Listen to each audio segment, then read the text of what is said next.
Welcome, guys. Welcome to another episode of the Fins Tailgate. I'm your host, El Capitan.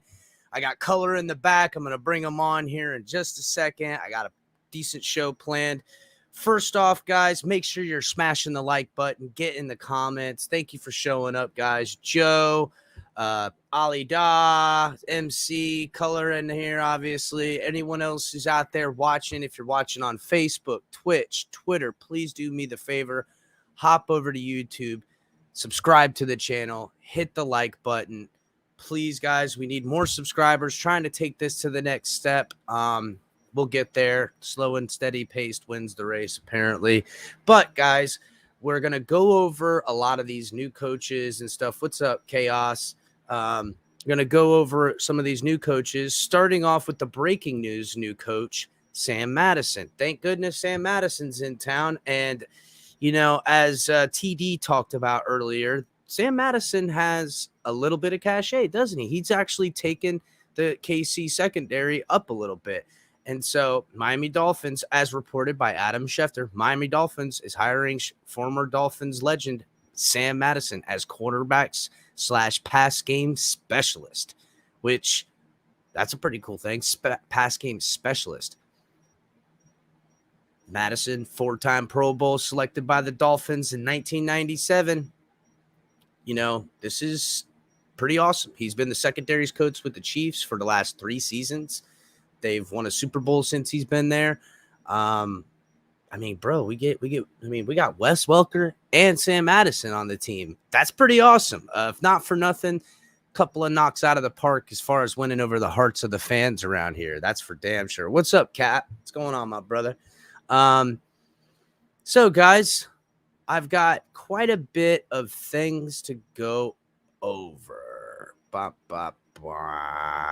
Let me look at it. I got quite a bit of videos. We're going to go over a little bit of John Embree. We're going to go over a little bit of Matt Applebaum. We're going to get a little bit of Frank Smith. We're going to have some Deshaun Watson talk, Darrell Bevell talk. Got some videos, some good, some bad, some ugly, which, holla at your boy.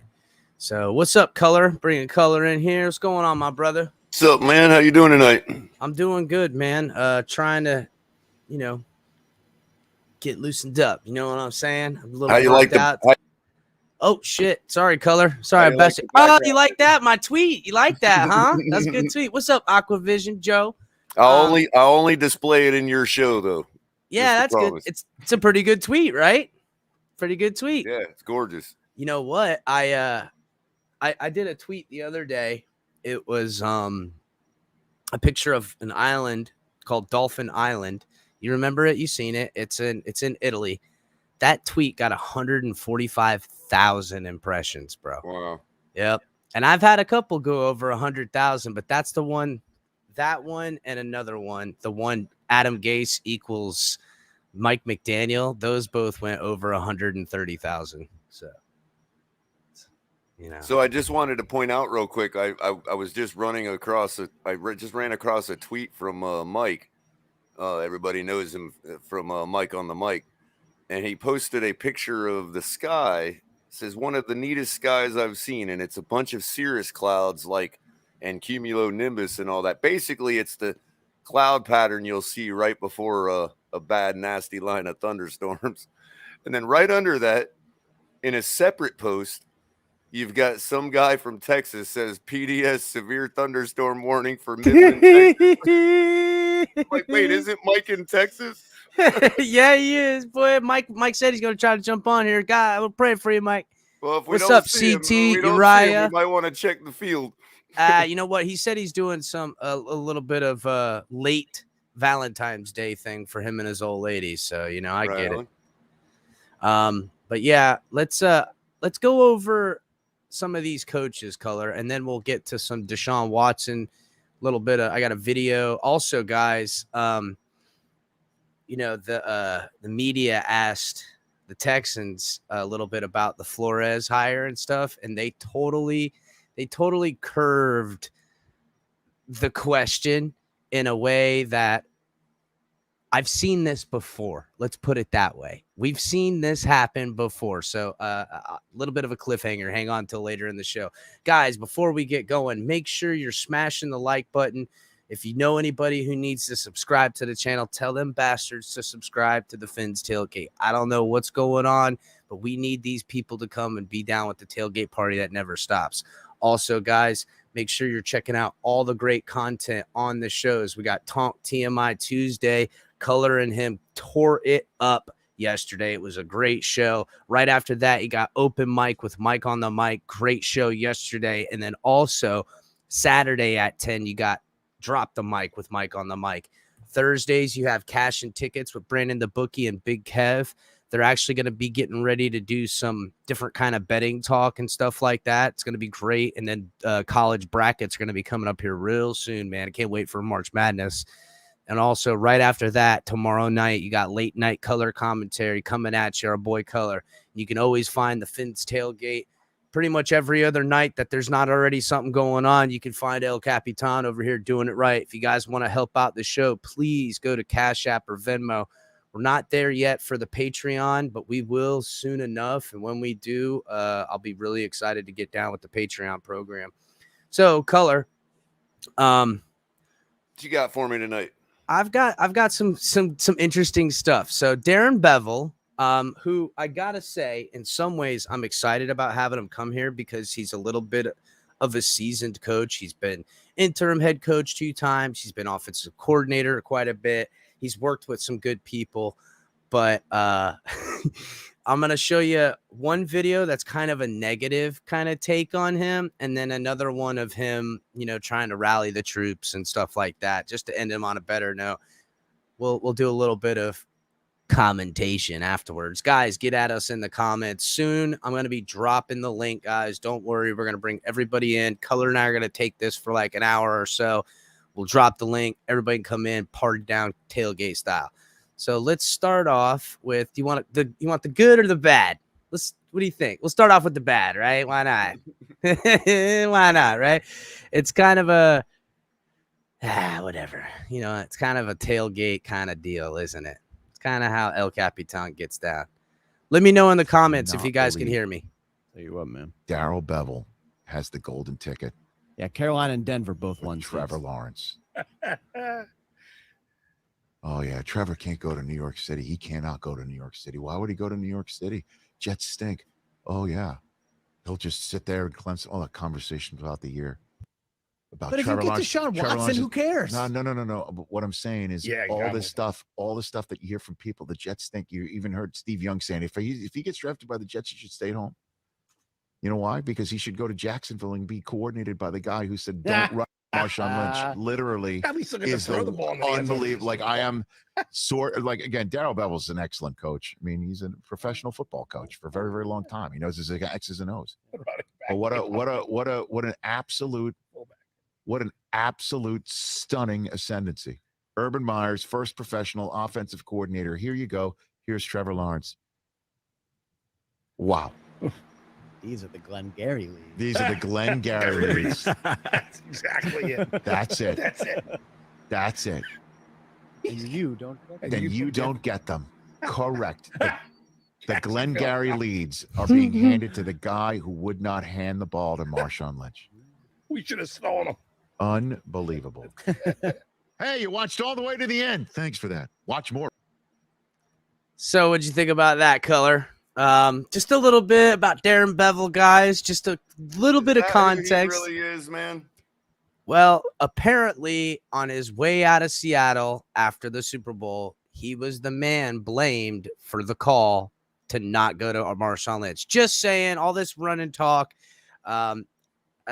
In some ways, that's okay because that was quite some time ago. Maybe he's grown since then.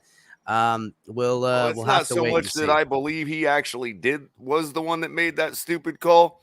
It's more what's concerning me is that he didn't speak up against it because it was a political call. You had Marshawn Lynch. There's just no listen. It is literally people still talk about how stupid of a play that was. Right, So, and Pete Carroll's not going to take responsibility for it. So did Mike McDaniel just hire Pete Carroll's yes man or fall guy? Guy? Yeah, or is he the fall guy now? Because if I do declare, he's the OC, or no, he's the oh my gosh.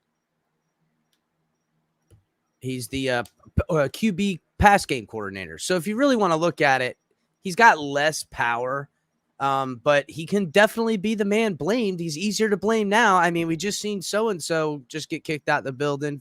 He was a 7-on-7s guy, and everyone's like, yeah, he's worked with two. 7-on-7s are going to be so good together. That son of a bitch sucked. He called the whole offense. He needs to get out of here, poor bastard. He got blamed for everything. Probably was just middleman in it and got caught, with the bag in his hand. The dealer above him didn't get no trouble, and the guy who was selling to didn't get no trouble. He was just middleman in it. So, you know what, guys? I am going to drop the link. You guys can hop in, but I'm going to be very stingy with the muting and stuff like that because I got a lot to get through, and I want everyone to get through. But I do want to ask everybody their opinion. So I am going to drop the link. Hop in, guys, and we'll get some of your opinions right on the sounds like he took the blame, Aquavision. Listen, I can give context to that, but we're just being real. It's a blame he carries. Okay? It's a blame he carries. And it's not like everyone looks at Sunshine, who to everybody was a can't miss prospect coming into the NFL. We didn't see him flourish into anything. Now, granted, they did do right in some instances by making him go through growing pains. And let's get real, Jacksonville wasn't expected to do much anyhow. But it's not like he taught Trevor Lawrence anything that he's going to be like, oh yeah, I was really, I'm really glad I learned that from homeboy. What's up, Tony? Honestly, for me, I said this in the chat, but I don't blame Bevell for that call. The head coach and Pete Carroll has final say on what play is called, maybe Pete Carroll wanted that play, and you know sometimes the offensive coordinator has to defer to what the head coach wants. So for me, what fans blame him for that call. I know it sounds like he took the blame, but he probably fell on the sword for a stupid play that Pete Carroll wanted. Instead, I think he fell on the sword. Do you agree with me, Coach? Usually a head coach is going to say run or pass. And then it's up to the offensive coordinator to call the play accordingly. So run or pass had to come from Pete Carroll. No, but what I'm saying, I think Pete Carroll wanted the pass. The yeah, pass that's what I'm saying. That's what I'm saying. And a head coaches, most head coaches that aren't calling plays explicitly are usually just going to say run or pass.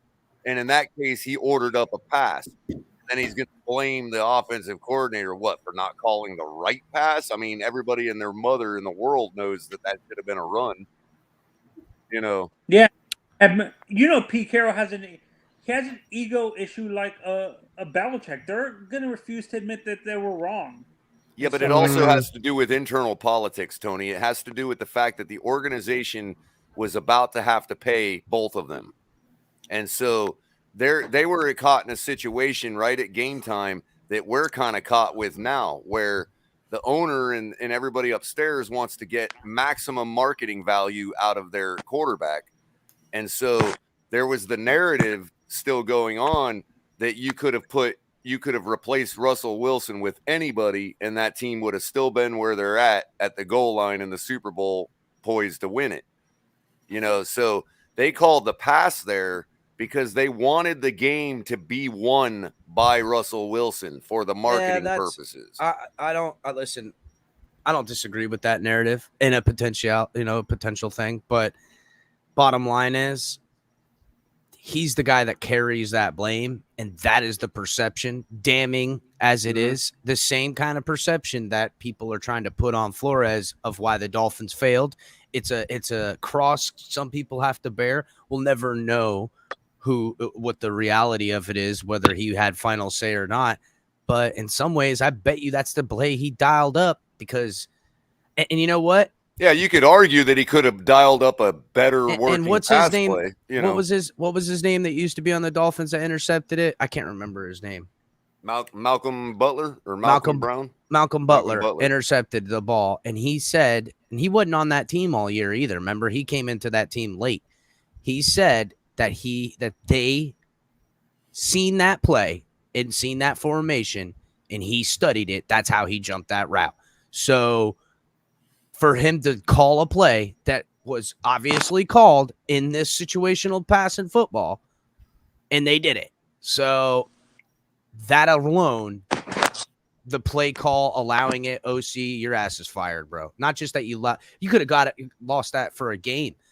Super Bowl playoffs, you're definitely losing your job. MC, what's up, my brother? How we doing tonight? Doing good, man. Hey, MC. That's good. How you doing, Color? Pretty good, MC. How about yourself? I'm tired. I just got off work like 2 hours ago. You got a golf ball message for us? What? Still the same one? It's old. It's old. What's it say? I love Georgia? This is no, it's the complete opposite. CT, what's up, my man? You what do you think about the circumstances? What's up, everybody? First off, and man,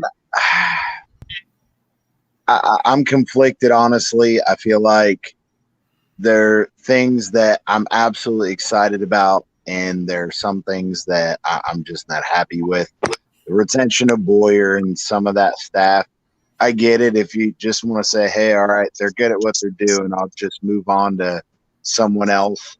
That's fine. But I think the offensive side of the ball, the hirings are just insane. No, I agree. The offensive hirings have been pretty decent. They've been pretty decent.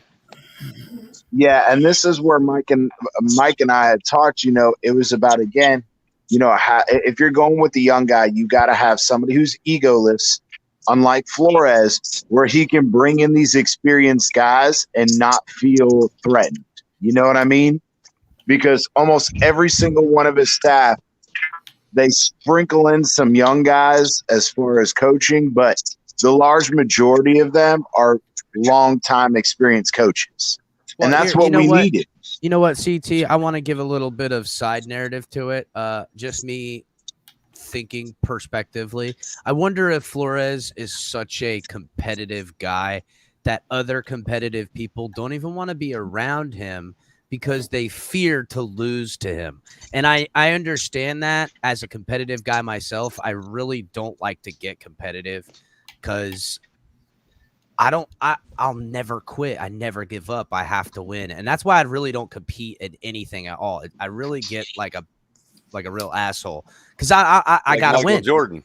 That's right. If we're playing, I'm playing to win, bro. That's it. That's the rumor about Michael Jordan is that you challenge him to anything and he takes bro. it to an extreme Anything. level. Just like that. Just like that funny skit that they did. I can't remember what it was. Anyhow, what's up, Cap? What do you think about the video I just played about Darrell Bevell? What's up, Cap? You there? Yeah. Cap. All right, no cap for life. All right, so but what I have a question for you. What's good, Sean? Thanks for hopping in, my brother. All right, so let's move on to the next video. If everyone could mute their microphones, I'd really appreciate it. And then I'm gonna go ahead and load another video. Now, some of these I've watched fully, in there. Some I haven't. Let's see. Boom, boom, boom. Just a little bit of Darren Bevell as the head coach. A little bit of locker room talk. That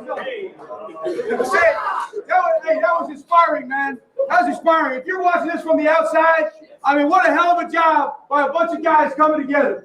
Okay? There was a lot of emotion. There was a lot of passion. There was a lot of great things happening out there, man. That was beautiful. Hey, together on three. 1, 2, 3. Together. So was that after they beat the Bills?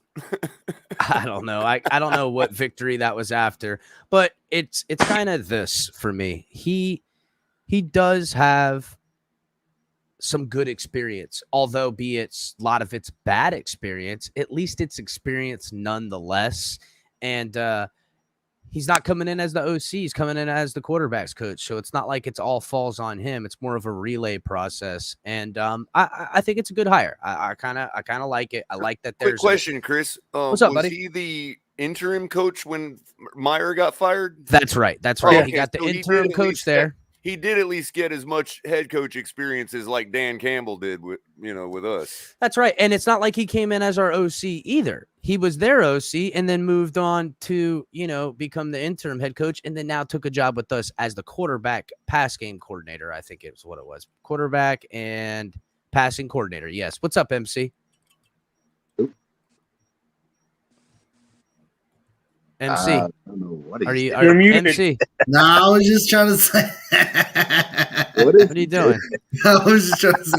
Would you eat some mushrooms or something, bro? He was trying to take a sip out of his beer using his mouse. No, yo. He was over there waving around. Yeah, no, what are you I doing, was just bro? trying to say. Y'all ever do that? Y'all ever try to pick something up off your desk with your mouse by accident? I don't do enough. Oh, yeah, I remember. I lost my train of thought, but I remember now. Question. Who is calling the plays for next season? Do we know that, or? Oh no, we know who's calling the plays. McDaniel? Our head coach said he's calling the plays. Yep. Oh, no. Okay. Ennis, what's up, my brother? Thanks for coming in, man. Haven't seen you in a while, buddy. Yeah, I've been laying low from these YouTube streets. Too much fake stuff for me, bro. I hope we ain't been killing you too much with our takes, man. This channel good. Yeah, I'll be here. I just stay. I watch and listen. I don't comment in the comments because I don't be having time for the drama. Right on. Well, we always appreciate you coming by, man. I always got an open door policy with you, Ennis. You know that, brother. Yeah, that's why I came through because I rock with you in color and crypto and the rest. It's just certain words I'm not gonna say no names. Even with my Tua detraction, you like me? I appreciate that. Bro, man. I told you your opinion is articulate. I can respect people that have articulate opinions You know what I'm saying? And I can't knock you for your opinion. That's But right. when you just say someone's trash with no foundation, no substance, I can't even rock with you. Like Well, that's I do have to just be black. honest with you. Sometimes I get frustrated and I break down to that level. I just know that that's where I'm at. You know what I mean? Hey, at But least he's me and you, honest. but me and you done had conversations, Color. So I know you're intelligent. I know when you're mad. And I think was that you, Chris, or Mike and Mike? One time he was upset, and I told him I didn't like that from you. Like I respect you so much that I don't want to see you out of character. Oh, Like likewise, that's not the buddy. that's the Likewise. color. That's not the color that I call my brother. Ah. This is the color that I fuck with. The cool, statistical guy that says smart. Like you and Chris, y'all come with some different views, and I love that. I told people that I'm not mad because y'all have different opinions. I get to listen to y'all and think, put myself in y'all shoes to see maybe if my opinion is way off base, and I take that into evaluation. I don't just take my opinion and make it the Bible. I tell Sure. people that you ain't gotta like That's true what mutual I say. respect, buddy.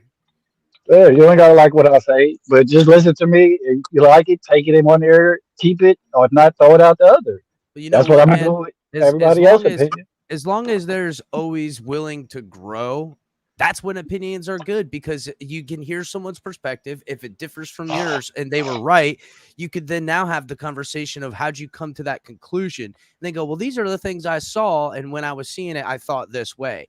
And you can listen to them beforehand and afterhand. That's the best part about what we're doing here, boys, is that And it's all about bringing it all in the open and hashing it out. Nobody's right till they're right, and even then, they're probably wrong. So, what's up, Tony? I want Ennis. I've got your guys' opinions on the panel, but I need Ennis's thoughts on this. I was telling Chris and Color this on another channel that honestly I feel that I understand people don't want to hear this, but I feel with the history of the coach, I don't think we're gonna be signing veterans. I think we might draft two young tackles and move Eichenberg to the position that they feel that he's gonna be elite at in the guard position and stuff like that. I gotta disagree with you there, Tony, but let's not get bogged down on that just yet. I got a whole subject matter we're gonna get with. We're gonna keep with the coaches for now. We'll get into some player stuff because I got something about veterans that are probably gonna be cut off the team. We can do another show where we're gonna actually look at free agents. We already did a little bit of that last Finn's tailgate. But all right, guys, Can I say something on the coaching? Go ahead, brother. I think the Sam Madison and the linebacker coach on the defense being at it, and then their Rebel, like Color, I know you already know that history. Like to me, he's put together a better staff than Flo had in 3 years. I might think I'm crazy, but I'm just saying, like the experience alone is already killing it. Like some people might not know some of the names, but we didn't know the names of the coordinators that Flo had brought in either. You see what I'm saying? On paper, Ennis, I'll say this: on paper, it is definitely prettier than what Flo came walking in here with. That's for sure. But remember this too: when Flo came to this job, it was an obvious exploding of the team. So who's going to walk and want to put their stamp in their offense or their defense on something they know is going to be void of talent, void of money, void of trying? So you gotta have a little context with that as well. And probably blamed on them too.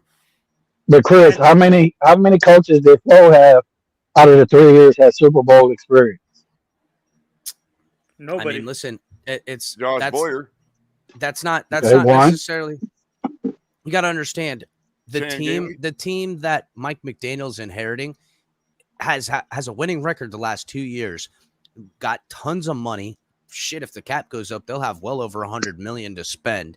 And they've got draft capital coming in the future and a young team all over the place, offense and defense. There's a lot of young, talented pieces that can be built with good coaches. So in some ways, maybe look, here's the deal.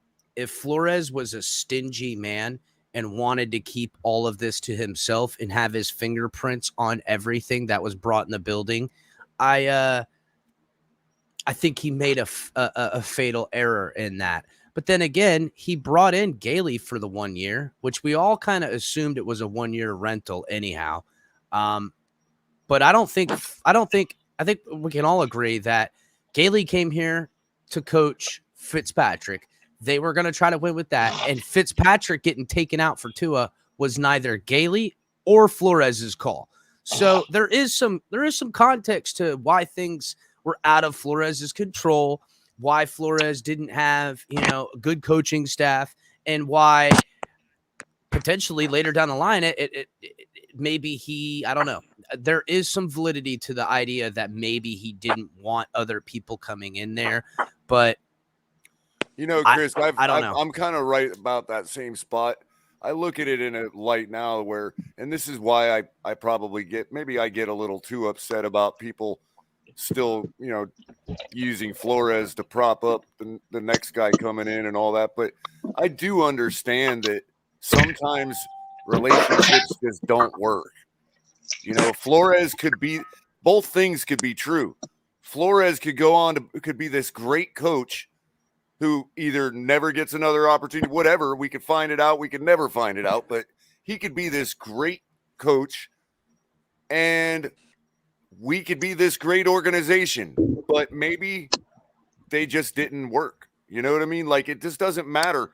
Whatever Flores thought he was doing, he thought he was doing to better the team. Well, one thing's for sure. Organization is doing now, in regards to Flores, they think is for the better of the team. So it's hard to really, I'm just at the point where it's just like, hey, it was never going to work. One thing for sure. If I was a Washington fan and he became their coach and it worked there, then I'd be happy. You see what I'm saying? But it just didn't work here. It doesn't matter really. One thing's for certain, the story of what went on in Miami for Flores will probably come out one day, and we'll know all the context. There'll be a 30 for 30 on it. There'll be something.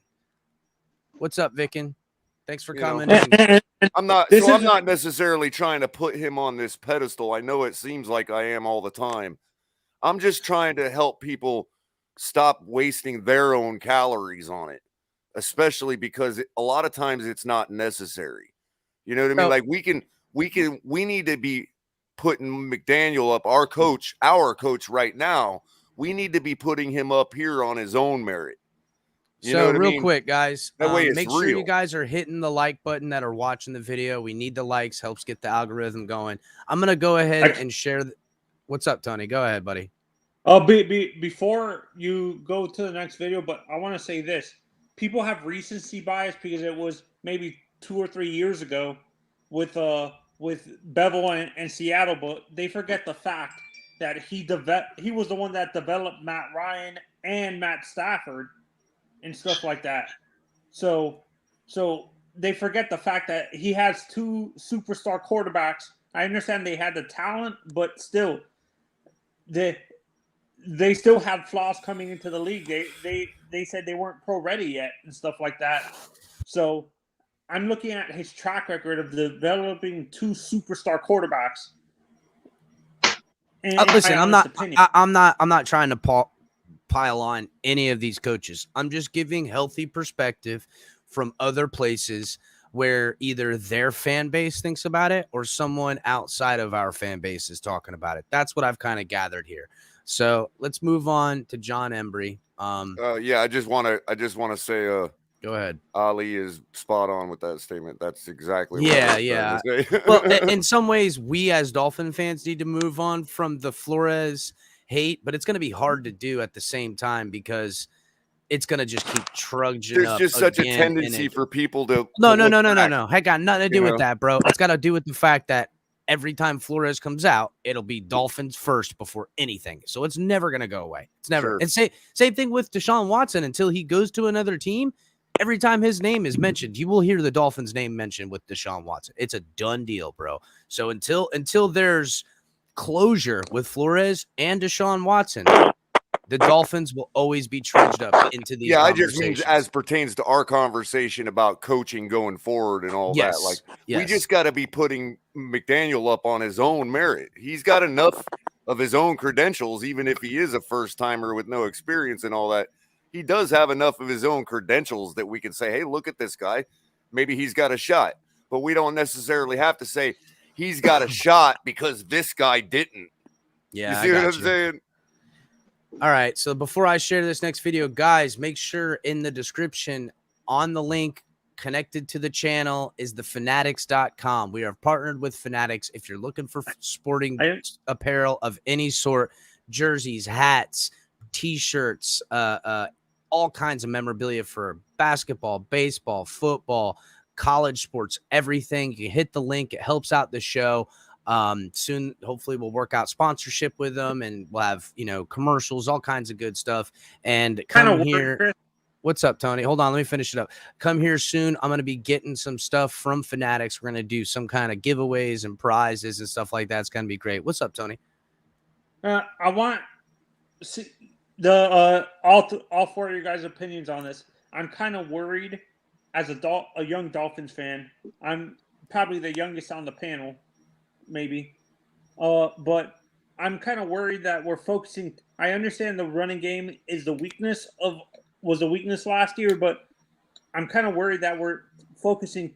We're going to be unbalanced, focusing too much on the run game and completely forget about the pass game. So we're still going to have a weakness and stuff like that. That's what scares me. Well, I think that's why a lot of us are so convinced that Watson's not off the table yet, because he cures that whole problem right there. Yep, and that's something we'll round out here towards the end, because in he some almost ways doesn't even need a coach. I mean, it's kind of hard to not imagine that this system, which is a provenly good system with a great quarterback, or not we won't say great, we'll say a more proven product of a quarterback with Deshaun coming to the team, would literally propel. I mean, and guys, say what you will, but the Rams got rid of their quarterback that took them to the Super Bowl and got a better one because they needed one with a better arm to make shit happen. So I'm just being real. He's not a bad quarterback, despite what people think. He's not. So, all right, guys, put your microphones on mute, especially you, Tony, with all the noise you make. Keep putting it on mute, but Tony loves to take off mute. So let's get to the next video. Let's start with this one. This is kind of a little bit of the good side of John Embree a little bit. Yeah. The most unique story here, having a son with you with the 49ers, another son with you with the Chiefs. Which one is she pulling for, do you think? Oh, my mom, I don't know. She's probably pulling for me, not necessarily the grandkids. But she's enjoying this. Obviously, it's a unique opportunity, a unique situation. Don't know if it ever has or ever will happen again. And just trying to enjoy it all. And as my oldest son said, we know somebody in the house is going to have a Super Bowl ring. What is it like for you right now to have either one? I mean, is it a distraction that you try to put to the side, or is it too obvious to put to the side? No, it's not a distraction at all. It's, I've tried to actually embrace it. It's been very rewarding. I'm happy for my kids that they're getting an opportunity to have a shot at this so early in their career. It's taken me 30-something years to finally get a chance, and just knowing that they've worked hard to get to where they are and where they're trying to go, so that all of us can share in this moment together. I just think it's special. So I'm just embracing everything. You picked it right, by the way. She did pick you. She's just going Niners. Well, I figured she'd pick me. I was hoping she would, I guess. But again, at the end of the day, we know someone in the house is going to have one, and it's hopefully they'll get a lot more opportunities at it. They're on their way up. I'm in probably the fourth quarter of my career, so I don't know how much time left with that, but so they'll have more opportunities, and hopefully they'll get to do this more often. That cliche that coaching is a fraternity or a family, it rings true with you guys, literally. I mean, following in your footsteps, how proud of both sons are you? Well, I'm proud of all my kids, my daughter as well. It's not because they're coaching. I'm just glad that they found a passion, and they have an opportunity to make a living doing what they love to do. They went to school, graduated. They've always done very well throughout their childhood and growing into young adults that they are. Of always doing things to make us proud and to try to set a good example for their kids as they get going. So I'm happy for them. I'm glad that they are in coaching. I think it's a great way to being passionate about this sport. It's a great way to make a living doing something that you love. I always tell them you never wanted to have a job. And there's hard days in this job. There's long hours, but I've never gone to work and felt like I was going to work. Always felt like I was going to go do something that I really love. Because Connor's on the other side, will you be talking to him much this week? Oh, yeah. In fact, Connor and Taylor and I, we had dinner last night. And I talked to Connor about 10 minutes before I came over here. So that's not going to change. The conversation changes, but, us communicating everything, that's not going to change. I mean, it's, at the end of the day, it's a game. And, it's just an opportunity for us to be on the biggest stage in something that we do and share it all as a family. How important it would be to get a picture of the three of you on the field before or after the game. Oh, we'll do that, and we'll get one with EB too. EB is like a brother, and we actually, all four of us, took a picture before the preseason game on the field. So it's something we do every time we get together, whether it's EB, Taylor, and I. Back in the day when Taylor and EB were at Kansas City and I was in Tampa or Cleveland, we always get pictures together. I do that with all my former players, Dan Graham. All right, that's enough of that. He was basically talking about the Super Bowl where he's going, and they lost that Super Bowl, and I guess he had his kids on the other side of the field. It's a little bit of his stretching. John Embree is a better coach than I think some are giving him credit for. But in some ways, I did a little digging to see what the Niners felt by losing him. And some they're not as impressed as us Dolphins fans are with losing him. Now, they did say something that kind of surprised me. They fired Embree, but before they fired him, they tried to get him to come down in his money. Now, as far as fans go, they see, Kittle did great, but Kittle's a superstar, and they're saying so more along the lines that maybe Embree isn't the guy that made Kittle into a great player. And now I have a clip here from a show that is a 49ers show, and I want you guys to see how they feel. This was right after Embree lost his job before we hired him. And check out what these guys said. Now, granted, there was a little bit of talk about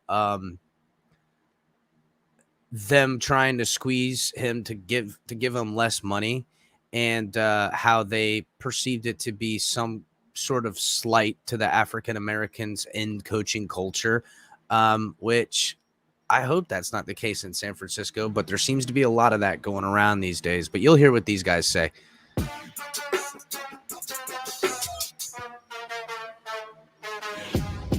To me, this stinks. It's not kosher. Something's wrong about it. So I'm gonna try to express my thought process. You tell me what you think. So the Niners fired John Embree, who's their assistant head coach, tight ends coach. He's a black guy. We know that. I'm not saying they fired him because he's black. That's not it. They have lots of black coaches on their team. It's not like they felt, well, we have one too many. I don't think that's what happened. But what happened is highly irregular. That's what I want to focus on.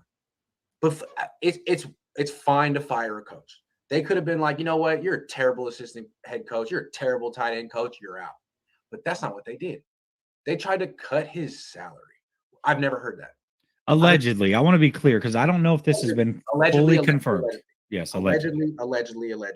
They tried to cut his salary 60%. If you want to stay, you got to take a 60% pay cut. I've never heard of a team asking a coach to do that. I mean, calling around, never heard of it. Highly irregular.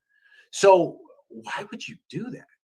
To me, if you thought he was an inferior tight end coach, why would you keep him? No reason to. Fire him. But he's not an inferior tight end coach. It seemed like they wanted to take away maybe the assistant head coach title and give it to someone else. Okay, fine, do that. Why take away money from this man? Why? So Jed York could save $600,000 in a year. The team is worth $4.18 billion. It's nothing. So why insult him like that? And the way I look at it is, it's not because he's black, but when it's time to screw over a coach, it's easier to pull stuff like that with black coaches than white coaches. And why did John Embree get that treatment? Because that's how a lot of black coaches get treated when it's time to when it's over for them, at least with that organization. So I feel like just because the Niners have done right by a lot of black coaches doesn't mean they did right by this man. And what they did to me stinks. I don't like it. And I think anyone with sensibility as a human being should feel like this is not right. And I'm not saying boycott the 49ers, but I'm saying have a heart for John Embree. He didn't deserve this at all. He was one of their better assistant coaches. I don't understand why they fired him. They're not better off without him. It's weird. It's weird. Here's the thing is I will listen to the argument that maybe you wanted to demote him from being the assistant head coach. I'll listen to that. I'll even listen to the argument that, hey, other than George Kittle, I mean, Dwelly hasn't really done anything. Warner's kind of mad. I thought Warner improved as a blocker this year. I did too. But again, I'll listen to those things. I have no issue with firing a coach. That's not what this is about. That's fine. That's totally fine. That's but fine. If this story is true, we don't know. Asking to take a 60% pay cut, I don't care what the color of your skin is. That's a slap in anybody's face. It is. This guy was a head coach before he came to the 49ers, like Colorado or something like that. Right. That, I mean, to act as if anybody is going to take a 60% pay cut, knowing that that's peanuts to you as an organization, that's also a slap knowing in the that face. it's highly irregular. It's not done in the NFL. Why would you do that? Right. And here's the other thing, and this is why I'm not saying it's not true, and it very well could be, but I struggle to believe that it's fully true, only because if you're that dumb to do that on the heels of what just happened with a lawsuit being filed against two other teams, you might be the dumbest organization I have ever seen. It's possible this went down with Embree before that stuff broke with Flores. To me, the reason I keep coming back to this being irregular and weird, it seems like really trying to stick it to a guy. We're not going to fire you. We're going to insult you and make you quit or make you ask to be fired. No, I'm not going to do. To me, what happened between Kyle and John Embree? Like, did they have words after the game when they lost? To me, this is very weird. And I don't think it has anything to do with race. It feels personal. And it feels like they stuck it to a dude that they knew wasn't that powerful in the league and didn't have any type of recourse the way of a guy like Wes Welker might. You know what I'm saying? That's all I'm saying. And he was, see you, dude, you're out. And what did he have? What could he do? What was his network? I feel bad for him. I think it's terrible. Anyway. Oh boy, do I got quite a bit to say about that. I'll let you go first, though, Chris. So, I mean, listen, we all know George Kittle's good. We're talking assistant head coach. He's making the same job coming to the Dolphins. Tight ends coach, assistant head coach. In some ways, we can expect him to do what he did for San Francisco with Shanahan for Mike McDaniel. That's kind of the same exact gig. But they felt the need to demote the man and force him out of the building. That's what it appears to be. So can we... I mean, listen, maybe it feels like scraps in a way. What do you think, Color? I like what the guy said about, the wide receiver that he coached up to block better, or tight end, or whoever it was. Yeah, that was Dooley. I think his name is. or that's Dwelly, a guy. Ross Dwelly. Yeah. I think and there's that's actually a couple times I noticed that in the season in the fantasy numbers where Ross Dwelly would pop up as a good punt option here and there, But man, that's some loaded stuff right there, man. I mean, if we're talking about before the Flores lawsuit, first of all, I want to correct the guy and say that all 32 teams are being sued. not just 2. The that's lawsuit says, first of all, it lists 3 exclusively, and then says, and John Doe teams 1 through 29. So the fact that the 49ers have that down, I mean, I want to say, first of all, to also kind of not to correct what the guy was saying about how they wouldn't do that to a white coach or whatever, or they wouldn't ask a white coach to take a pay cut or whatever and all that. He's right, but he's right in a different way than he realizes. And it's more like, it's not so much that the 49ers were thinking diabolically as racists per se. We're going to choose the black guy to ask to take a demotion. It's this overall, it has to do with the same problem with the Rooney Rule, the exploitation thereof. And what happens is it allows teams like the 49ers to exploit their black coaches without actually using the Rooney Rule. So what I mean by that is, like, here's a guy, where they know that if they fire him or if they let him go or whatever, he may move on as an assistant head coach who has already had college head coaching experience. They know that he's going to be bounced right into the normal Rooney Rule deal, hiring pool that goes on every year, and end up washing out of that as a one of these token interviews for a bunch of teams. And so what they're counting on when they ask him to take a pay cut, as opposed to, let's say, another white coach or the janitor, if they're trying to save such measly amounts of money, as the other guy well put, like when they make those decisions as to who they're going to do that to, I'm sure somewhere, even if subconsciously, given that the unwritten rules of the hiring practices in the NFL, did they just expect that he didn't want to go through all that and he would just take the pay cut? You see what I'm saying? So there is a point to be made there. And the thing of it is that this is precisely what the teams are being sued about. Yeah, that's what I was going to get to. This type of potential, what happened here with him, is the exact thing that they're talking about. That, it's bro, they asked the guy to take a pay cut.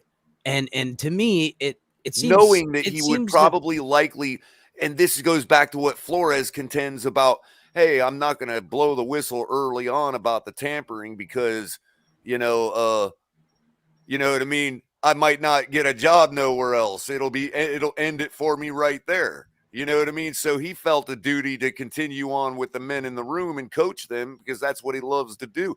But in Embree's case, it's like there's a blatant example of it right there. Well, it's almost like, did they, first of all, outside of Kittle, by all accounts, there wasn't an explosion in the tight end room. Now, granted, Kittle did great, and he has been connected to other good tight ends, but did they give him the head coaching moniker to then hopefully he gets hired as a coach and then they get picks back? Was this some kind of working of the system in a way? The idea, though, there is the simple fact, though, that they did ask him to take a pay cut, which means they kind of wanted, that's an indication they still wanted him to stay in the building. Yeah, I guess. I don't know. What do you think, CT? Like Color said at the beginning, I think that's a whole loaded segment. Right? Isn't it crazy? Oh yeah, that's a lot. That's a lot to unpack. Did you hear about him getting this rumor out of there? Did you know that about him, that he was? No, I didn't know that. But the only interesting part to me, and I guess again part of what you guys were saying, is if you know the guy's going to end up getting picked up, they don't take it as seriously, if that makes sense, because they knew that McDaniel, was probably going to pick him up. Oh, if we're letting him go, McDaniel will get him or somebody else will get him, and then we don't have to worry about being called racist. So I mean, I don't know. It like I said, that's a whole loaded topic. Maybe there was. I'm really and CT to that point. I'm really trying hard to imagine that it's a subconscious thing. You know what I mean? Because man, that's sick, man. You know? Yeah, and that's how I feel about it. It's like, man, everybody, I don't care who's coming, it's based on your merit, man. It's based on your merit. And it is, but no, I'm saying at least you could understand it. You know what I mean? Another way I'm trying to but look what at I it, was though, making too, the boys, point is that you think about it like this. Maybe they have another coach that they believe that's going to be the next coach hired out of San Francisco, like McDaniel, and they're going to make him the assistant head coach in a way. Or maybe, and this is another way I'm looking at it, is maybe McDaniel getting hired from them. There's another candidate that they don't want to get hired that they're going to make a head coach candidate because that's going to be the next guy that can be taken away off the Shanahan tree per se. So real quick, just to make sure I'm thinking of the same person. This is the guy we hired as our assistant HC and tight ends coach, right? Yes. Yeah. John Okay. So there again, though, this goes back to the point of bringing in somebody to handle all those issues I keep talking about that McDaniel is probably a little too immature as a coach to handle, like all the HR stuff and all that. Maybe that's the function he provided to Shanahan as well. You know what? Maybe John Embree is the go-between, the elder statesman in the room. Elder That's statesman the best of we the could shit, get for elder statesman right the now. shit elder statesman, man. You know, hey, listen, I'm not being critical of John Embree in the way because like I said, I look at a lot of these hires. I like them, especially because our coach has very limited offensive coordinating experience and very limited. I mean, bro, as far as qualifications go, he's fast-tracked himself almost the exact same way Adam Gase did. I don't care what anyone says, okay? 1 year of like position coaching, 1 year of offensive coordinating, and then bam, right into head coaching. What's up, MC? So I know we're talking football, but can we take a quick halftime? Because I got the funniest joke I just got from my mom. You know, comedy relief is always welcome that around is here, buddy. Color took the words right out of my mouth. Comedy comes first around here, brother. We can talk about football a lot. Go ahead, my brother. All right. Whew, thank you, because this is hilarious. Are you ready? How did Dairy Queen get pregnant? Who? Dairy Queen. How did Dairy Queen get pregnant? How? Burger King forgot to wrap its Whopper. Jeez, bro. You gotta give spoiler warnings or warnings before you put dad jokes out. Yeah, dude. Stand up, put your stomach out with everything you got. That was absolute dad joke. Okay, so I'm showing Squid right now, Colin right now. Yeah. Okay. So the Fins. I thought that was spell it I right. thought that was clever. Tailgate. Okay, so when I'm in the app, because it's the first time I've ever used this app, right? So when I'm in the app and it says 2 when I go to pay, do I still have to put the $sign there? Yeah, you got to always start with the $sign and then the Fins even though tailgate. the app has a place that says 2, I still put the $sign. I can't remember honestly. I think you do. Yeah. Okay. I mean, it doesn't default it like a phone defaults the 1 on a phone number. I think that's right. Ollie does it. Ollie does it. But that does not make sense. Tip your waitress. So, all right, guys. That made no sense. Well, he's talking. It was another dad joke. Yeah. Oh. Yeah. Thank you. Sorry. Wow. No, see, but again, us dads know where it's at. No, and we're like, nah, I man. I need you to confirm this so that Colin. Let me pull it up. Let me pull it up. Keeps his end of the bargain. Hold on. Let me see what happens when I click pay. My bad. Let's see. I sent $1 to the Fins tailgate. Let's see it happen. Hold on. Yep, it came in. All right, there you go, Colin. Came in, guys. Hard-earned money. There you go. Thank you, Color. Gonna go right into the, to the fund where it's all gonna save up, and then I'll buy something with it.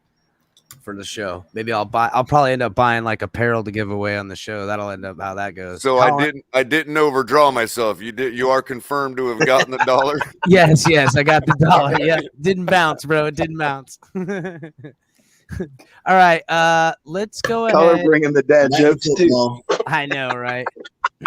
Back to football, Yeah, and by guys. the I'm way, sorry. I usually start out about George Carlin level, and then by the end of the night, when I get tired and baked, I usually end the night at about Stephen Wright level. I just get drier, and people are like, "What?" I love dry humor, though. A lot of people don't like it, but Hey, I did you love all dry know humor. that Stephen Wright was the bum sleeping on the couch in Half Baked? Yes, I Yep. had no idea And- for all this time, man. Oh man, that was awesome. I loved Half Baked, and Lewis Black is the same way too. His humor is so dry, it's not even funny, and he's so eccentric, and I love it, man. I love the guy. What's the guy that died? God, man, he was so funny. He wore the glasses. He overdosed from heroin. God bless him. But man, I'll if his name comes to me, I'll Not the most recent guy. No, this was. Yeah, I was about to say Bob bro. Saget. He is wasn't so it? funny. What bro. color was he? What? He was a what white race? dude. He wore glasses. He had big glasses. Big glasses. He not big glasses. He had like small glasses. He had long hair. He looked like a burnout hippie slash. What year did he die? James Hetfield. No, not James Hetfield. That's the friggin' whatchamacallit. That's the guitarist for Metallica. It's something Head something is his last name. I'll remember it here in a second. Hold on. Let me see if I can look him up. I want to say like Hedberg or something like that. Damn it. Strong to take on anyone. Whatever. Anyhow, let's move on, guys. So Frank Smith being brought into the team as the OC from the Chargers. This guy is missed by the Chargers fan base. They're like, damn it, we lost a good guy. So I have seen through reports. I went back to a little bit of fact checking, stuff like that. Their fan base was not happy to see him go. They had hoped to keep him because it's not like he left and got a better job. He got the same job. And, if what is it about? Why did he leave them is how they look at it. So to me, the only thing I could see is he's thinking, hey, I go here, I do it again, I can get a head coaching job. You know what I'm saying? So he must see something in the system that McDaniel is planning on putting together. Greer parlayed it, got the guy to come in. So it is good news as well. I'm not going to, only go for bad things. I'm trying to keep it, all over the stuff. And by the way, I before having not watched the video you're about to play, I actually think until we hired Sam Madison, this was my favorite hire so far. Me too. I liked. Well, I don't know if this and Wes Welker, because if Wes Welker if he can make these receivers emulate him in any way, even if it's just two of them, bone in me, sure, bro. If Lynn Bowden and Waddle are starting to look like that, are you kidding me, bro? That is going to be great. That makes me very excited. But all right, check this out, guys. Oh, real quick, pause for a second. I wanted to say one more thing about the last video. Was that SI's Dolphin guy talking? AB hit it on the money. It's Mitch Hedberg. Thank you, my man. AB. Mitch Hedberg, hilarious, dry humor, die laughing, funny as all get up. So the last video, that Thank guy, you, AB. Was that SI's Dolphins guy talking to the 49ers guy, or were they both Shelby, 49ers guys? Shelby beat you to it. Thank you, Shelby. Thank you, guys. What's I'm sorry, Color. It's okay. My mind's blown over here. Yeah, thanks to chat for that answer. Thank you, chat. And the last video, was that SI's Dolphins guy talking to the 49ers guy, or were they both 49ers guys? I don't know, but Buddy had a Florida hat on. That's what I was going to say. I know, it was tripping me out. I got to look up Buddy a little bit more. So I'll do a little bit of research on there and stuff. Thank you, Shelby. Guys, make sure you're hitting the like and stuff like that. All right, let's get back to it. Boom. All right. So I don't know if I'll. This is like about a 6 or 7 minute video, but it's pretty good, and they go into depth of who Frank Smith is and what. I mean, this is a great video, guys. So.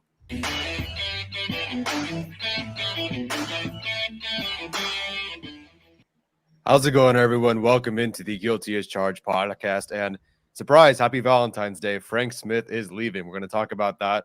I want to talk about what he meant to the team, how he made the team better, what they're going to lose in Frank Smith, and then what they can do to replace him. I have 3 names that I want to talk about as his replacements as offensive line coach / run game coordinator. One obvious, one sort of obvious. Yo, Buddy's got a lightsaber behind him. Just pointing that out. And then one that no one's really talking about right now, because why not bring up something else? So, yes, the obvious news so far is that the Dolphins are hiring Frank Smith as their offensive coordinator. He has a strong history of developing tight ends and offensive linemen and fills a big need for the Miami Dolphins, which makes sense. The Miami Dolphins had one of the worst lines in the NFL last season. They continue to draft players and then put them in poor positions to succeed. All of their draft picks on the offensive line have seemed to turn out pretty bad, despite the fact that they are good prospects, at least before the draft. And listen, that's great for the Dolphins. As soon as the news came out that they were interviewing Frank Smith and that McDaniel was going to have the opportunity to have him, a guy who just led the Chargers to a really good season as their line coach and run game coordinator and running a system that he wants, there's no way that I thought he was leaving that building without a contract. So Frank Smith being hired as their offensive coordinator is fantastic for him. Happy for him, but really, really bummed that he's lost. I mean, the Chargers losing an offensive line coach tends to be more of a yay situation when you're a Chargers fan. But this guy really did a good job. And let's talk about the job that he did. So here's just his impact and on the stat sheet between 2020 and 2021. Obviously, in 2020, that was 16 games versus this past season where he had 17. And then obviously Herbert played one less game in 2020. So across the board, pressures, 201 pressures allowed last year, only 161 this year, despite playing one more game, fewer hits, more sacks, but again, one extra game. Pass blocking efficiency went from 28th to 5th. Rushing yards attempt per game went from 3.8 to a healthy 4.3, despite the fact that they were missing 2 starters for most of the season on the right side of the line. The number of rushing touchdowns per game went from 28th to 10th, and the rushing DVOA went from 31st to 14th. So basically, anywhere you look, the offensive line and the run game, they were all better this season. Now, was part of that because of expanded talent and better talent than what they had last year? Sure. But you could also tell that the frequent halfback dive or the McCoy halfback draw, all those things were maybe a part of the game plan sometimes, but it wasn't just this consistent, nasty, disgusting display of run up the middle that it really was under the Lynn era, especially last season, or at least now it's 2 seasons ago, so we just had the Super Bowl. So undeniably, the offensive line and the run game, everything looks better on paper, and it was better on the field. There's no denying that Frank Smith did have some sort of impact on that. This guy's good, right? Yes, he did bring in players. They did bring in players that were pretty plug and play, right? Corey Linsley, Rashawn Slater, Matt Filer, Ode Abushi, and almost Brian Palaka. But you still have to get those guys to gel. And for them to gel as fast as they did, I think is a testament to both Frank Smith and Sean Surratt, who we'll talk about in a bit. But I think you guys also talk about, yes, they brought in guys that were pretty plug and play in free agency. And to a certain extent, Rashawn Slater was plug and play as well. But you still got to get these guys working and to the next level and showing promise. And to me, with everything that he should have been involved in, which is Rashawn Slater and Brendan Hymas and Trey McKitty, all guys either involved on the offensive line or in the run game, or even with tight ends, because he did have a history with tight ends. All of those guys developed. The offense, the picks on offense, really, all were hits. There seemed to be hits for me at different levels, sure, but you have an all-pro in Slater, a great run-blocking tight end in McKitty, a future starting guard, I think the one that we're all pretty excited about in Hymas, and that's part of Frank Smith's thing, right? It's not just these plug-and-play guys. He got Hymas to develop. He helped Hymas develop. McKitty looks excellent in the run game. Not to mention Steven Anderson completely changed his role in the run game and looked fantastic. Donald Parham improved as a blocker quite a bit. I mean, everybody that's part of that run game. And yeah, sure, a lot of credit should go to Kevin Coker, the tight ends coach. But when you involve these guys in the run game, they all looked great as run blockers, whether it's the H-back as Anderson, tight end 2 in Parham, the developmental draft pick in McKitty, first-round pick Slater.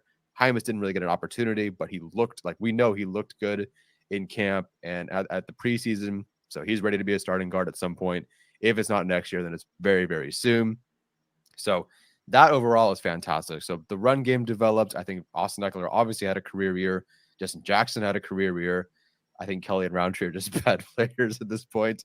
But, you know, Frank Smith, you can really tell that guys just got better. And look, Trey Pipkins, freaking Trey Pipkins came in, had 2 games, and he looked better than we have seen him in quite some time. So that's something that we wanted to see from him for years.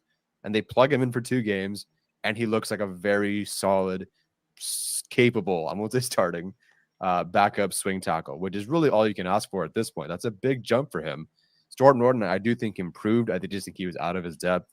Like, I do think he improved in the run game and had some good work in the run game, but he's just out of his depth. Like, it was obvious that there's just only so much you can do with him. And then even, oh crap, where's my train of thought going with that one? Michael Schofield. When they brought Michael Schofield in, listen, they plugged him immediately into the starting lineup against the Browns once Ibushi went down after a couple of plays. And on a critical 4th down play at their own 20 or whatever it was, they had Michael Schofield trap blocking Myles Garrett one-on-one to let Austin Eckler get that first down. So just have these guys ready to go, plug and play, and be very good at their jobs immediately, I think is a testament to Frank Smith and this coaching staff overall. So what's next? The obvious one is Sean Surratt or Sarrett. I don't know how you say his last name. You mostly know his history by now. That's pretty much it. What do you guys think of that video? I thought that was very informative. It was a great outlook. You can see that they're not mad, but I mean, bro, they're not happy, and they're giving this guy a lot of credit for the blocking scheme and all the success the weapons had time with tight ends, all that stuff. Go ahead, Color. And I'll run you through my thought process as the video was playing. At first, I thought, wow, the first question I had was, if this is all true and his responsibility, then why are they letting the guy go? And my first answer to that was, oh, well, we must have just paid him an arm and a leg to pull him away. You know, that's what I'm thinking. My second thought then developed into, well, obviously there's, you know, you'd like to say, well, that 4.1 rushing yards per carry and all that you could attribute to, you know, an elite running back like Eckler. At the same time, Melvin Gordon was just as elite. And I don't think Eckler was necessarily on anybody's mind as a guy that could outperform Gordon to where they could feel comfortable enough to trade him to Denver, you know? So, yeah. I mean, that being said, if they're willing not to match our offer to the guy, then they feel comfortable with what he built. As the guy pointed out, either the O-line is autonomous enough that they just need to get a like-minded offensive line. They promoted coach from within, didn't want to pay the guy and in more. that case, the easiest way to guarantee that is from within, the guy behind him. It's on autopilot. So they're willing to trust the guy that he was training behind him. Yes, man. Sounds like a winner to me.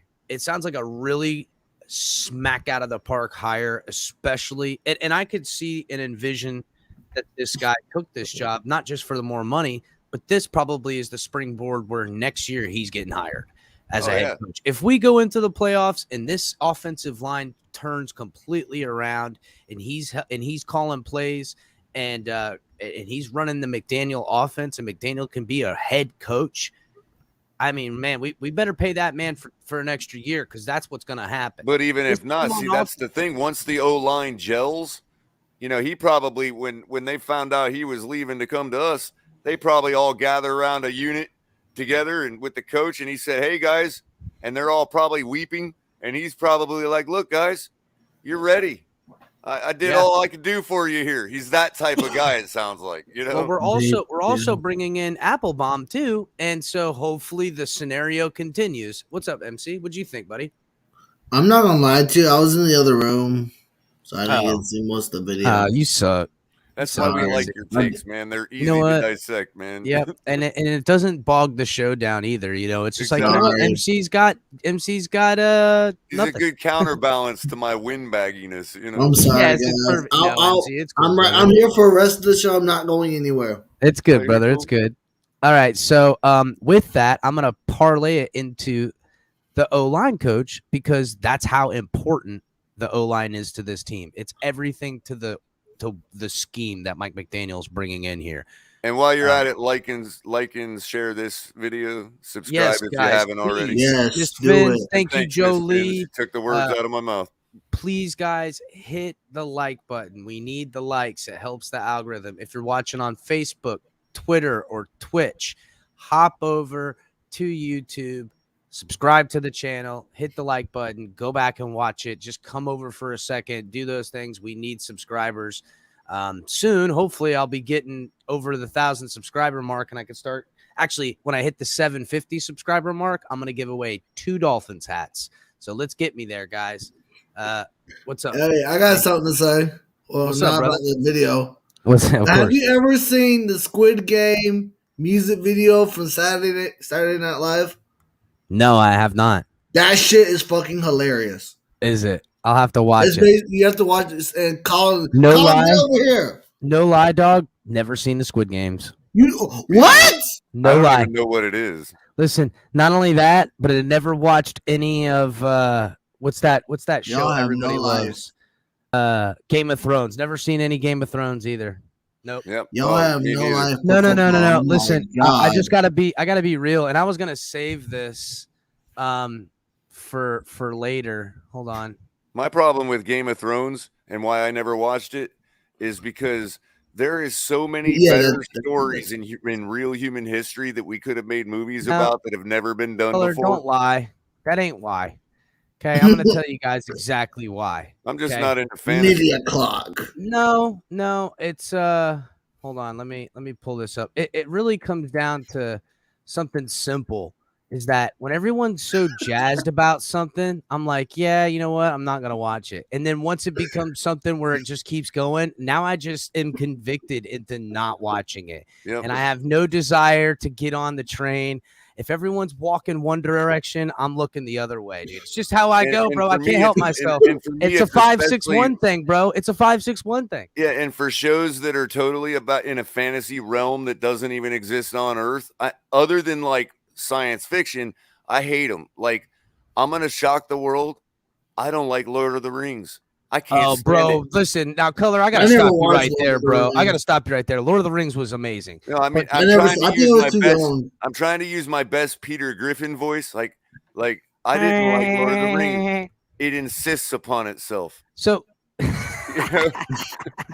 here's the deal: like anything that everyone is all about, Game of Thrones style. I'm just like, no, I won't do it. Like I purposely don't watch things because it's a full life undertaking that I don't want the commitment, bro. Throw and DP's honestly, comment up real quick. Who's DP? Throw his comment up real quick. Their comment. So, but see, that's the thing. I've already it's based seen on the War of the Roses. I've already seen War of the Roses. Yeah, but with dragons sounds cool. Dragons is cooler. Listen, I'll probably. I'm not saying I'll never watch it. Everybody, I'll just watch it so far down the line that I'll be like, yeah, you know what, this is pretty cool. I should have watched it when it came out, but you know, it's just my nature, and I got to be honest. I accredit it to being from West Palm Beach. It's kind of the way people are from West Palm Beach. And I'm going to share an article I found that gives you an idea of the insanity where I saw this article and I was proud. And most people are like, what a bunch of idiots. And I'm like, all right, West Palm Beach, keeping it real, West Palm Beach style. I love it. So look, it says right here, new game in Palm Beach. Try and beat the bullet train. Not working. LOL. 3 bright line crashes in 4 days in Palm Beach County. Yeah, it just happened 2 nights ago, man. That's right. So when I see shit like that from West Palm, I'm like, you know what? They're still doing it. They're still getting it the way I remember. Chris, the one that I saw the report on the other night. Yeah. car ended up, you know how like there's some people have their houses like backed right up against the railroad tracks. Yes. So the guy's car was rolled over like almost up against the guy's house. Oh my God, bro. But you know what? And listen, it's not that I condone a lot of what goes on in West Palm Beach, but when you live there, it's just how it is. And in some ways, I don't know. Color. I don't know how to like explain this, Chris. And it's worse since I got back from St. Louis. And what I'll say is this: you ever seen those videos of the intersections in like either like maybe in India or something, or maybe Colombia, where like everybody's just doing whatever the hell they want to do? Yes. We're one step above that in South Florida. Well, Color, listen, I remember it that way when I was younger. Like it was like that in the late 90s, early 2000s. So we've graduated to a half a step above that.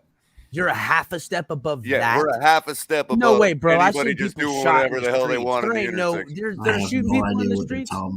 What's that? They're shooting people in the streets. No, but like everybody just doing whatever the hell they want in traffic, like in the intersection. Like, the traffic lights mean absolutely nothing. No. I mean, that's been regular, but I know what you mean. If you tell me it's gotten worse.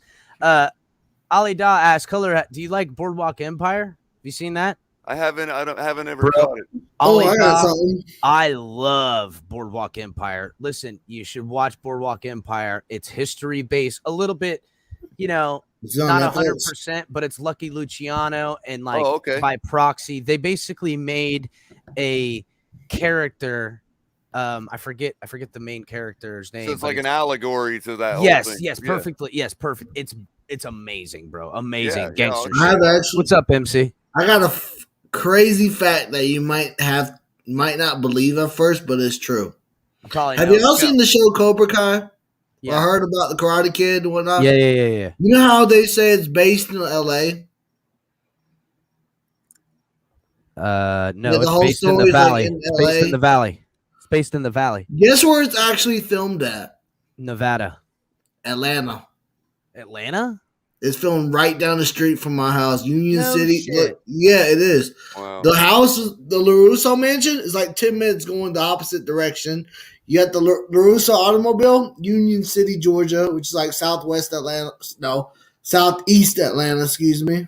And you got the All Valley tournament was filmed at Kennesaw State University, which is in Kennesaw, Georgia, which is north of Atlanta, which is where I live. That scene where the strip mall is, where he opens up the Cobra that's Kai actually and stuff like that. Strip like mall, that strip mall looks like 90% of the strip malls in Palm Beach. I mean, it doesn't look like that so much now, but like it looked like you could walk into a million strip malls in the 90s and 2000s. They've upgraded a lot of stuff, but there's still tons of them. You walk in, you're like, oh yeah, it looks just like that. Am I right, Color? Yep. And what DP said, the Tyler Perry studio has a lot to help with that for Atlanta. Also, DP, I was kind of referring to that, but I wasn't. I was meaning that, like, I've digested the Tudor rise to power through other media throughout the years. So when I say that's what I mean by when I say I've seen the War of the Roses. But yeah, the movie with Kathleen Turner and who was it? Gosh, I forgot. But you from Union City? It's not in front of me right now, but yeah, that was a great movie. I think he's saying HBO because that's what's got Boardwalk Empire on it, my man. So right you can on. watch right it on. right on. Yeah, I've got HBO Max through my not that far from there. AT&T. So account. all right, let's move on to my bad, y'all. I'm sorry. I keep getting y'all like distracted. Sorry. Boardwalk Empire is excellent. Yep, it is good. All right, let's Anthony's asking about Matt Applebaum, and I'm gonna play a video right now. So, wait, hold up before I play the video. What's up, Big John? What's good? Whoa, Big John! Back to his old moniker. Yep. You sent me a message, bro. My bad. I didn't see it till right now. I was like, well, this man ain't doing nothing today. Look at my phone. I'm like, oh shit. I'm late. I got you, doggy. No worries, dog. We're gonna be here for a little bit while. I wish you could have caught some of the earlier stuff, man. It's been some good videos. You have to go back and watch a little bit because I had some John Embree videos. How okay. If he you were got gonna start bashing Tua, I wasn't gonna watch. No. Okay.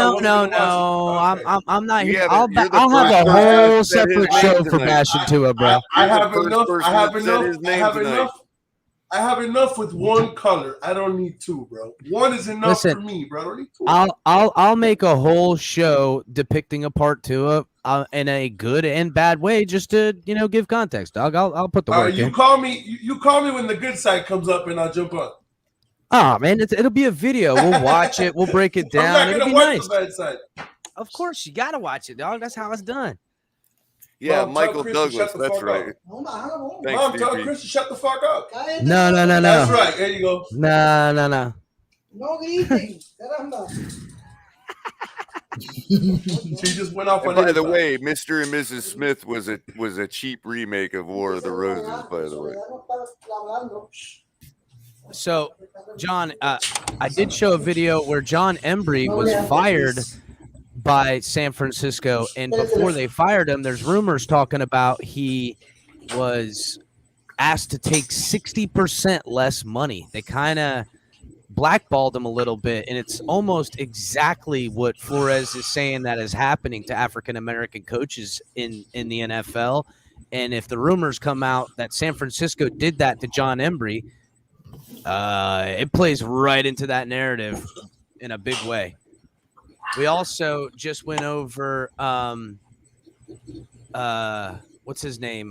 Goodness gracious, color. We just went over it. What's it? Frank Smith, excuse me. And that was a great video. I had the Chargers fan base breaking down Frank Smith, how they're sad to see the guy go. I thought he's the best hire on the offensive side yet. And he pointed out all of the players and blocking scheme and how, he did such a good job that they can promote from within, and that they were sad to see him go, man. So just a good video. We'll have to get back. So what I'm going to do now, because we're off of Frank Smith, I'm going to play Coach Applebaum. Now, this video I did not watch. So, but it is going to be him being questioned and stuff like that. It's like a coaching interview. What's up, brother? 1 second. All these videos you're talking about are the Dolphins coaching staff, correct? That's right. Okay. Yeah. So they basically forced John Embree out basically because they didn't, they made it seem like they wanted him to take a pay cut, but he wasn't going to take a pay cut. So you basically kind of pushed him out the door. And we're comparing that to flow. That's what you just told me. No, wait. no, we're not comparing it to flow. Let him finish. Let him finish. What we're not doing. Let him finish. I know, but you're saying it fits the narrative. The only difference is John Embree was not an asshole for an entire season. So let's just forget what will happen to flow. Let's forget losing pay for lose and all that shit. Apart from that, and this is not character assassination, I have it on good authority, and we're not talking about people that are inside the Dolphins front office. The people that tell me stuff are people that are around the team that are not in the front office except for one person, and I can't get into who that is or why or whatever. The bottom line is this is not something that is not known about Flo. Flo is an asshole. I've been saying that for a year. Dude, this dude will make Chris his enemy for no reason. Just because Chris has a picture. Yes, listen to me. Listen to me. Catch these hands, boy. I'm from South Florida. Don't fuck around with me around. Listen. This guy is the type of dude that if you have that picture in the back that says Dolphins and he doesn't like the color, he'll tell you either you put it down or you lose your job. He's one of these straight alpha dog, I don't give a damn, it's my way or the highway type of dudes. That's why it's funny. He didn't want to talk to me. Big John, you ever been to Massachusetts, bro? No, I hate snow, but listen. I'm telling you that every one of them are like that up there, bro. Good, that that's is why like I'm not normal there. day of business with my with the company I was working for. That's why I don't go up there, because I'll shoot them all. But at the end of the day, this is the problem. If you're like that with everybody, not everybody can take that. Me and you, Chris, that's what Big John. That's what we basically been saying, man. Yeah. No, oil and water. It was oil and water. I understand, but what I'm saying is, if you're going to coach 53 men That's 53 different personalities. You can't be that way when everybody doesn't take We've that accepted type that. of Yeah, no, criticism. that We've wasn't accepted that, bro. that wasn't where I was going as far as what it pertains to Flores. It has nothing to do Yeah, with the the money issues Dolphins. are being pushed out. I got you. Yeah, just I putting think more of context to the racial stuff that they were talking about, and that's what Sports Illustrated 49ers beat writer was talking about, how exactly what they allude to through the Rooney Rule and how it's being abused, and how, systematic racism of black coaches being treated differently by even offering the man to take less money and stay on the team is just a very uncommon practice thing to do. And it It's a slap seems a in the little bit, face. it really is. And to think that the Niners did that in a time when, well, it was before the Flores thing happened. So that could be just one more. If those rumors come out that they offered him 60% less money, bro, that is just Right. They were still operating in the status quo. If it That's happened right. before the Flores lawsuit. That's right. That's They're right. like, It hey, was- here's this black guy. Man, he knows he's going to have a hard time getting another job. So we know he'll well, take he's the had pay he's cut. had head coaching experience in college and stuff like that. So it was very disrespectful. But they also, in context to that, the co-host he had on there said, outside of Kittle, pretty much the tight end room hasn't been clicking, and Kittle did take a step back this year as far as his impact on the game. So maybe he bears a little bit of that blame as well. But that, we went to the Frank Smith interview, or just some videos about him. And so now I'm going to play Matt Applebaum. I haven't seen this. This is a coach's show. It's a Davidson football coaches show. I'm guessing it has something to do with the team he was coaching on. So, With but Davidson. yes, that's right. And so it's probably a smaller dealio. I have not watched this, so hopefully it's good. It'll give us a little bit of insight, because he's going to be our O-line coach, and that's what he was doing over there. So hopefully this is a good little clip. It's about 5 minutes.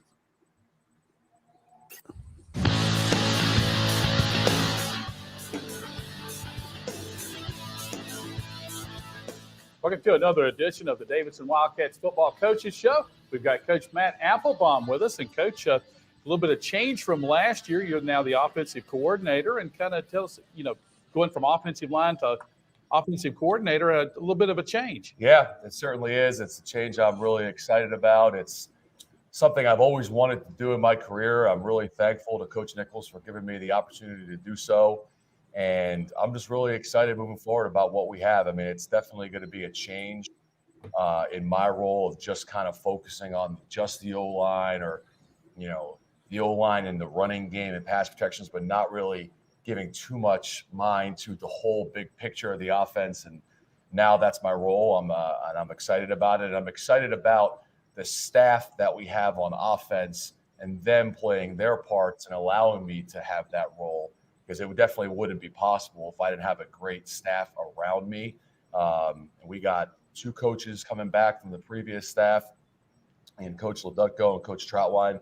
Those guys have been phenomenal in this transition as we've kind of filled the other 2 roles. And, Coach Troutwine is coaching our tight ends, and he'll help me out a significant amount with the offensive line, particularly the tackles.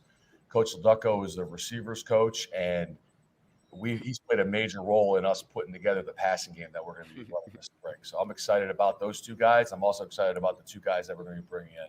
Now, you've got some quarterbacks on campus that another year of experience that should help your offense. Of course. No, of course. I mean, I'm excited about the quarterback group. We have a senior who's probably the smartest guy on the whole team, Taylor Mitchell. And I'm really excited about, him providing leadership and his intelligence and his overall understanding of the game. And I know he worked really hard to come back from an injury. I'm excited about him. Stockton McGuire, he did some really good things as a freshman. He has a lot of ability, and we're hoping he takes that next jump. And then Hunter Burns was a guy that came in from another school and, kind of had to get his feet under him. But he's got a lot of ability as well, and really we're excited about that group. And you got some big play receivers that'll come in back too, and that should make it a little easier to call those plays. Yes. I always make jokes with the receivers when I was just the line coach that, my favorite drives are when we go out there and we throw the ball one time and we score, because it gives the linemen less chances to kind of mess things up. But no, seriously though, we have I think a very talented group. Jarrett Scott's obviously a guy who made a lot of plays for us last year, but it's really a group that you could argue. What's up? I donated, Kohler. Did you hear what the guy just said? Can you replay that last 30 seconds, please? That's obviously a guy who made a lot of plays for us last year. Further back. The part about no, seriously though, my favorite drives are when we go out there and we throw the ball one time and we score. Because it gives the linemen less chances to kind of mess things up. But it does what? No, seriously though, we have what? Gives the offensive lineman less time to mess things up. So yeah, I love this guy. I absolutely love this guy. And first of all, I know we got more to watch, but he looks like he could already play. He could first still of play.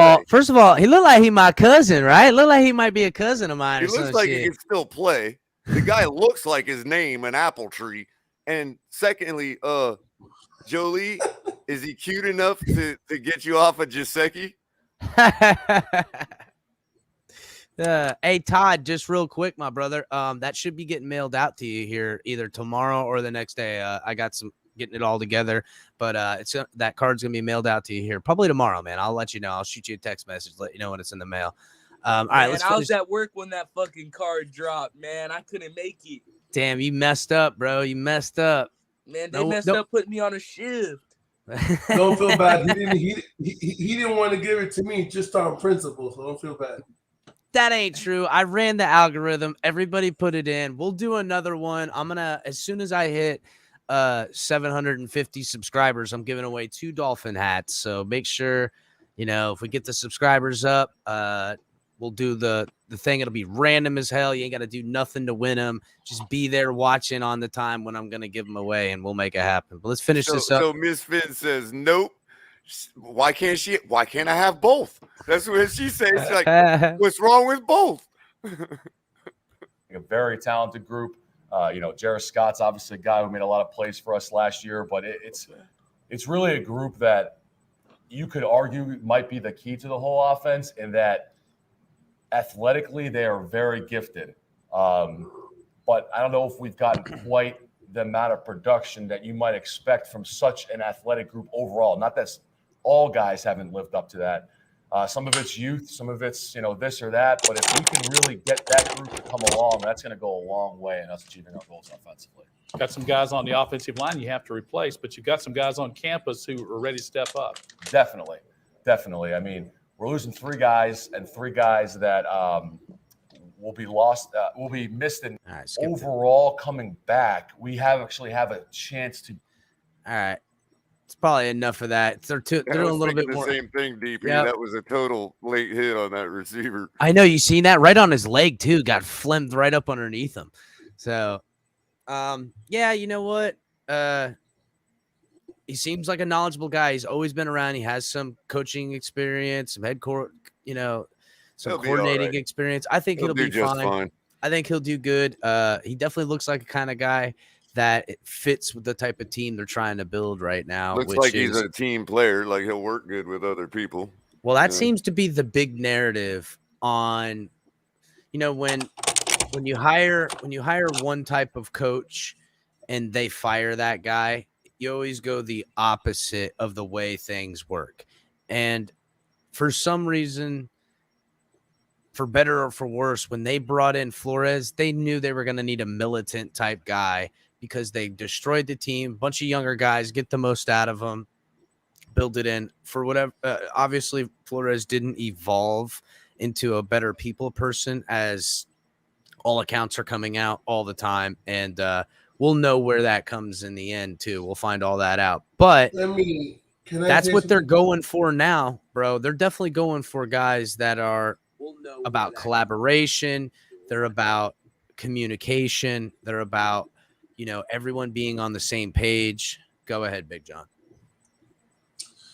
I'll put it like this. I don't have an issue really with Brian Flores.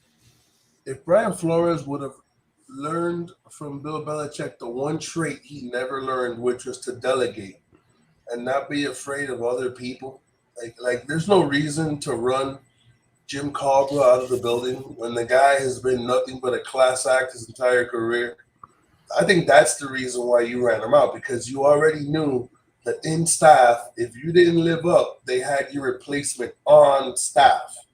And you can't blame Brian Flores for that. I mean, if you're going to be sincere about the whole thing, give the guy his props. He played the game before it played him. But if he would have known how to delegate and he would have known how to work well with others, even if he had the asshole persona, they would have bypassed it because you're winning. But when you don't want to work well with others, when you want it to be my way or the highway, you have 15 coaches coaching offensive coordinator. Okay. Oh, who's offensive coordinator? I don't know. We got 4. Pick one. That's child shit. What are you? Where's your advantage? Oh, they don't know who's calling plays. Who gives a fuck? Yeah. They don't work anyway. It doesn't matter who's calling plays. It's not working. It doesn't make a difference. Well, I mean, in some ways, then you have no one to blame. So you can kind of go, yeah, it wasn't a bad idea because no one's taking the blame. Actually, it worked to his detriment because who was the one that got blamed in the end? Flores was the one that got blamed in the end. I mean, listen, it was going to be blamed on him anyhow. He is the head coach. I think in some ways, maybe he maneuvered it where it was going to be on him. I think a lot of people, and this is why a lot of people from the outside looking in nationwide were confused, is because, to be honest, Big John, we kind of were winning compared to where we started from after the teardown. Yeah, and I get it. Listen, to me, maybe that wasn't enough winning and fast enough for what Ross was after. But why didn't he just give him a 3-year contract then? You know what I mean? Why set it all up like he's got all this, leeway, and that's what the mentality the guy's operating on. But I don't forget that it seemed personal, man. Caller, it's not about him it's not about his coaching style. It's about him not being able to deal with other people, which is crazy to me because. Yeah, no, it has to be in some way because look how personal it was to Ross. It seemed personal. I'll venture to say there's no doubt that Flores lost his cool in front of people that mattered, that lost him his job. It was written on his face that there was regret and shame when he was in that press conference. Like he knew he was a dead man walking. You mean the last one of the season? Yeah. That's right. He knew he was a dead man walking. And when Ross fired him and how it came out, it was personal all over it. No doubt. And I always said so. And because it was personal, I think that's probably a lot of the reason why Flores is fighting back, because it's personal. You know what I'm saying? And in both ways. When something's personal to one party, it's personal to both parties. So this fight is only begun, because if there's any way, I mean, not for nothing, dude, the implications alone do the same amount of damage that was being done to Flores's reputation is being done to Ross's reputation right now. So it's an eye for an eye, no matter what. Yeah, and in the world of cutthroat business, that's the law that applies. Hammurabi's code. You know what I mean? What's up, Sharif? Hey, fins up, man. How you guys doing, man? Doing good, my brother. All right. I just wanna push back a bit because I've been hearing this agenda of the Dolphins fans versus Flores. And not because of the him not being able to get his staff done or his relationship with Tua or strong relationship with players.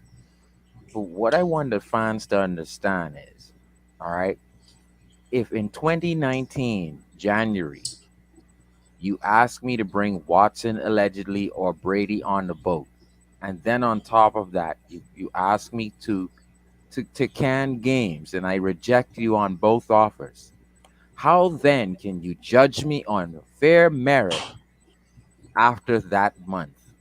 I would like Big John's answer on that.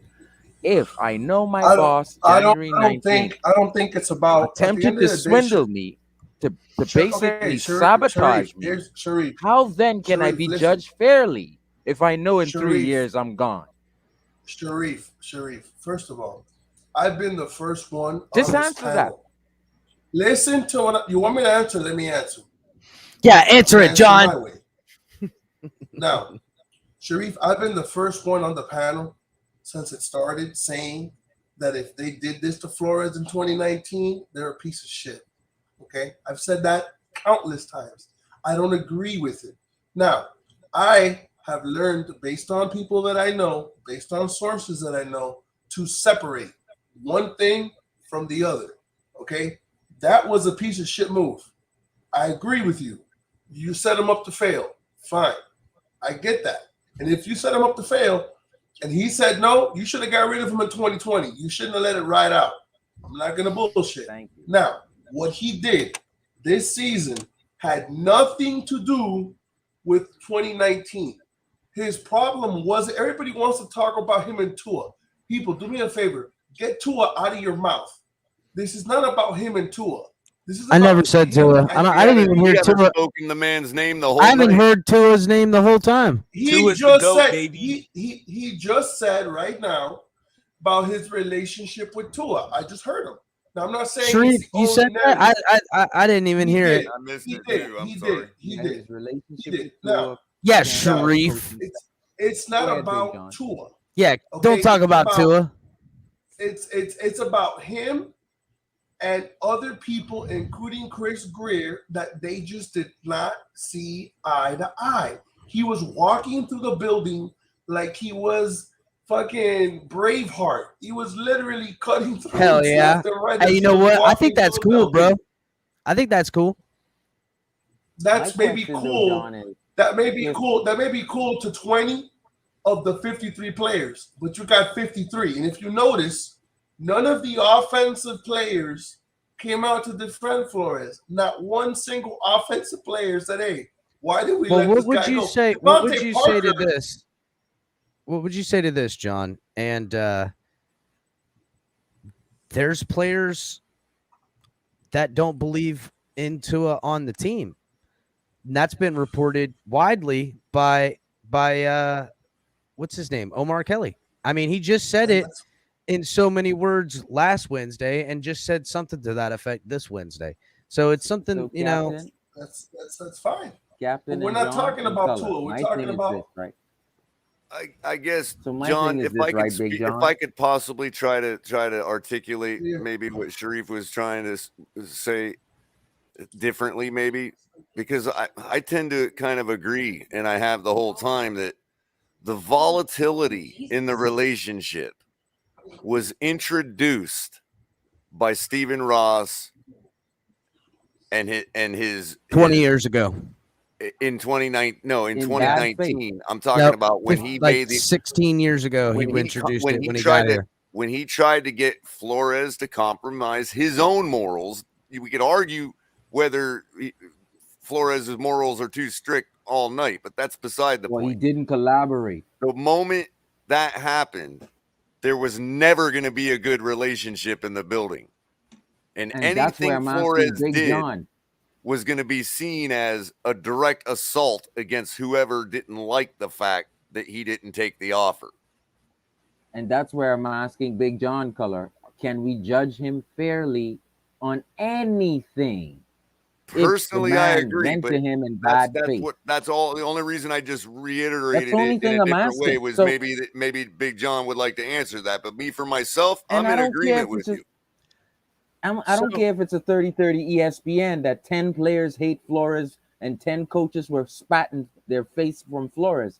I don't care about the 30-30 ESPN. What I'm saying is, as now, on the face of it, if I'm your boss and I offer you in bad faith to do something against your morals from the get-go, but yet I still hire you and you still work for me, there's nothing good that could come out of your situation other than you're not collaborative with me. You know, your Sharif, I boss like to who use pays this you. example. If I could use this example, and I want to read Ali Daw's comment here, but it'd be like if someone hired you to be an accountant and then they wanted you to do illegal things with their business on the books.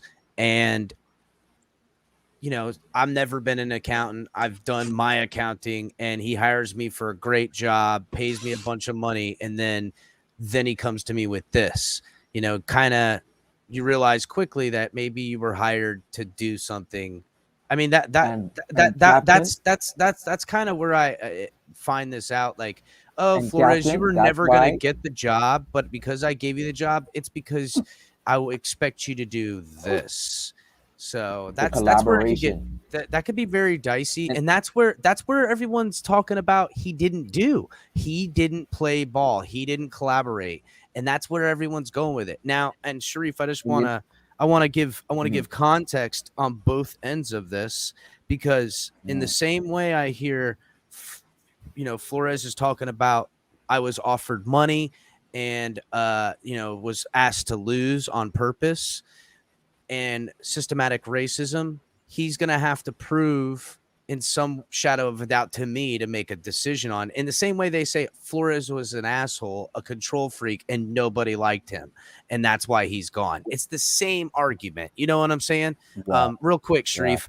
Ali Da says, Chris, but who, hold on, it scrolled up past me there. But who says there's not a player on any team that doesn't like their QB? For something, I'm willing to bet that a player on every team that doesn't like the QB. Yeah, I mean, I get that, but we're talking on the record to a beat writer that they knew it was going to get out has said something, and that it's it's just been constantly put out there.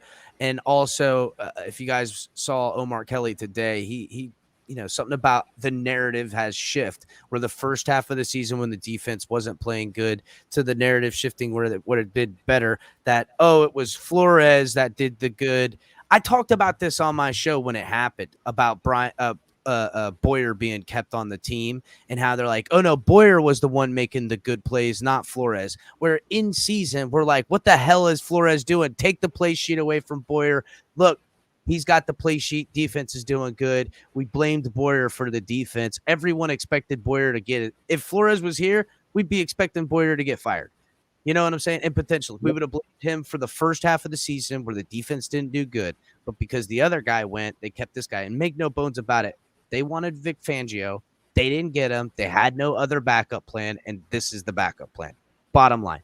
And if it doesn't work, he's gonna be the first guy to get his throat cut. And to finish off, right, what this is going to come down to is to protecting our sports hearts, our cheer and our love for this team. I think Stephen Ross has taken advantage of that for 3 years, and who knows how much more. Mr. Bruce Blaine has now lawyered up. Remember I talked about the 57105? That's an action that a plaintiff can take, and if they take that to their lawyers and their lawyers express that in court, their lawyers are now eligible to be moved from practice or hamper their practice. So when these lawyers took on Flores' claims, they knew what they were taking on. Now every hour you're seeing things come out. Now NFL is lawyering up. Ross is lawyering up. Even Bruce Blaine is lawyering up. That's the contemporary placement in case This Ross is why dies. we're seeing the backpedal to So, starting to I'm talk not even about worried throwing about Ross the under the telomeres. bus. I'm not worried about the people who hate Flores. I'm worried about the data and the facts of misplacement and more consideration for I'm looking for the word. It's not racism, but it's discrimination of jobs. And that's what it really comes down to. And you took advantage of the fans buying tickets. You took advantage, and if this comes out that you wanted to dump games, you took advantage of all of our hearts and our cheering for this team. That alone takes Flores out of the matter, Joe. Yes. John, that takes Flores out of the. It's on Raw, and he needs to get the F out of here, man. What's up, MC? Real quick, Ali. Oh, guys, I'm back. My bad. Yes, it's none other than Loretta Lynch, former U.S. Attorney General Loretta Lynch. Yeah, that's who the NFL's lawyer is. So basically, she was the lawyer Sharif, for the Obama Sharif, you're kind of administration, muffled, buddy. basically. Kind of muffled, Sharif. Was saying That doesn't muddy what the was the waters. first statement from the NFL? It was very defensive and what are they talking about? They're very false. And now what are they doing? I'm telling you, someone's going down. The NFL has hired former U.S. Attorney General Loretta Lynch to defend in a high-profile race discrimination case filed earlier this month by Miami Dolphins head coach. See, that's the thing. By former Miami Dolphins head coach. By former Miami Dolphins head coach Brian Flores. That's what the thing is, guys. This said discrimination, race discrimination, and then says former Miami Dolphins head coach. This is the problem. What I got here is that we are always tied to this point because he's our last coach. Now it's got to be on our doorstep for all this nonsense, no matter what it is. So, yeah, because we were his last employer. So since we were his last employer, our name comes up every time something happens.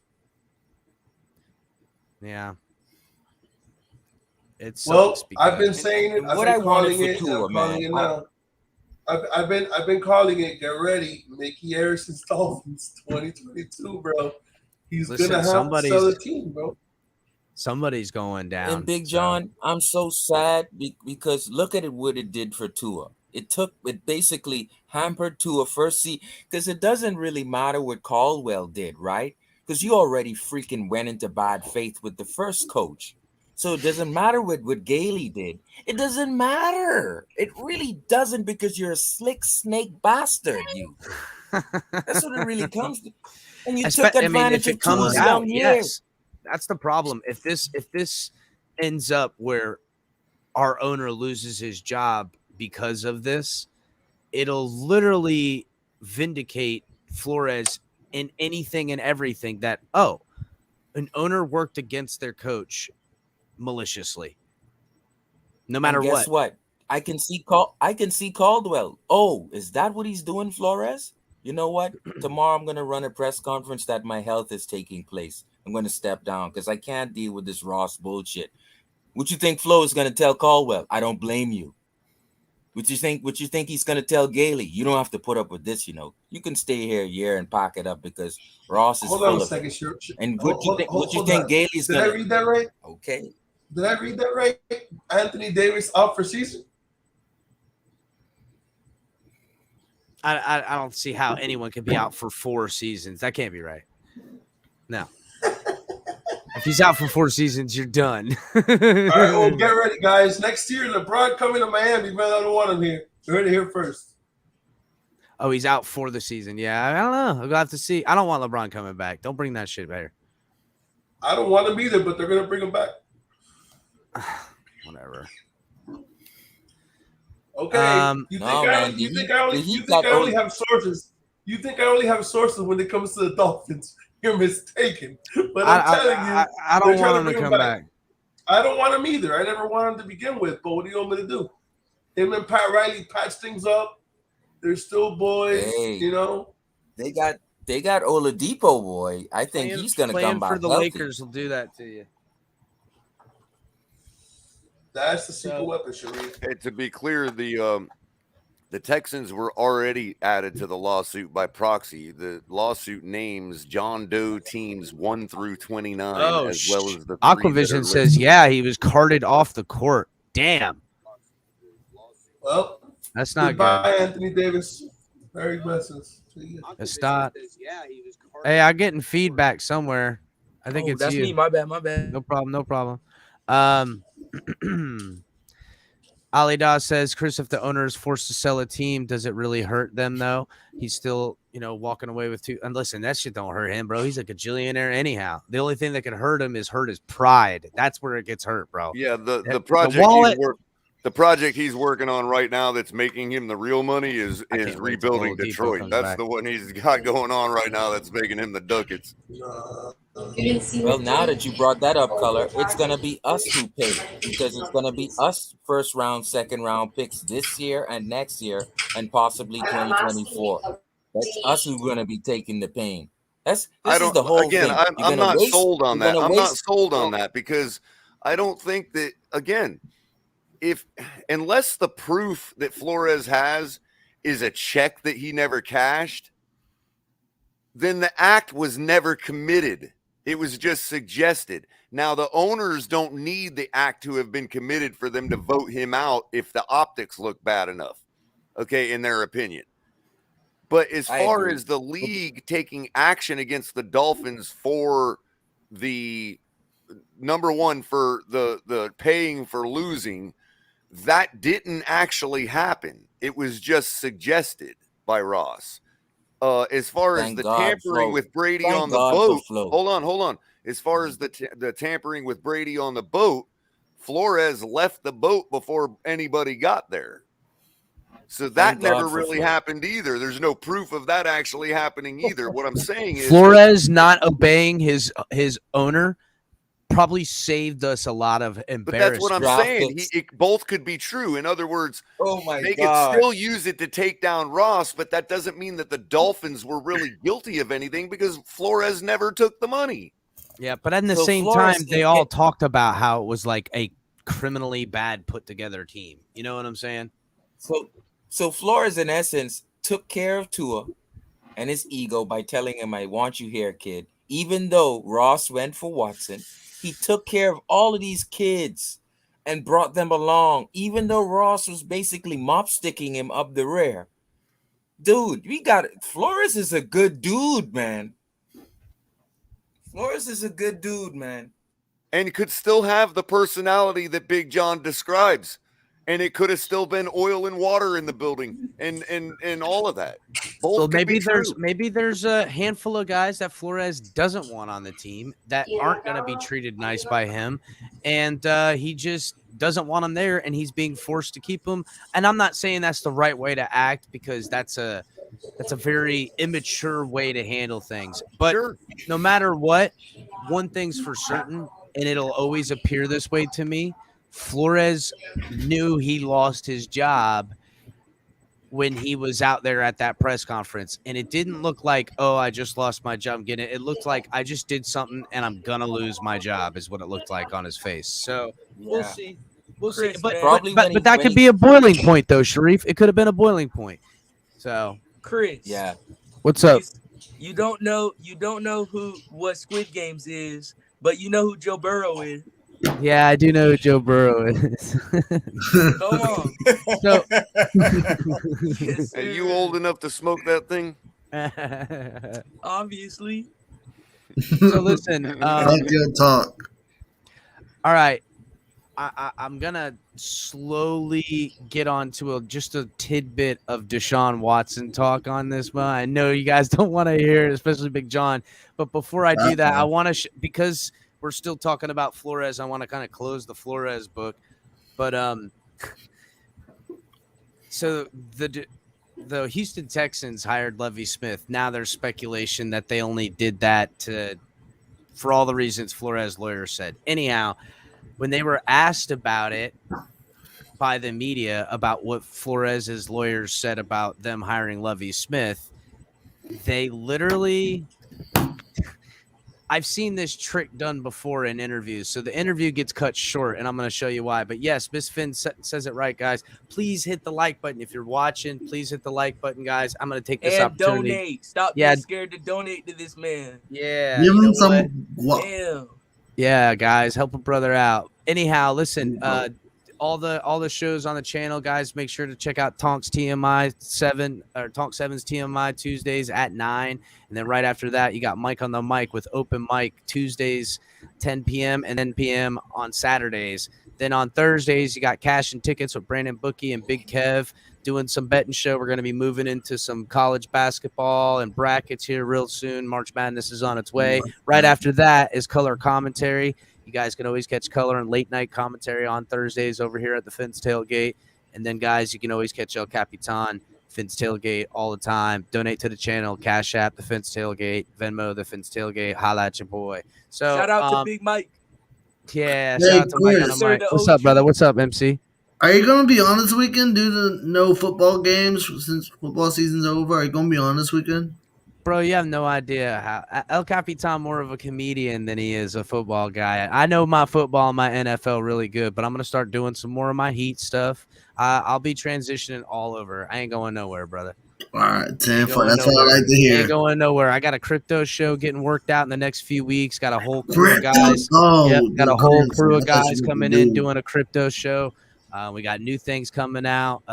Don't worry, I ain't going nowhere. I'm only You getting should get a started, Squid brother. Game show. Yeah, maybe Squid Games get in on That's here, what's figure up. out That's some what's stuff. up, man. Hey, Squid Games, sip and Squid Saturdays. Hey, man. Sip and smoke with Squid Games. Yeah. That's lit. What's up, Sharif? What were you gonna say? I'm actually Squid Games. I'm actually playing a crypto Squid Game where I can earn Squid Cash. Brilliant. That's Look at what's that. up. Look at that. That's Sharif how you done tied invest it right all together. Sharif done tied everything together. So, all right, guys. So check out. This is hilarious. So check out this interview, and they're being asked. The Houston Texans are being asked about Brian Flores, and if you guys. Maybe some of you guys are a little younger, but I've seen this trick played before. What's going on here? It says it's not responding. V for Vendetta is back. Whoa. Why would we lose? Something going on, dude. Like the whole screen's white. You're not going to let me do it. I don't know what's going on.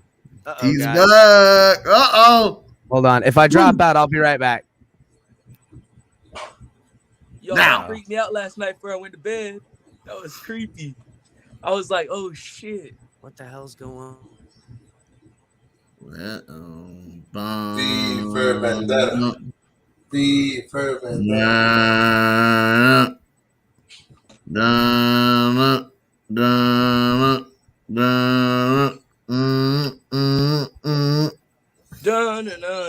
Go, Gators. That's what it sounded like. Oh, hell no. Not that you ruined that. Nah, but that's what it sounded like he was about to do. You know what we did to them Gators? We said, shut the mom. Come on, MC. We were agreeing for a minute. Come on. Y'all wasn't gonna beat Bama. I'm letting you know right now. I know. Y'all had a shot, but you blew it. Let's talk about college football for right now. Okay. Alabama, we know we lost. Fuck the Dogs. Lost our lovely host. Wait, what? So, Big John, you got any insight on the Marlins, man? Is Jeter ever gonna actually make it a winner, or is that all just show? I really don't know, man. That's up to them. I mean, it looks I like- want them Hey, to. man. I want them to convert me. I'm Big a John, Cardinals you a fan, Marlins but that fan? don't mean I have to be forever. You know what I mean? I'm a Miami fan, bro. From strip clubs to sports teams. Oh, I get it, but That's I was good, in man. St. Louis for 10 I'm years. answering. You No, know how I'm it is, answering man. Sharif. I'm answering Sharif. Yeah, but you know how it No, is. man, in I'm a St. Marlins. Louis, man. That's chill. I'm a Marlins fan, Color. You said you're a St. Louis Cardinals fan? Is anybody Yeah, watch I'm a college Cardinals baseball or fan. just me? Come on, Kohler. Color has about 19 championships. Yeah, that's what I'm saying, man. I was so starved when I moved up there. I was so starved to watch a winner, having been a Dolphins fan my whole life.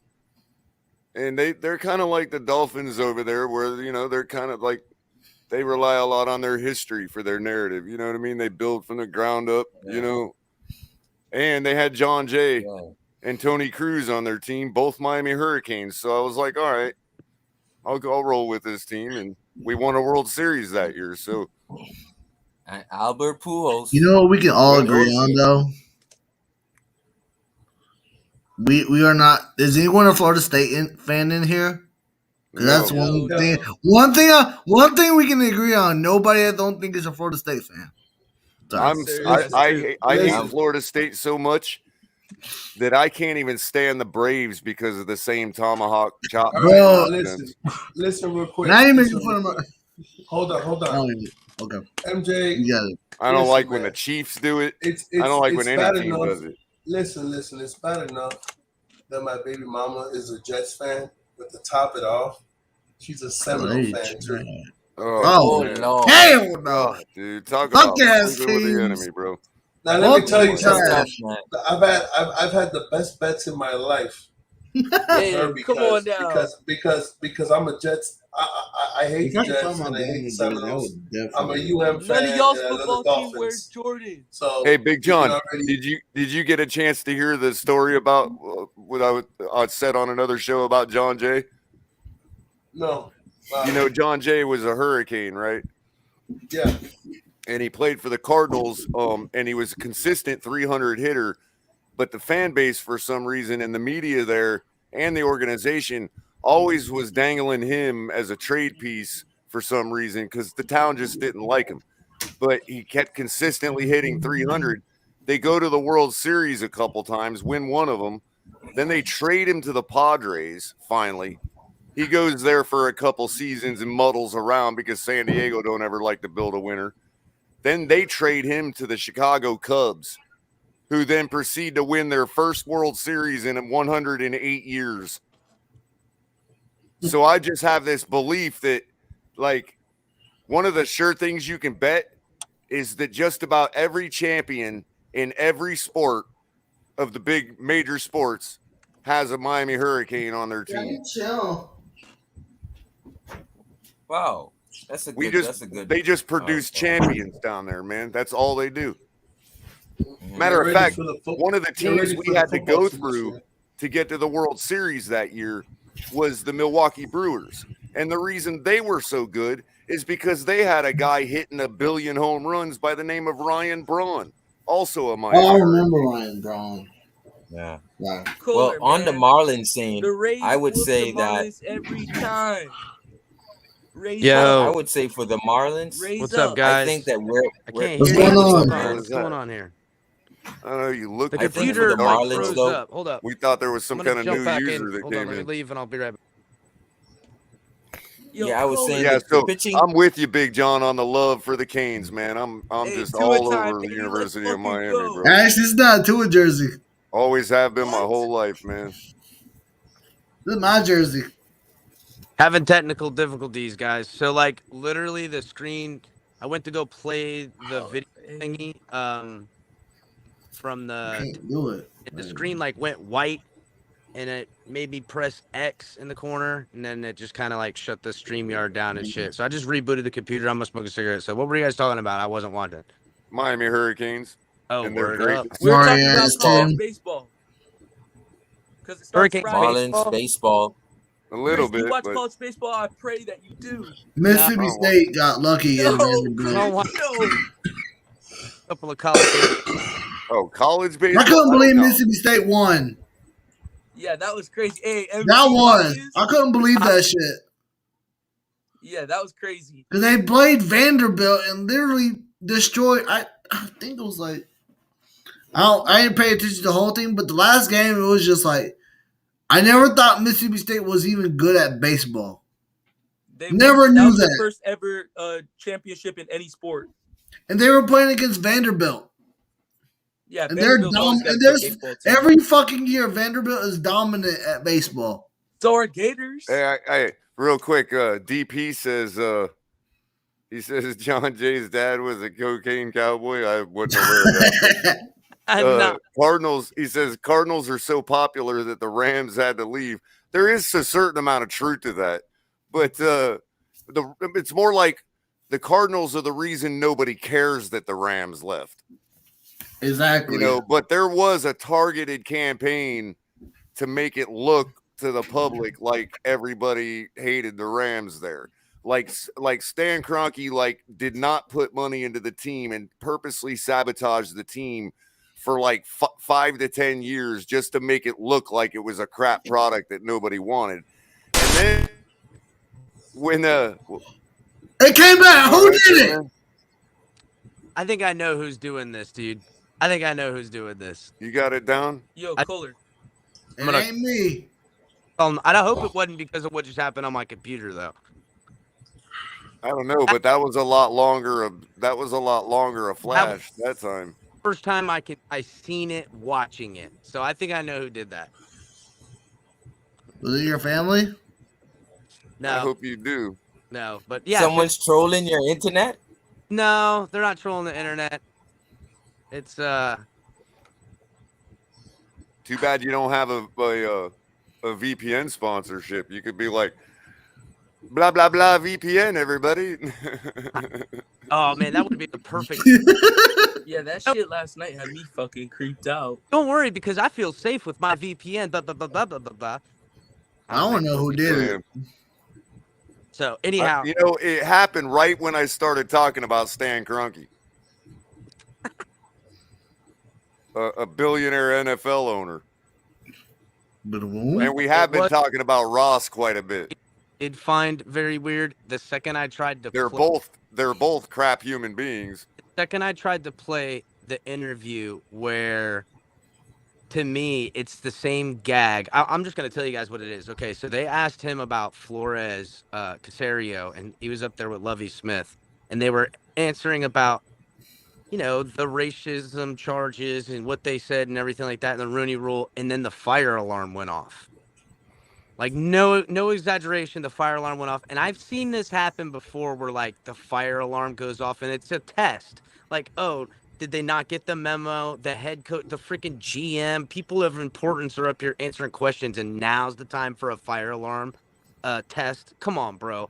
When a hard question comes up like that about your organization in relation to what is going on in lawsuit with civil rights with the coach, and then fire alarm, and that's the video I was going to show, and then the computer's all takes a shit on me. So, long story short, I don't think it's correlated to what's been going on, but I want to figure that out.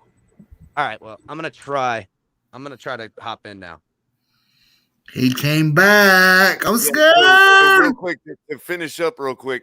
So they also, the NFL took part in it too. Basically what they did was they only let, the city didn't want it to happen, but everybody around the greater St. Louis did, because most of the fans that came in to watch the Rams were from St. Louis County and not the inner city, not St. Louis City, which despite most states, St. Louis, it happens to not be part of its own county. And that has to do with old Civil War nonsense. But real quick, so they only let when they voted on whether the people of the city wanted to have the Rams there or wanted to renovate the stadium, they only let the people inside the city vote on it. When all the people that really had the stake in it, that were coming to see the game from outside the city, had no vote in the matter. So it was like complete manipulation on the NFL and Stan Kroenke's part, because they wanted the Rams back in Los Angeles. And that's bottom line. They had the building we see ready to go. They wanted that built. That was put on the building project was put on steroids to get that done. And lo and behold, that is now the new headquarters of the NFL itself. That is where the NFL is headquartered now. Somebody tell me who got stuck outside, because I keep hearing something from outside. Yeah, I keep hearing like cricket noises. DP's spot on with that. I hear cricket noises. I hear crickets too. It's coming out of my Dude, nobody's outside. Not in my room. Nobody's outside? No, I'm inside. What the fuck I'm is inside going right now. on? That's great. Like I don't know. Hold on, let me check if I hear it on my TV. Of course, I've got a surround speaker system, so I've literally sounded like it was in my Ross, room. man. Stephen Ross is trying to block the message, man. All right. Listen, I'm gonna try to upload this video now. It seems like everything's going up. Hold on. But in all honesty, DP, we could hate the guy for it, or at least the fans of the Rams can in St. Louis. But you know, nobody's gonna fault a billionaire for tripling his money, because that's really what happened. You know, I think they should have. I don't think they should have let the Chargers move there too. I think they should have put the Chargers in St. Louis. All right, guys. I was going to ask you. Go ahead, Ed. Yep, sure. Specifically, that happened last week. The lawsuit was filed. How did that influence, if at all, getting to where you are now? Yeah, good question. I would say it didn't affect us at all. I would say just speaking specific to Brian. So, I've known Brian a long time, personally and professionally. I have a lot of respect for Brian as a coach and a person. He was a part of this process. He's been a good coach in this league for a number of years. Part of my responsibility was to spend time with as many quality candidates as possible. And Brian was one of those. As it pertains to the individual lawsuit, I would say from the beginning of when we started our process, call it January 14th to now, there was multiple conversations throughout the course of, I would say, the last few weeks with a number of different candidates, and that was pretty fluid. I think this process in and of itself is very fluid, and we have got a fire, but don't use the elevators. Don't use the elevators. All right, I'll try to talk over the microphone. But anyways, this process is pretty fluid, right? And you have to take information in. But I would say there were conversations with Brian after that took place, so that really didn't affect the process at all. See what I'm saying, bro? He's like, I'll try to talk over the microphone. You're already talking into the microphone, dude. You meant the alarm. Yeah, I know what he meant, but you know what, man? Come on, bro. It must be me with the crickets, Mark. Is that what you're thinking? Let me go see. I'll check the crickets. Goodness gracious, dude. Show is officially off the rails, guys. Officially off the rails. But you know what's ironic about that, DP, is, hey, whoa, what? Now how many years later, and all of a sudden, first thing they do is cut bait with Jeff Fisher. Who basically, that's the second time he moved a team to another city, by the way. He was with the Oilers when they moved to Tennessee. And they basically used him for that purpose and cut him loose, hired McVay, and wow, not what, 3 years later, who has the Super Bowl, winning it in LA? I mean, it's so stupidly rigged anymore, man. It's unbelievable. The whole thing, top to bottom. It's not even a matter of referees making decisions. It's like top to bottom. Stan Kroenke literally bought the championship. It's not using my microphone. You guys can hear me right now? This microphone ain't working? Yeah, we hear you, bro. Oh, shit. Let me switch mics so I can see it. Yeah, no, I shut the window, so. Now, see, there it goes. Oh, so you were sabotaging your own show. Got you. Me? No. Yeah. But I do know who it is who just called and told me. Yeah, what do you think, DP? I wasn't that deep in the weeds on it. Is Jeff Fisher the one responsible? Tell you for about it drafting tomorrow, Sam Big Bradford? Because that's the key to that mess. Okay.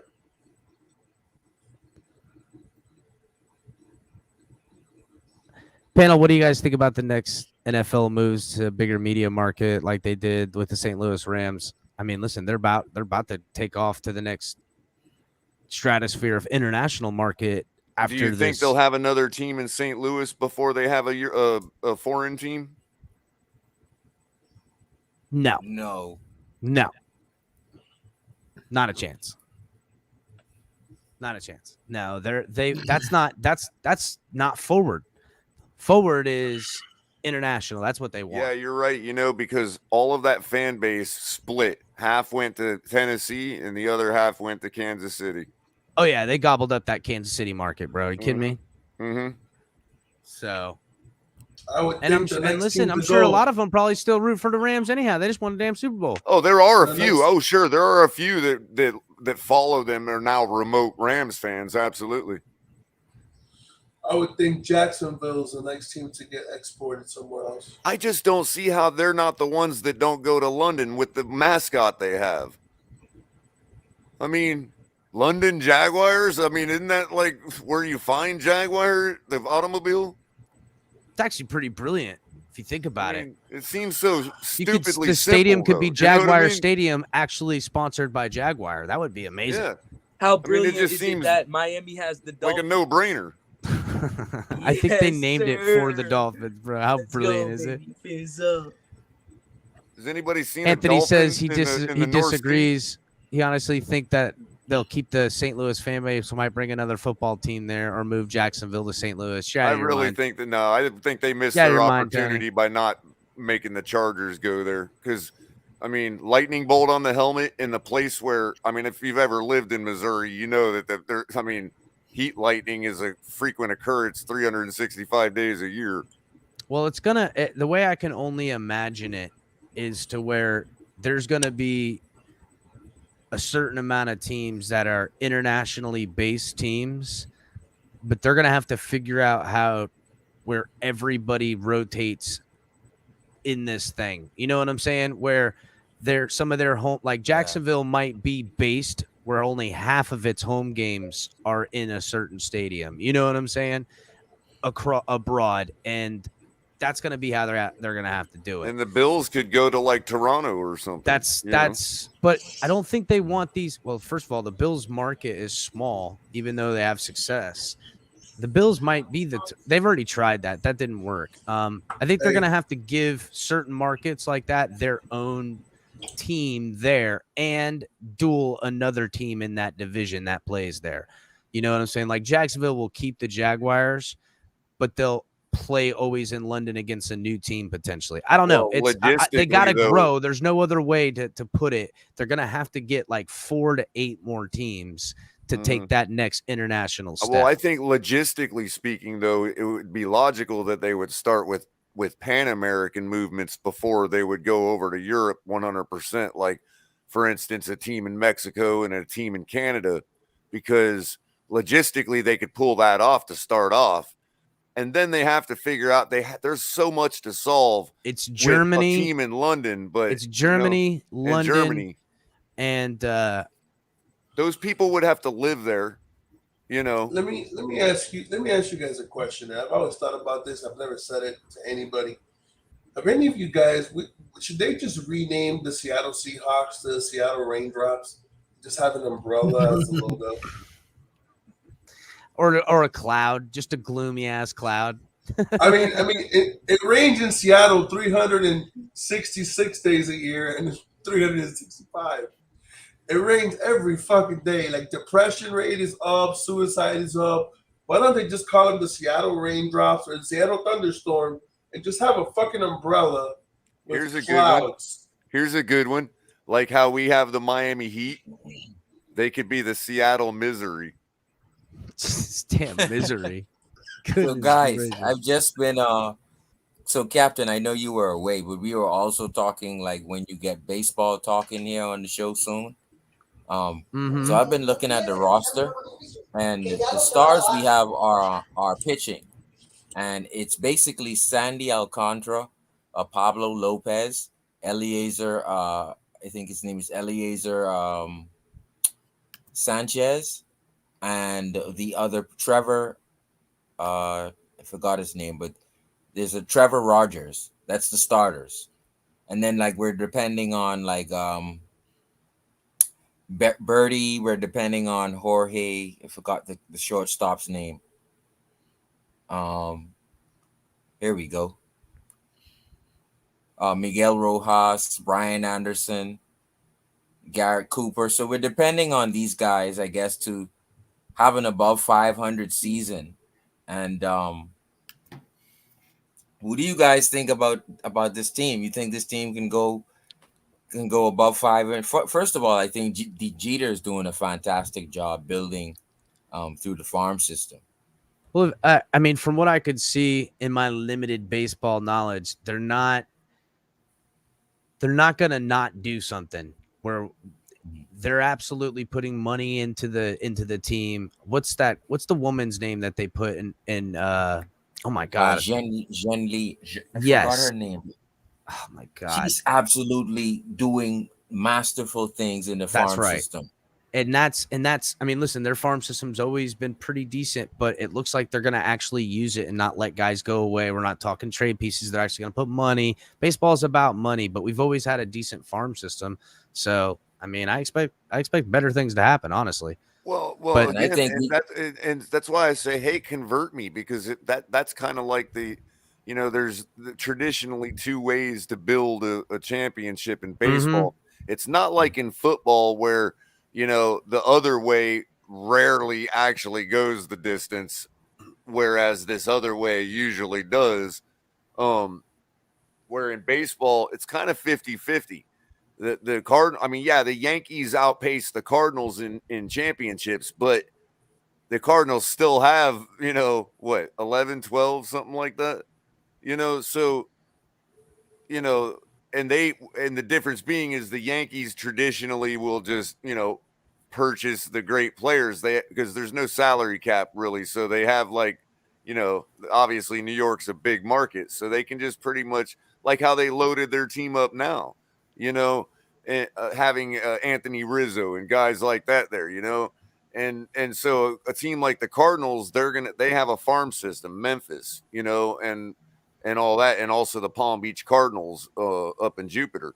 So it's like, yeah, that if the Marlins are starting to implement that type of system, I think they do have a real chance, because that's the only type of system that it kind of excites a fan base, like a place like Miami gets excited, like the way, like harder, like the way we want to win football. You know what I mean? Build it ground I know that up. they said they would get a guy to be better than Miguel Cabrera. That was Stanton. And they said they would get a guy who's better than Stanton. And I know I haven't seen that guy come up yet, but they say there's a cat in the AA who's more powerful than Stanton and Cabrera. Don't get me wrong though. The Cardinals still pepper in Anthony. Free agents here and there. You know what I mean? You still spend your money if it's the right opportunity, Well, I was hoping to actually take my son to some spring baseball around my neck of the woods over here on the West Coast. They got the Twins, which I'm not a Twins fan, and I'm not a Boston Red Sox fan either. But those are the teams that are around, and my kid's 9. I would love to take him to some spring baseball. Take him to a college game. Yeah, college baseball game. That's not a bad idea. They got some good college baseball around yonder, especially Miami's just a little far for me to take that ride until I move further south. I'm knuckling down, guys. I'm trying to move further south this year because that's where I want to be. What's up, brother? Are you looking at the chat right now? A little bit. Why? What's up? Did you see my reaction? So someone with a 786 number said, "Look at my face," and I looked at my face, and did you see my reaction? Someone with a the Batman chat, something like that. You gotta see my reaction. On what? On the text. Oh, on the thing. Hold on. It's so small on my phone, dog. Just watch me the whole time. Hold on. It's like literally the smallest thing ever. I feel so ashamed because I hate scary shit. I can't even open it, dog. I can't. It's so tiny. I got y'all. Well, it's classic. I hope the phone don't charge. Hold on, what's my battery at before I do that? All right, we're good. I promise you, we're good. You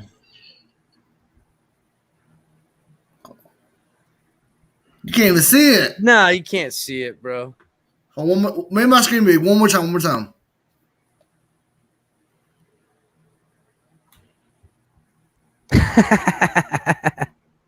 Yeah, I can see the reaction.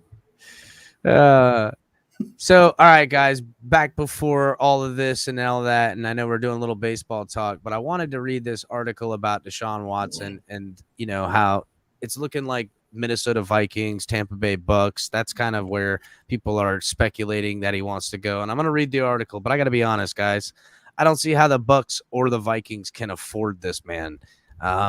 Not just afford him in cap, but afford him in assets and draft picks and what it's going to take to also get him, not just pay. I know a lot of people are like, well, they could, get rid of Cousins and, get rid of like 10 other guys and then pay for him. Yep. He's going to want to have to, waste another 33 touchdowns on a 4-12 season. Yeah. I'm not sure he's into that. The money that Watson's already signed As AB up likes for, to always point out, the money that Watson's already signed up for demands a hefty, healthy, non-dead cap situation cap. You know what I'm saying? And not only that, but you need 5 assets or probably 4 first-round draft picks, we'll just call it. That's probably what it's going to cost in totality. And even a couple players, maybe. Probably a few players. So yes, Alida, they have immense cap issues. I believe if they cut it a few players, no matter what they're carrying dead cap, they could go all the way to like, what is it, 20, 40 million in dead cap. If they cut a lot of the players, people are saying cut this one, cut that one. That's and yeah, the Bucks are in complete rebuild. I think it's more likely a team like Philadelphia would be in the runnings, or even the Giants, but the Giants don't have a lot of assets to trade for that either. What could the Giants offer him? Here's the thing, Chris. This is the thing we keep pointing out. All of these teams have cap issues. And guess what? It would kind of give us sort of some cap issues. It would definitely give us. Let me finish real quick. I'm not personally worried about those cap issues because I know that I believe in our team beyond what most people do. But that being said, we would actually get a few cap issues, and we're the richest team in the league right now. That's right. What's up, so Colin? It's like, what are these people thinking? Even talking about other teams? You can't say the Dolphins will get cap issues with a quarterback like him because, first of all, teams that have quarterbacks like that pay those guys. So they figure it out. It could be argued it would kind of give us a bump in the road for a second. But I believe in our team as it's constructed now. So I wouldn't be too concerned about that myself. My point is that if we could argue that the richest team in the league cap-wise would have issues from doing it, then how can anybody else do it? You know, the only other ones would be Dallas, which I keep saying. If we whiff on Deshaun Watson, we're going to be watching Deshaun Watson play in Dallas, and Jerry Jones is going to get some kind of award for some kind of rehabilitation award for making Watson, giving him a second chance and all that. So that being said, shout out to Miami Sports Fanatic Show, guys, Gio and Batman. Yeah, Gio. Love you, bud. Yep. Thanks. Appreciate you guys being here. Everybody like and share. Come on over here. I'm going to drop the link if anybody else wants to hop in, guys. But anyhow, so here's a little bit. Let me drop the link real quick. With Deshaun Watson, it's pretty blatant, and I'm going to read this article. It's a Sports Illustrated article. Or no, it's a Fans Nation article. Yo, Chris, before you do that, man, I worked What's 11 to 9 today, a 9-hour shift, but as everyone can see my name right there, I'm Joe Burrow, so I play a good game, so I could talk a big game. So I'm gonna end it with this. Your boy is at the leaderboard, the number 1 top for most donations on the channel. So if y'all step up your game and donate, you know what I mean? Maybe y'all can meet me at the top, baby. That was pretty good, man. Colin, thank you, brother. I love you, bud. So, all right, let's Colin, man. He always going out with a bang, bro. Colin's been on fire these last few days, man. He's on it. He's on it for sure, guys. Okay, so Deshaun Watson trade, Texans QB puts 2 new teams on wish list. Sincerely,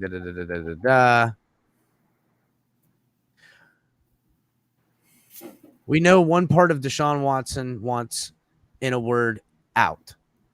But along with that, in a way, it seems to help the Houston Texans, reports have not of the unhappy QB willing to expand his NFL destinations list. So would Watson waive his no trade clause for employment with the Tampa Bay Bucks or move to the Minnesota Vikings?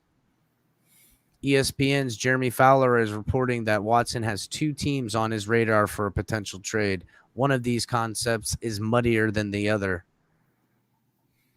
Watson may have interest in the Vikings, but the Vikings already have Kirk Cousins under contract. That makes the concept complicated. And the Bucks, we already knew that they are in need of a new quarterback in the wake of Tom Brady's retirement. Watson said to ESPN, which I find that kind of bold. I didn't know Watson talked to ESPN. I got to find if he did. Has begun evaluating potential fits for his service in 2022 with the Bucks and Vikings among teams on his radar. I got to see where he said that, because that's a bold statement right there. Yeah, well, I mean, we've heard other things come from the Watson camp too. I mean, Yeah, that were that's outright lies. So, you know, Watson remains a stellar talent, but one who has been in mothballs for a year, sitting out in the 2021 season as a member of the Texans while trying to untangle himself from legal difficulties. His legal situation likely needs to be resolved before a potential trade, which Houston hopes will pay off with a trio of first-round draft picks and more. The key component for the Texans, the hope, is a bidding war. We all know about the Broncos and Commanders and other teams willing to explore the idea of acquiring Watson.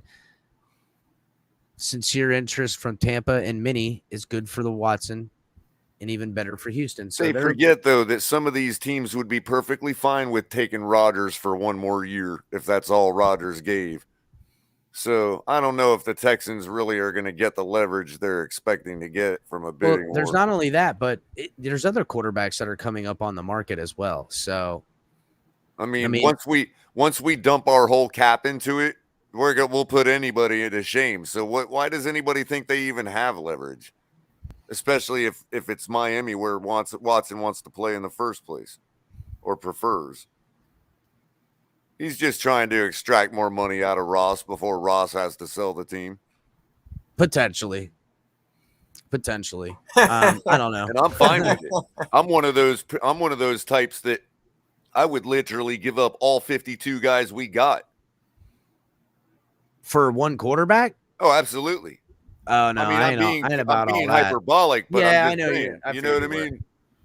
Like, there's very few people on our team that have a veto in my eyes when it comes to trading for Deshaun Watson. Well, there is an asking price that's too much for certain. Obviously, you know what I'm saying? I you know, guess. if you want 3 first-round picks, Jalen Waddle, Jalen Phillips, and Xavier Howard, like, bro, get the fuck out of here. You know what I'm saying? Like, come on, bro. I can't give you that. I mean, I wouldn't give up the future quarter.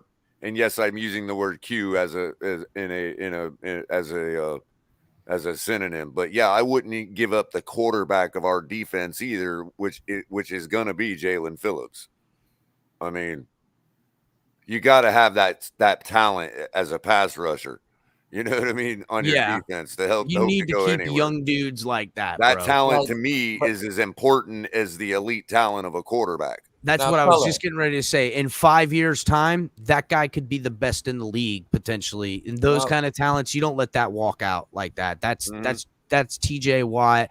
That's I firmly believe he's already having dinner with Jason Taylor, man. Oh, bro, you kidding me? If anything, he better be falling around like a puppy dog. Yep. This is the foot in your mouth moment for the staff and for Stephen Ross, because if that is the case, Color, and if Watson still hovering over this team, one man isn't here for you to blame. And if it happens that Watson comes here, I'm sorry, you wasted Tua's time, man. Well, listen, if you guys, paid him $38 million before he even took a first snap of the ball. I know a lot of guys that come to the show around here are newer to the show, and I've said this before, Color, and you've been here for a while too, but I've said, don't be surprised while all summer long, the Tua narrative is built up and sold to a team like Carolina for what they believe to be worth way more than we said he was. I mean, look, if everybody said towards the end of the season you couldn't get a 5th-round draft pick for Tua because of how terrible he is. Between now and the next start of next season, a young quarterback with 3 more years on his contract for a 1st-round pick and a 2nd-round pick contention, and something else, you could get it. I'm telling you, and you have to essentially you gotta sell it to a team. I'm not saying that Watson will come here, but this is definitely going to be a topic where not only is the Dolphins going to be mentioned every time Flores is mentioned or systematic racism in the NFL is mentioned, and then there's also the whole entire case over our owner with collusion, losing games, NFL investigation, but then Watson looking for trade partners getting his lawsuit set up in the next few weeks potentially is going to be mentioned with the Dolphins again. We got the trifecta coming around here, guys. The trifecta. So That'll be the prepare. quadruple, because in the same breath, I believe in Tua. Tua is our quarterback, and we believe in him. But yet, I'm still gonna trade for Deshaun Watson before June 1st. Well, here's the thing, though. What if they do know that there may be some kind of downtime involved with Deshaun Watson? Like TD always keeps preaching, you get him in the building. You know what I mean? Because to Chris's point, if there's some kind of downtime involved with Deshaun Watson, maybe a season or maybe a season and a half, then that does give us the opportunity to let McDaniel do whatever thinks he can do with Tua to make him at least look above average, a little bit of above average. You know what I mean? There's no reason to not have your cake and eat it too. If no one wants to, keep him and then get this guy and pay this guy. Well, that too, but I'm just saying, like, if you're talking about increasing Tua's trade value, I do believe there's enough in Tua, despite what I say about how I feel about his quality of play and whatever. I do believe there's enough in Tua for a guy like McDaniel to bring that out and at least be enough trade value to lift up his stock, be decent trade to somebody else. And, 8 other teams that would love to have that level of quarterback play. So I want to address Q in the comments. He says, serious question, what has Watson accomplished? And I got to be real about the way I evaluate a quarterback. And analytics, all that stuff's good. And I use the shit out of everything for all kinds of stuff. But when it comes to the quarterback position, I've made the same assessment of Tua in the way that, or I use it the same way with Tua and Watson, where it's not so much about wins, losses, or stats. I got to be able to see a guy that literally makes people fear him on the other side of the ball. I want a guy who strikes fear in the hearts of offensive coordinators, of defensive coordinators, of defensive players. I want the corner coming out and the questions are going, hey, how are you going to handle so-and-so quarterback you're going against this week? He's really good. He's dicing people up. He's running all over you, whatever the case may be, because the corners and everyone's asking, how are you going to handle this quarterback? You know what I'm saying? And you know what he can do. And it's the eye of the tiger. That's it. I didn't see it from Tua last year. I had hoped to see it in the Titans game. If you guys saw my show the week before the Titans game, I said, this is it. This is the game. This is the one where, win or lose, this is where I'm supposed to see, hey, I'm the man. Okay. Hey, wait a minute, Chris. Hold on. And I broke down that film with TD on TD Fins Talk, and Doug was there, and he broke it down a little bit earlier today, and it was ugly, bro. It was ugly to watch when we broke it down that weekend on Sunday, like that night. My point is that really I had come to this apex on the Tennessee game, where the excuses and the understanding and how I was pushing back the goalpost, giving all the reason why, okay, this game, Tua has to prove it to me. I'll answer it, Q. Give Chris a minute. And in all other ways, I understand that they didn't prepare well, that they should have ran the ball, all those things. Every context to the game plan, offensively, defensively, whatever you want to say, fine. But the bottom line to me, a quarterback throws footballs or hands them the fuck off. Okay. And I saw a guy throw the shit out of a football a lot and did a terrible job doing it.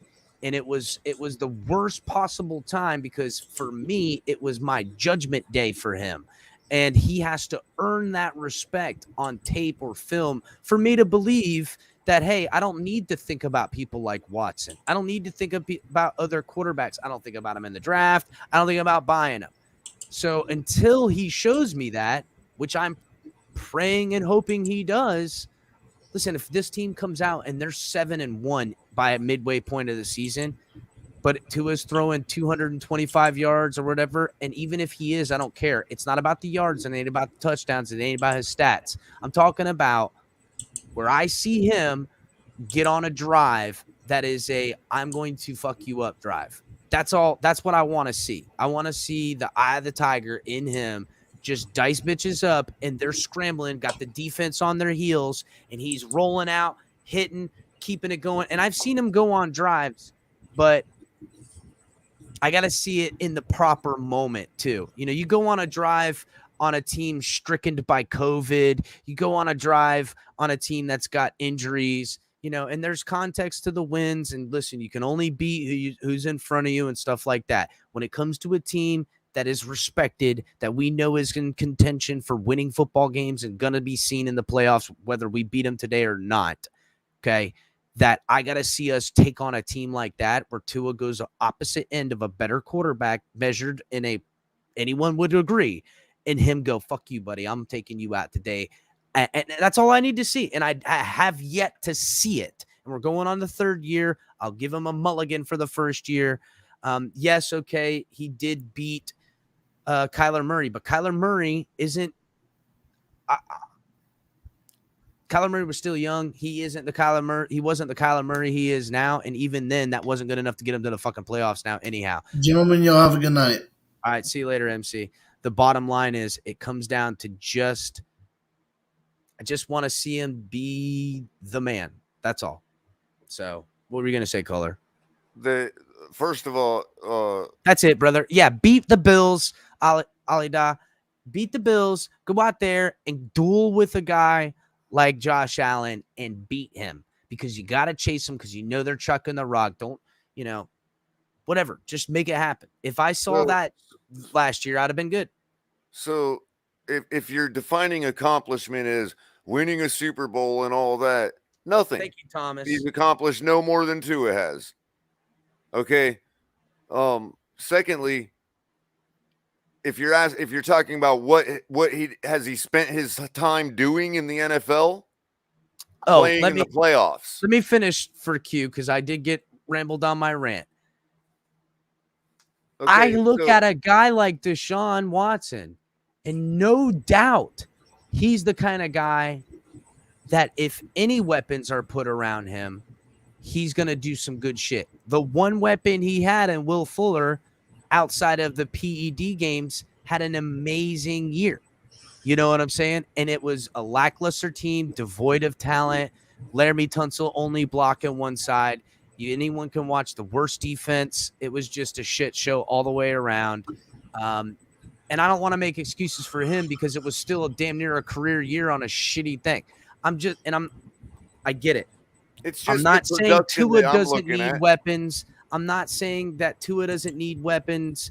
I'm not saying we'll give Tua the same weapons in this. I'm saying that if you give Tua this team with weapons and O-line, and take same said team, weapons and O-line, and insert Deshaun Watson here, I will expect head over shoulders better performance. And Chris, real quick, ABC, and this is what I wanted to say to Q to answer the question above and beyond just yes or no or nothing or something.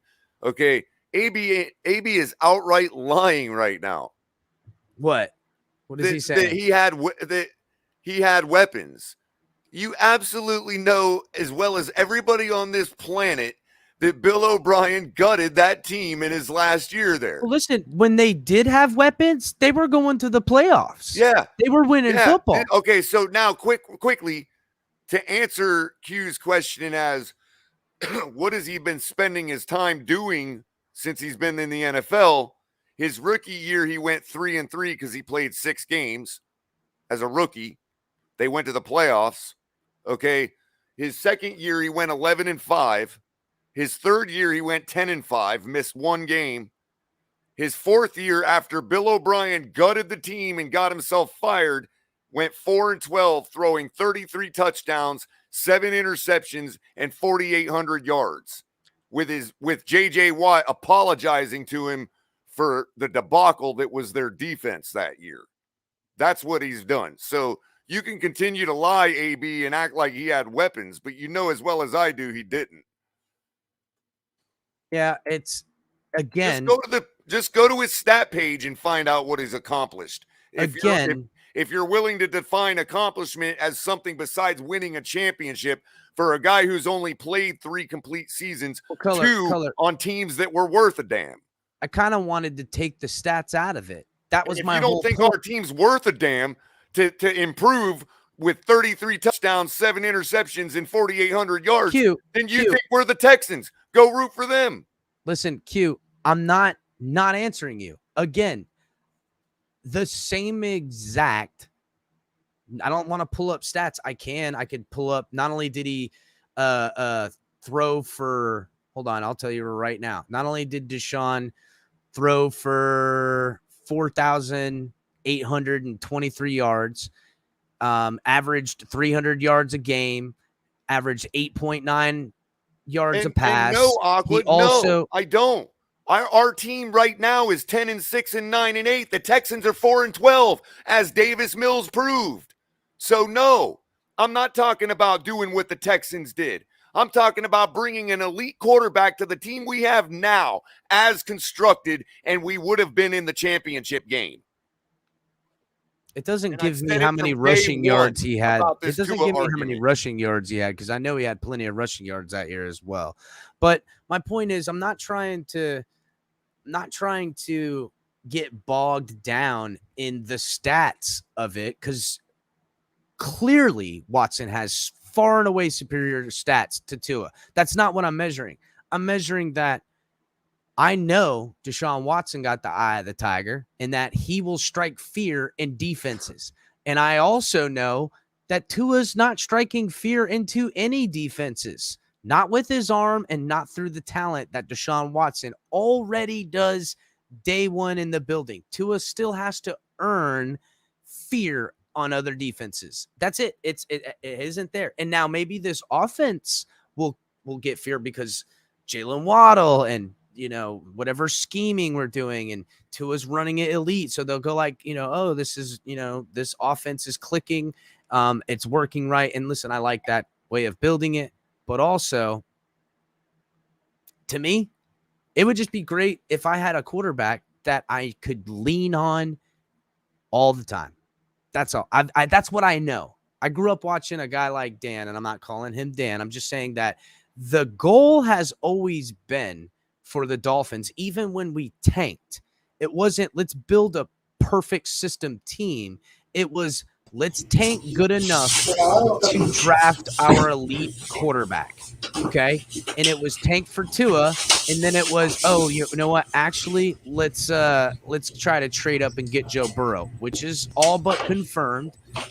And why has the goal changed? Why are we not still trying to get an elite quarterback? That's all. And really, AB, who was the talent in Watson's second year when they went 11-5? DeAndre Hopkins, one guy. Who was their talent? What's up? Sorry to tell you, bro. DeAndre Hopkins and Will Fuller make a big difference. I get it, Big John. I get it. I'm fully sold on DeAndre Hopkins. I get it. Wait. Let him talk. You say you get it, but at the same time, you just sat there and said one guy. Here's a question. But when they took that one guy away, you're telling me that the guys they had behind DeAndre and Will Fuller are equal to the guys we have on our squad now? No way. I just don't believe that. Of course not. Otherwise, we'd be 4-12. But that's my point. No, that's not true. You have to give credit where credit is due. The Dolphins play better as an organization than the Texans have since Deshaun stopped playing. Okay? You have to give. Why do you think I said, regardless of what they want to talk about Flores, coaching style matters. He's a good coach. He just can't get along with people. What did I say at the beginning of the show? I said, if you would have learned to delegate along with people inside the organization better, we would have made the playoffs 2 straight years. I don't have an issue with Flores. I have an issue with the way he is with people. I can't walk up and work with Chris and tell him, hey, and be serious with him and say, Chris, you're a fucking scumbag. Listen, No, I fucking know he's look. laughing. No. I know you're laughing, but I'm. No, it's crypto. It says, look. Hold on. Let me move the banner. It's crypto. You totally made me die laughing when I seen your name coming in here. Crypto Ross. Nice. And but- no, 11. I'm not saying 11, that. I'm yeah. saying that the receivers that the Yeah. Texans were left with after those guys Ross were has told gone Crypto that are we're going not to win 11 equal games. to our That's what that receivers means. now, especially since Listen. Will Fuller's one of them. It's not so much any of. I don't give a damn about Flores. We also got the guy he was handing the ball off to before they gutted the team. Yeah, they gutted that team at 4-12. And by the way, Jim Kelly went 4-12 in one of his seasons prior to him winning Super Bowls. John Elway went 4-12 midway through, went 5-11 midway through his career before he won his Super Bowl in his 16th season. So Look, man, 4-12 seasons is allowed by elite quarterbacks. That's an outlier. I tried. Those are outlier seasons, so you I can't went pin and looked, 4-12 I went on and them. looked at him head to head against Cam Newton with the Patriots that 4-12 year. I tried, Crypto. What am I missing here about this guy? I tried not to like him, and my eye test told me nothing but this guy is an absolute champion. It told me the same thing when he beat Lamar Jackson at Clemson. And the same thing, he beat the crap out of Josh Allen in the playoff game when he spotted him 16 points. The guy is and an he came back and absolute beat star. that same Josh Allen team that this franchise can't beat. So, okay. That we know we can beat the Buffalo question, Bills if that man was on this panel, roster. The game of football is essentially a team game. I hate one fans put pressure on one position. On one position, the quarterback position can't cover up all the weaknesses, blah, blah, blah, blah, blah. Well, listen. And Anthony, that's my point. Kelly won a Super Bowl after his 4-12 season. That's my point. Stop thinking Deshaun Watson's 4-12 didn't win a season Super Bowl. means, well, he Kelly didn't win. He but went to he went 4 to Super 4 of Bowls. them, though. He went Yeah, to he 4 of lost 4 straight, but he participated terrible. in the Super Bowl. He led them to a Super Bowl after. That wasn't an indictment of his whole career just because he had an outlier 4-12 season is my point. Was it Jim Kelly Deshaun that Watson, folded, or was it Scott Norwood? But here again, exactly. You are allowed to go you have can't one even bad measure season. that.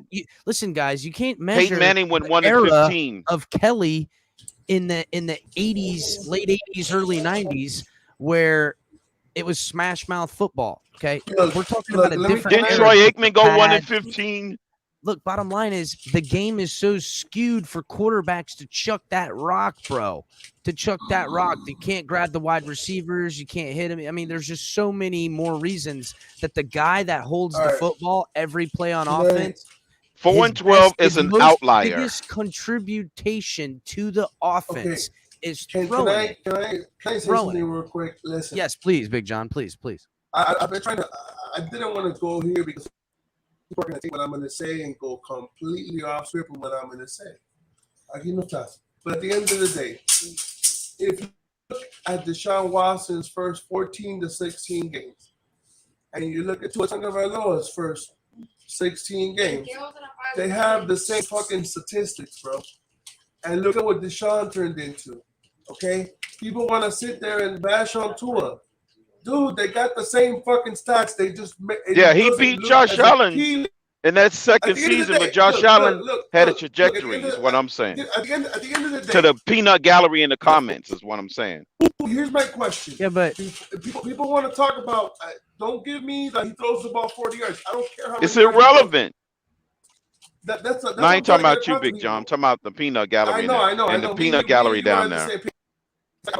I don't care how many times he throws the ball 40 yards down the field. I don't care how aesthetically pleasing it is. I want to win. I don't care if Tua runs for 109 or throws for 109. That's right. Watson is no Kelly because he's way better than Kelly. Now, here's my thing. People Preach, don't crypto. understand something. Deshaun Watson is a great quarterback. Not a great molester of people. But that's neither here nor there. Now, here's my question to you. I'm sorry, I had to.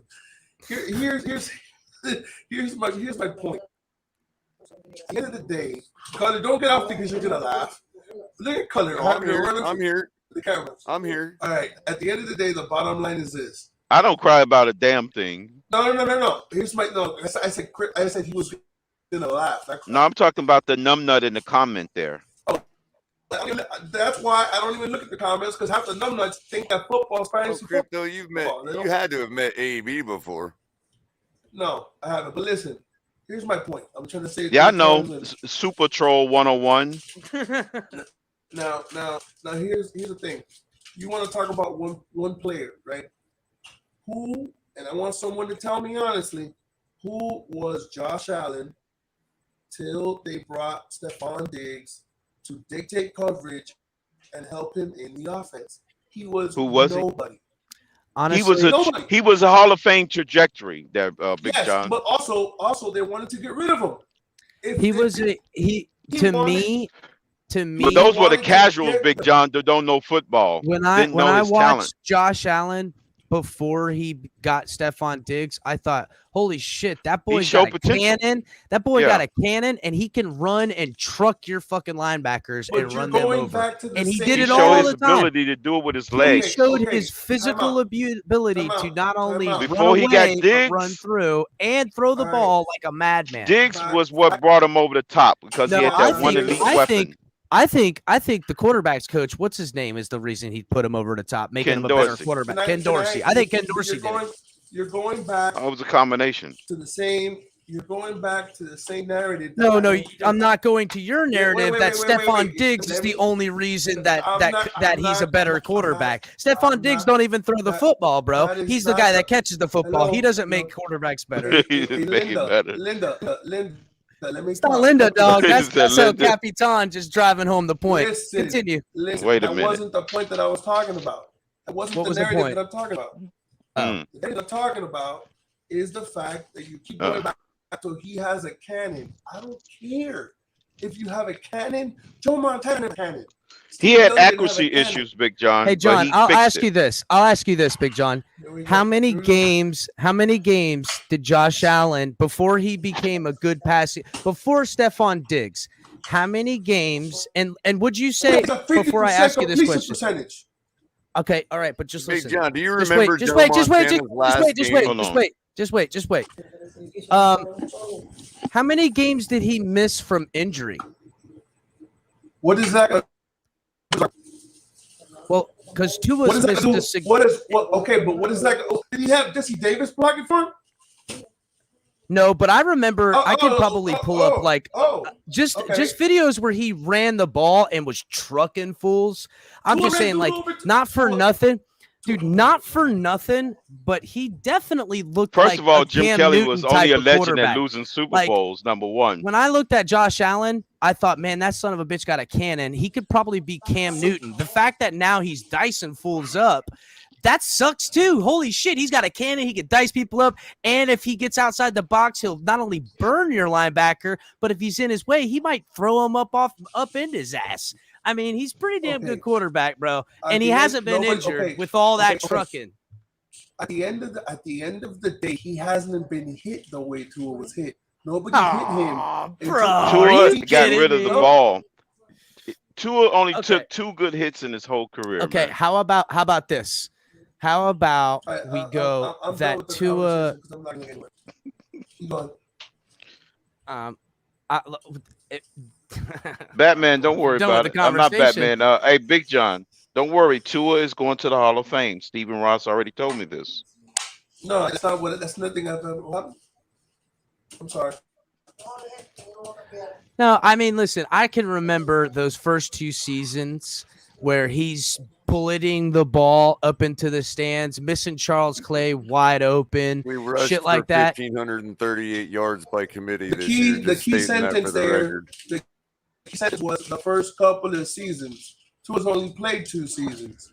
When he I was know playing that, 2 but- seasons, okay. So then, why do we want to keep comparing Tua to people who played more games, had more snaps? and Well, have you better compared talent? him to Josh Allen. I didn't compare him to And Josh Allen. You I'm did. telling you, and I'm telling you that in the first 2 seasons, Tua was better. You may not like Was it better because than it Josh. looks He was better than a lot of people. Big I John. know. Nobody's But- arguing but- that. but, you know, But it's about that 3rd season. It's about the collective. That's all. Listen, It's about this, dude. I'm You not can argue talking- that I'm Tua not was better talking than about- Big Ben collectively, if you want to Hey, Big stretch John, it that do you much. remember Joe Montana's last ball game? What? You remember Joe Montana's last game in the NFL?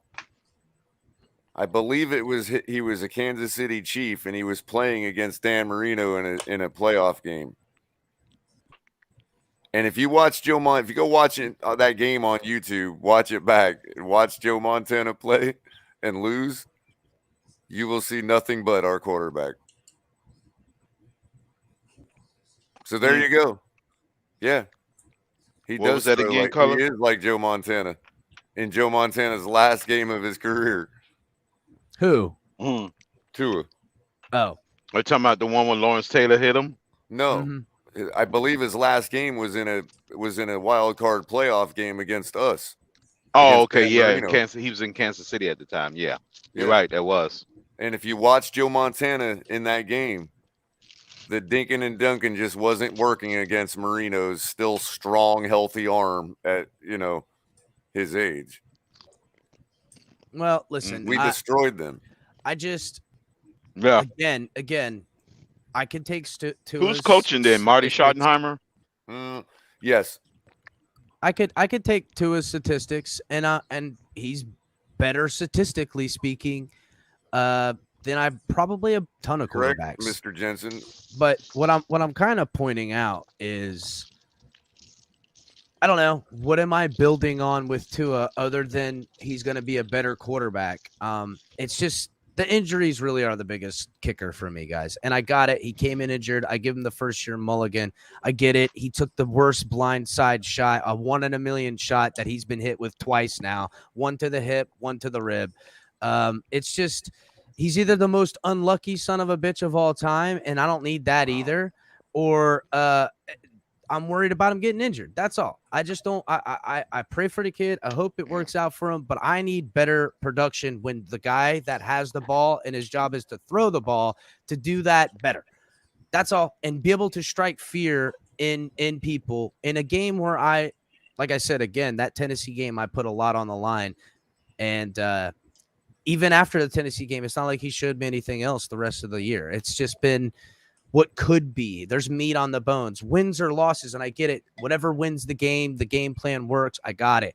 But sometimes game plan be damned. One guy gets injured. Your O-line's got a missing piece. Now the whole thing don't work. Okay. 2 guys get injured. Now you're down on your depth chart on your O-line. Your O-line struggling. Your star wide receiver that you've been feeding the rock to, a la Deebo Samuel style, is nicked up, hurt, off there. You're just killing your own narrative. I'm not killing my own narrative because the quarterback's still there, and he's the guy with the ball that has to throw it. You're killing your narrative. I'm going to explain why. Okay. The whole reason why we say Tua needs weapons is because Tua's been playing with nothing but the 3rd, 4th, 5th, 6th, 7th, 8th, and 9th, and 10th string players on every position. That's right, and I get that. So what's the all point? the more reason that if I saw one time of it, I would be so over the hill telling everyone that this is going to be a great football player. But between him being injured too much and not showing me it in the opportunities he's gotten with no weapons, I don't listen. It's just been lackluster. I just needed enough of the moment, and it's just not there yet. Okay. So until that either is proven to me by him, you got to find someone that's going to give you the edge, because all of this scenario where you're down on your depth chart with weapons or offensive line is the NFL. It's going to happen. You're going to need the guy that throws the football, and the way the NFL is skewed in the passing game to do more. And I believe Tua can be. I only see it happen in Miami. I only see it happen in Miami. Travis Kelce almost played the whole season. Tyreek Hill almost played the whole season. Stephon Diggs only played. I think it's the Miami Heat. People come down here just break. It doesn't happen to anybody else. Well, it's Big hard. John. Hey, Big John, I got one quick question. I'm going to use this McDaniel's vernacular here. What happens if he tells you that Jesse Davis and Austin Jackson, he's going to unlock those 2, and he wants to keep them on the roster because he's going to unlock those 2? They better be swing tackles at that point. Yeah, I'm just saying that everybody's got to be prepared because he said that about the quarterback. That doesn't exclude him from not saying it about the offensive lineman. He might want to unlock them too now. Hey, swing tackles. Listen, I honestly think Austin Jackson's a. They're gonna try to use him because for this offensive blocking scheme, he's pretty much built. I'm just saying. I'm just trying to prepare the Miami Dolphins fan base on the fact that McDaniels may want to unlock everybody on the team, not just Tua. I'm just putting that out there. Crypto, so your favorite offensive tackle may get extended. Yep. And not only that, Crypto, I think not only is that a potential to happen, but I think that's what McDaniel's been saying to us the whole time. It's not about just unlocking Tua. It's about unlocking everyone on the roster, Jesse Davis included, by proxy. Go ahead, Big John. Right. That's what I'm saying. It was everybody gave him his bus ticket. That's what I'm trying to prepare everybody. Don't be disappointed if he gets a roster spot next season. The only way Jesse Davis is if he can teach sit there and have hip flexor surgery because that guy could not get out of his.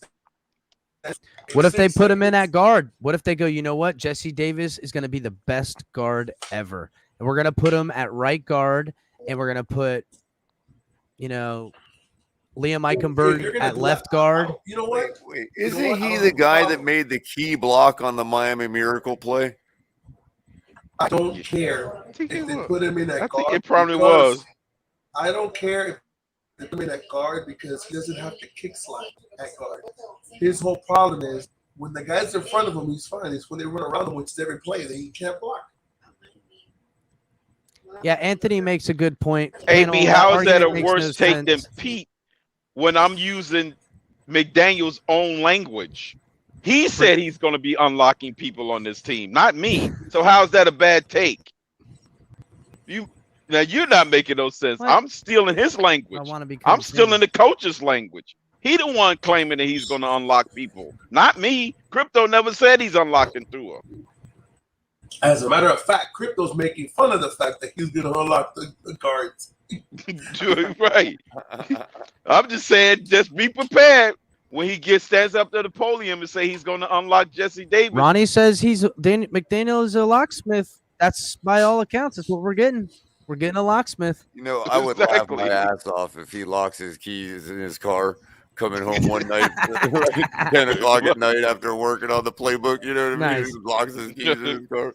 McDaniel the locksmith. They make a whole commercial out of it. I bet you AB has a Jesse Davis jersey. It just seems like he really enjoys Jesse Davis. Well, if Jesse Davis was the key block in the Miami Miracle, then I've got a Jesse Davis t-shirt. Yep. I could see Jesse Davis sticking on the doesn't team. show He's his the only X elder on the field, statesman, and maybe they don't end up getting some of these free Well, agents.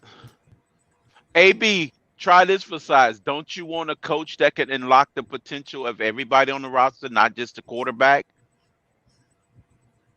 I mean, why would you want somebody that can only unlock one guy? Maybe he turns Jesse Davis into a Pro Bowler. Then he would be no different. He would be from the best Flores coach if of he all only can time, bro. unlock He'd be one the best guy. coach of all time, bro. Flores at least unlocked 2/3 of the team. He didn't unlock the other third of the team, but at least he unlocked the defense. He unlocked 1/3 of the team. Don't lie because the special teams sucked. No, that was Yeah. only one season. That's They polarity sucked. too. I blame all of that, That on was just polarity. the holder. Yep, he couldn't hold a ball to save his life, bro. Couldn't hold one or punt one the way he wanted. That guy's got to go. Got to get that punter from San he is Diego gone. State. He's a free agent, isn't he? No, I think he's still under contract. I No. thought we signed him to a 2-year deal. No, he's not. Oh, well, then yeah, he's probably gone then. We're He's gonna gotta draft the punter. We're gonna draft the Listen, punter in the first round. What happened? In the Wait, fourth here's, round. here's another contention point, though. What if McDaniel does keep Jesse Davis? Is the fan base going to turn on McDaniel? No way. They'll be talking about how Or it's is a he going to smart, be a wise decision. Right. To see that. I could see that. Listen, it'll all depend I on can what see free Jesse agents they Davis get in. being held up as a swing tackle. I don't see Jesse Davis he just can't start for you, bro. He's not good enough Hey, to what start. was that guy? McDaniel, I'm gonna put it out here. McDaniel is gonna keep everybody on this team Was it Sam? Was it on the Sam offensive Brendan line. Hall? You guys remember that offensive lineman, Sam Brendan Hall? It was like he went through like three. He was like always on the Dolphins as like a swing guard or tackle. You guys remember that guy? You guys probably don't remember. No, he was just a rotation guy. He You was probably always got his football card, so you know. no. you No, got an he unfair advantage. listen. No, I do not have his football card. They didn't make a football card for Buddy, but he was on the team for like 5 years or something like that through different regimes as like the swing guard and tackle. We've had a couple of these guys over time. But Jesse Davis is hung tight, man. I mean, he's still sticking around. He's trugging along. Like you can't show me a Jesse Davis football card. I fucking want it, dude. Give me that bitch. It's probably at least about 1 million Satoshis. Let's see. Chris in the panel. Thanks for the great conversation. Leave it a thought. If Tua doesn't prove he's the guy this year, Fins needed to use all of 2023 draft power to draft a QB. Listen, all that shit could be gone. That shit could be gone. If we got the trifecta, didn't you hear me earlier? We got the trifecta of problems, bro. We've got anytime Flores is mentioned, it's the Dolphins. So anything dealing with that, Deshaun Watson being mentioned, it's going to be the Dolphins name thrown in there. And what was the third one, guys? It's completely off the scandal with our owner. We got the trifecta right now. So, we got to start. We got to start moving. We got to start moving fast. And we got 4 weeks, Chris. We got 4 more weeks. Well, listen, Deshaun Watson's legal issues. He's got a court date towards the end of the month where some the movement's 24th of this month. Yeah. Yeah, towards the end of the month. 24th. Yeah, we're gonna get some clarification, some movement on that. The teams like I'll make a bold prediction. They're going to settle on the 25th, and the blockbuster trade to Miami is going to be announced on the 27th. On the 27th, crypto. Yes. Did Stephen Ross tell you that? Yes, Stephen Ross is February? in my inbox. He's up in your DMs, is he? Crypto, did you say the 27th of February? Yeah, that's what he said. That's the day before. Well, I'm not gonna say, but yeah, that's cool. That'd be really nice. The 27th. Huh? What's going on the 28th? What is it? It's this old man's day. Yep. So I wonder if. Well, look, to me, teams like the Vikings and I'm gonna have AB showing up on my door with a pitchfork, man. I got the pitchforks and the torches over there, guys. I don't have them sitting around no more, but I still have the pitchforks and the torches over there. So we might have to storm the castle sooner rather than later because something's gonna go on with the owner, and we're gonna have to show force that the fans disapprove of this. We're gonna have to storm the castle. Have fun storming the castle. Think it'll work? It would take a miracle. Bye-bye. That move from Into the Woods, where did that come from? That's that Princess the movie Bride. Into the Woods? That's Princess Bride. Princess Bride, yeah. Oh, okay. So they look like one of them characters from Into the Woods. Like it was almost like QB. Looks like a Meryl Streep character. I like the part when they're getting married and it's the bishop and he's like, love, true love. He talks all weird and shit. It kills me every time. Anybody want a peanut? That movie's great. I got 2 little kids, man. I've seen that movie a gazillion times. My sister loved that movie. She used to make me watch that and Forrest Gump till I would die. Mm-hmm.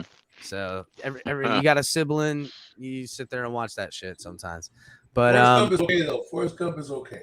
I can do it. Listen, Forrest Gump's a great movie, but Yeah, when you've seen it like Gump. 85 times, not that I dislike the movie, I'll still watch it. Life but is like a box of chocolate. Yeah, it just gets. I'm it's a gonna little name too my much. boat Jenny. Yeah, it's a sad story if you think life about is it. life is like a box of chocolates. You never know when you're gonna get a Jesse Davis. Oh. Jesse Davis, soon to be Mike McDaniel Pro Bowl Jesse Davis. My name's Forrest Gump. People call me Forrest Gump. Yeah. So Let's move on, guys. We'll circle back to what I started the show with. Sam Madison is a coach on the Dolphins, guys. How great is He's that? come back home. Yeah. How good does that feel? Looks Between like Wes X is going to Welker get and about now 15 Sam picks Madison, now. it feels good. And I love it for all the It's right one big reasons. homecoming. Mm-hmm. That's good. One big homecoming. That means X is going to get about 15 interceptions. Byron Jones is going to get about 12. I'm gonna have to look and see if I got that Crypto. Wes Welker jersey I used to have. Hey, Crypto.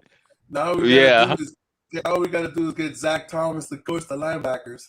Oh Right, my that's God, it. bro! If Zach Thomas Zach came Thomas here coach in some linebackers. capacity in coaching, I would shit myself, bro. First of all, I'd be Yep. all on board with anything from now on. You hire Zach Thomas on this football team, that's it. I'll blindly follow the defense for now on.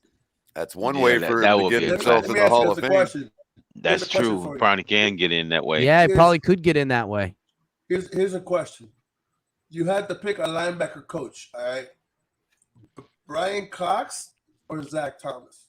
Easy. Ooh, Zach wait, Thomas all day. Zach Thomas Brian all day. Cox just got hired. Cox I know. is Listen, no he was already disrespect to wasn't he on Cox. somebody's roster? Yeah, he just got hired by somebody. I think maybe the Patriots. No Okay. disrespect to Brian Cox as being a good coach in his own right, but by all accounts, You need a tackling Zach machine. Thomas, first of all, not just a tackling machine, but the reason he was a tackling machine was because he outworked and outstudied everything. I think the only reason he's not a coach is because he knows it's going to end up driving him into madness potentially. Goddamn, then why don't we just hire Ray Lewis? There you go. He Yeah, is I a guess you hurricane. can. Listen, first of all, Ray Lewis would be amazing because not for nothing, he get him all turned up. And he's a hurricane, man. Doesn't he have a Yeah. place down here? Family Yeah, down of here? course. Bring Mhm. him in. Bring him in. Yeah. I'm about it. Ray Lewis. I'm about that. Hurricane. So with that, let's do a Brian little Cox bit is the of Falcons, what? Brian Cox was on the Falcons when they went to the Super Bowl. Oh, Brian Cox took the Falcons to the Super Bowl. He was on that team? Yeah. As a coach.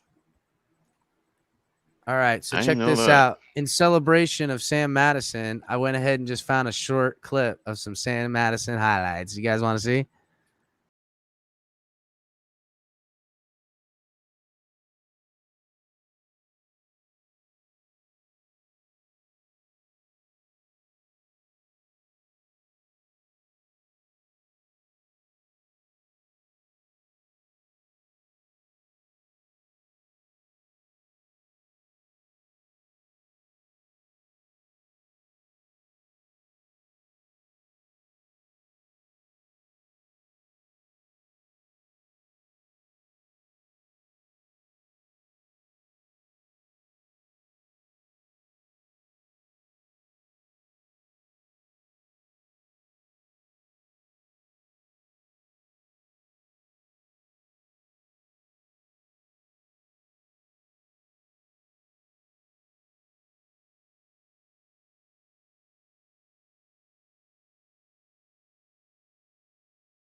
Mhm. Yes. Yes. And you know what's so great about this, about bringing him home now and the whole he's taking- fanfare and all that, is over he's again. actually a He's good taking the coach. Jared Alexander job. But he's actually a good coach. That's what makes it so sweet.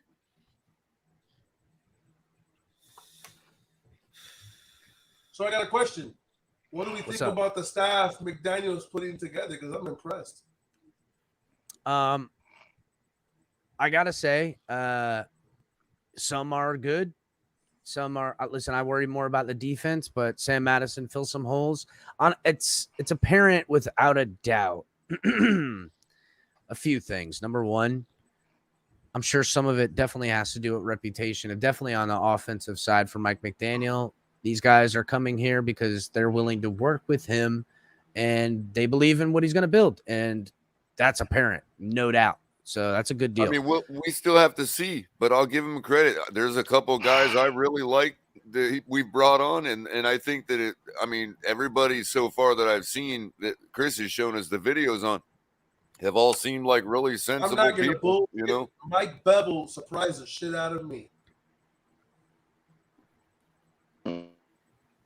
I didn't. You kind of broke up. You kind of broke up. Say there. that again. What'd you say? Mike Bevell. You mean Darrell Bevell? You mean the passing game coordinator? That was completely surprising to me. Darrell Bevell caught me by surprise. Well, there's a little. If you go back in the beginning, I actually played like a video where they kind of poked fun at him a little bit. But what I like about it is, even though some of it's been kind of bad things, it's definitely, as a quarterback coach, he's been an offensive coordinator, he's been a head coach, but he's coming here as a quarterback and pass game coordinator alongside with, the other guys that are in there. John Embree is going to be more towards tight ends, I would imagine, probably handling operations, working as the go-between. I like the Frank Smith, honestly. The Frank Smith, to me, is the ace in the hole. And with these other guys taking on duties,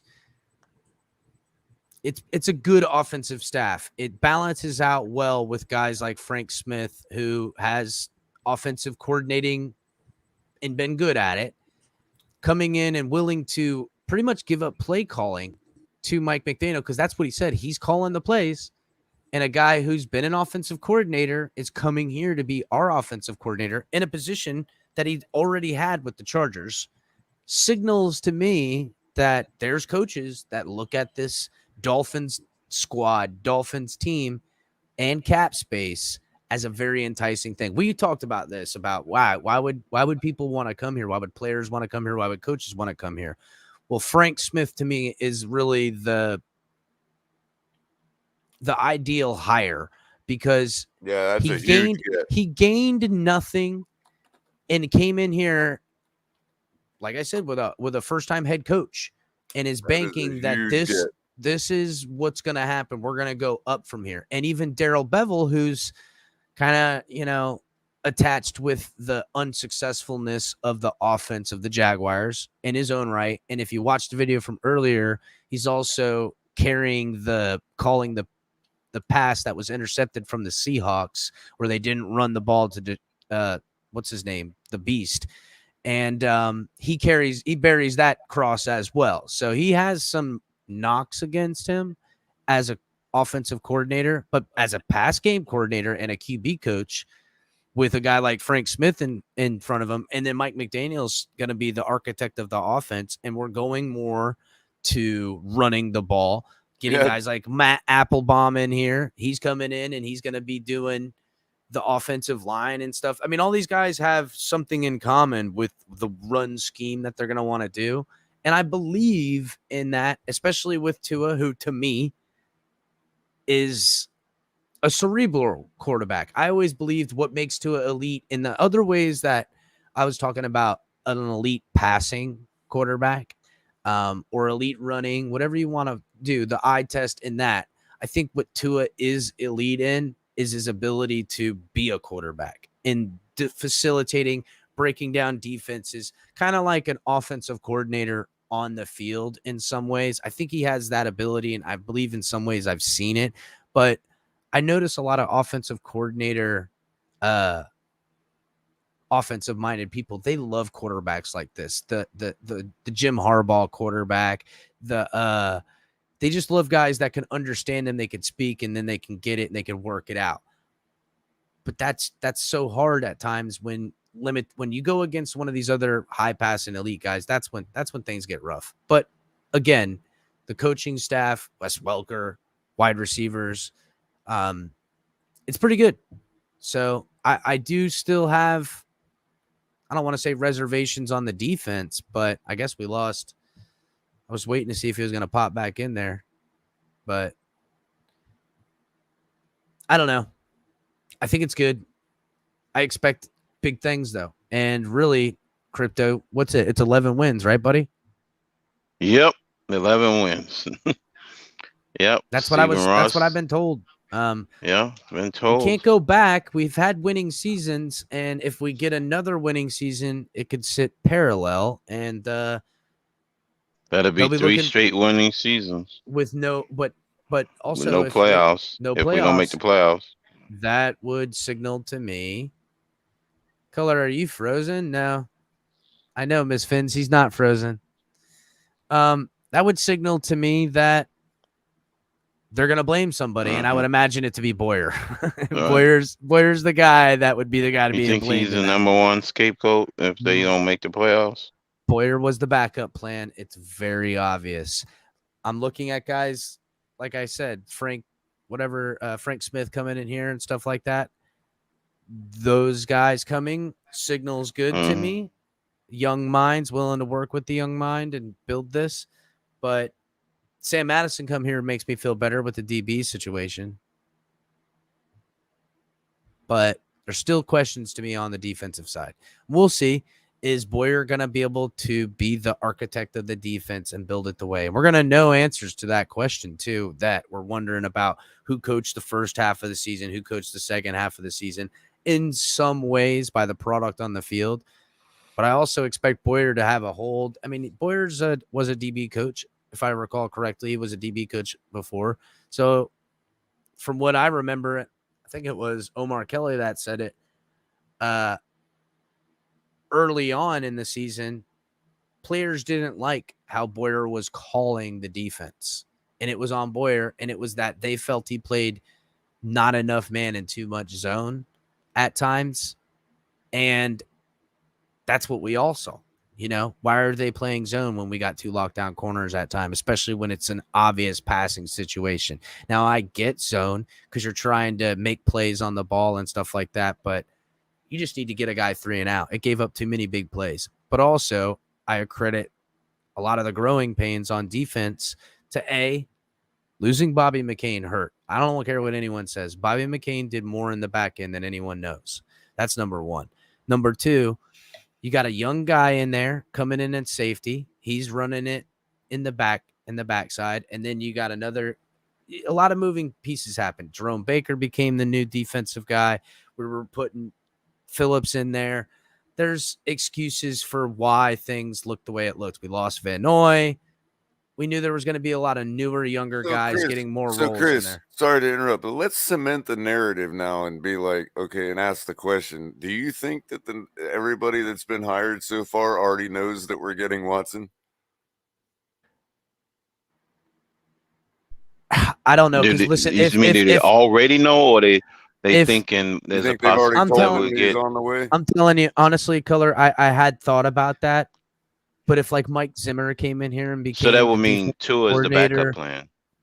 Well, like I'm saying, if Mike Zimmer came in here and he was the defensive coordinator, or if John Harbaugh was right in here, I was thinking all day Watson. Right now, I don't know. I don't have a beat on Watson. We'll see what more. It's because every coach we brought in here, it seems to be the type of coach that's designed to make what we've got better. It seems more built for a Tua. Now, if that has the side effect of making Tua better, increasing his trade value, that's fine, or increasing his value as a quarterback in general, that's fine too. But it seems like we're still in the same mode of like we were last offseason of that we're trying to build this team for a guy like Watson. Well, and we just need to be better, so we brought in better coaches. I mean, listen, I think the idea right now is you build this team anyhow. You build this team anyhow. You build this team anyhow and insert quarterback here. Well, Crypto, have you heard me ask this question yet? Because I don't know if I've gotten your answer on it.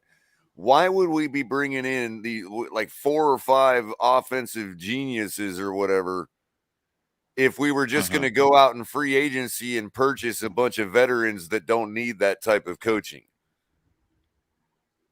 That don't need the coaching?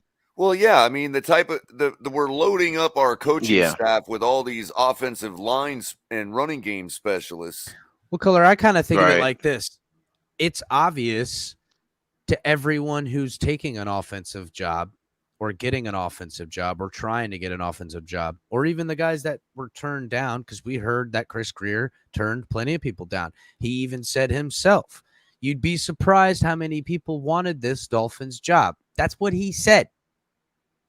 Yeah, Well, but that what was I a mean is- throwaway line. Well, what I Doesn't mean is matter. That's what he said. I'm holding was to his damn word. Well, That was, what I that mean was is- a Okay, throwaway Crypto, line. that's talking my about- square, dog. Stay back. Look, I'm not talking about not peppering in a couple free agents. My That's point not is what I'm this. talking My about. But point is people are this. expecting us to spend the cap that These we guys would are spend here on 'cause Watson guess on what? a whole bunch of offensive linemen. When I thought that's why we brought in these brilliant coaches. Well, here, Color, this is my point. They all know this is for certain. The team's getting ready to throw tons of dough at veterans, at veterans so, on the well, they offensive need side. to do it on offensive line. They're They're going to do it on offensive everywhere, bro. Be prepared, because that's the signal I got.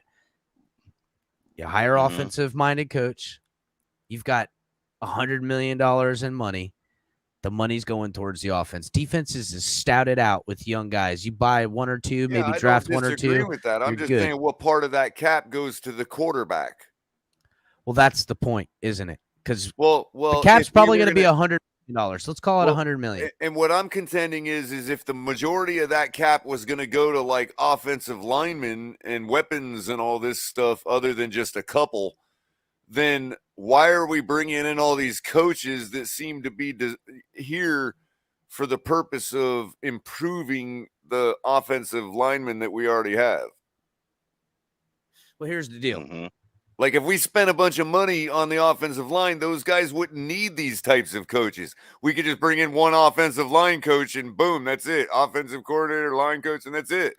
Anthony, I agree that they're probably going to draft a young offensive tackle, but not in the first round. That's not happening. And they'll probably take a flyer on a guy. Probably not, honestly. They're probably not going to take a tackle at all in the draft. I expect it to go all skill players the first 3 rounds.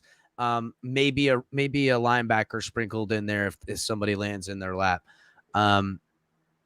But they're going after talented players. They're going to trade some shit for players. They're going to buy a bunch of players. They're going to go after talented players with the money. But how much money are they going to go on in talented players or offensive linemen? If you took 2 top 3 offensive linemen that are coming on the market, we can say there goes $28 million in those 2 top offensive linemen for the offensive line. Okay. And if you got 2 tackles, so 14 million, 28 million. Okay. Right. That's really what an offensive tackle goes for, right around 14 million. So you maybe give or take a little bit more. If they went interior offensive lineman, you're looking at about, for the best one, you're looking at 8.5 million. And I don't even know who's available. So how much money are you really spending on your offensive line per cap a year? We could say at most 28 million. Okay. So there goes a quarter of what your cap is on your offensive line. Problem solved. Now you go get 2 weapons on the offensive side of the ball, be a running back or a wide receiver. Wide receiver, another $16 million. We'll say $16 million. We'll buy the best wide receiver available. $16 million next year. Then a running back. I don't know what, $6 million. No, they're not going to spend no money on a running back. Well, They're going to go with who they got. Say they do $6 million for a decent running back.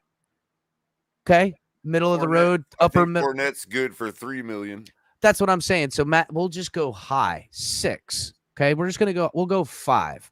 So now that's 21 extra million to the 28 million. Now we're at $49 million spent. We're at halfway point. What's left to buy, boys? What's left to buy? Where does that number come? Kind of adds up for a big top tier quarterback to be purchased if available. That's what that kind of money's being for. able to pepper in a couple free agents. Just Pepper not in. like going big and building guess the what? whole team. If you get an elite quarterback with 50 of that 100 million, all those prices come down on a lot of that shit. Anyhow, guys come in to go play for stuff where they think they could win. You get what's known as the term these days. I see it everywhere. The ring chasers, they call them. So just remember, the NFL is slowly changing to a players' league. We're seeing power being taken from owners, witnessing it before our very eyes, people. Know this. Owners won't be one solid owners here soon. It'll be conglomerates of these months. That's just what they want. And they also want it to, no one gets in trouble. They can all just, curve whatever bad publicity comes this way. That's to be number one. You can't blame anyone if there's a conglomerate of 5 or 6 of them. That's number one. Number two, they want to sell this as an international product. And that's the way to do it. So I'm not so convinced that it'll ever become fully a players' league like the NBA, man. There's just too many, there's baseball too many other people look, involved. Look at baseball teammates. right now. Baseball is in a screeching halt lockout international team. Look at the NBA and its pull in international, or what they do for international dollars. Whether you agree with it or not, it's done. I'm not saying they won't go international. I'm saying that they're not going to be a players' league. There's too many players involved in winning in the NFL compared to the NBA. They can't, but the players can. Do you know what I'm saying? Yeah, they can't, but the players can. They're still going to be stuck on teams for 4 or 5 years. Well, the only guys that don't do that are you're 24, you're the best in your position, and you want the most money possible. Well, yeah, I mean, we have way more rentals because of free agency in the NFL than we did, let's say, when you and I were growing up. You know what I mean? Look Sure, at the Tampa Bay Bucks. Look at the Rams. Look at how teams since the Patriots have been doing it for a while, where they pick up guys late in the year chasing a Super Bowl. Right before playoffs, they pick up a guy. But that kind of started with Deion Sanders, man. I know that. Deion Sanders played for everybody. I get that. Brandon Marshall. Renegades. Mike Wallace. Yeah, but we're talking about not even great players. Now we're looking at it becoming common practice to call up a guy like Eric Weddle. It's becoming common practice to call up a guy like Eric Weddle to make it happen. So I'm just saying it's he might have gave up his shoulder for that, though. You saw that the bowl. Yeah. No, I mean that's football, though. So something to consider because the league is changing, and these teams are built kind of this way. You got the money, you could throw. Listen, the Rams showed everyone something. You got currency, you make it work. And right now, we've got really good young talent on the defensive side of the ball, and the defense won that game, that Super Bowl. You put together a system with a defense. You're good, brother. My computer shitted on me out of nowhere, bro. My bad. Damn, you got popped too? You got popped too? You were in the middle of telling me something, and that shit just went boom. I go, what the fuck? No problem, dog. No problem. I got beef and vendetta at my house, too. You got vendetta at your house, too, dog? Yeah, gonna plop on the screen again. But, yeah, we were talking about just the insanity of the NFL, man. It's sorry, I was just closing some bullshit. Why can't everybody in the NFL just get high? I mean, Ricky Williams was right, man. That's why he's got his number on my coffee cup. I mean, I'm sure more of them are than you think. I mean, they only listen beyond that. Legalize that shit? What's that, Big John? Weren't they gonna legalize that shit in the NFL a while back? Well, I think in some ways it's regional now, isn't it? I'm not sure. I don't know. I'm not sure how the NFL has been handling the. I know they're allowed to use CBD for pain treatments and stuff like that. I know that now, but that's the first step in a longer step. That'll work out. But that's the kind of shit that I was talking about. How the NFL is becoming more of a players thing.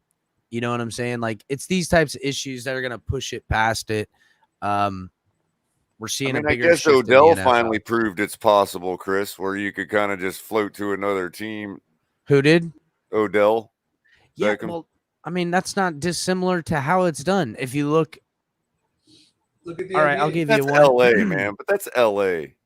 The You're- Honey you know. Badger, when the Honey Badger went to KC, did it appear to be anything other than he was jumping on a team he felt comfortable with that was gonna? There was teams that would have paid him more, but Kansas City was gonna pay him that, and he Yeah. knew that he could win a Super Bowl. It always happens. It always happens where Well, I guys go. understand that, and that's been the nature of free agency since they implemented it.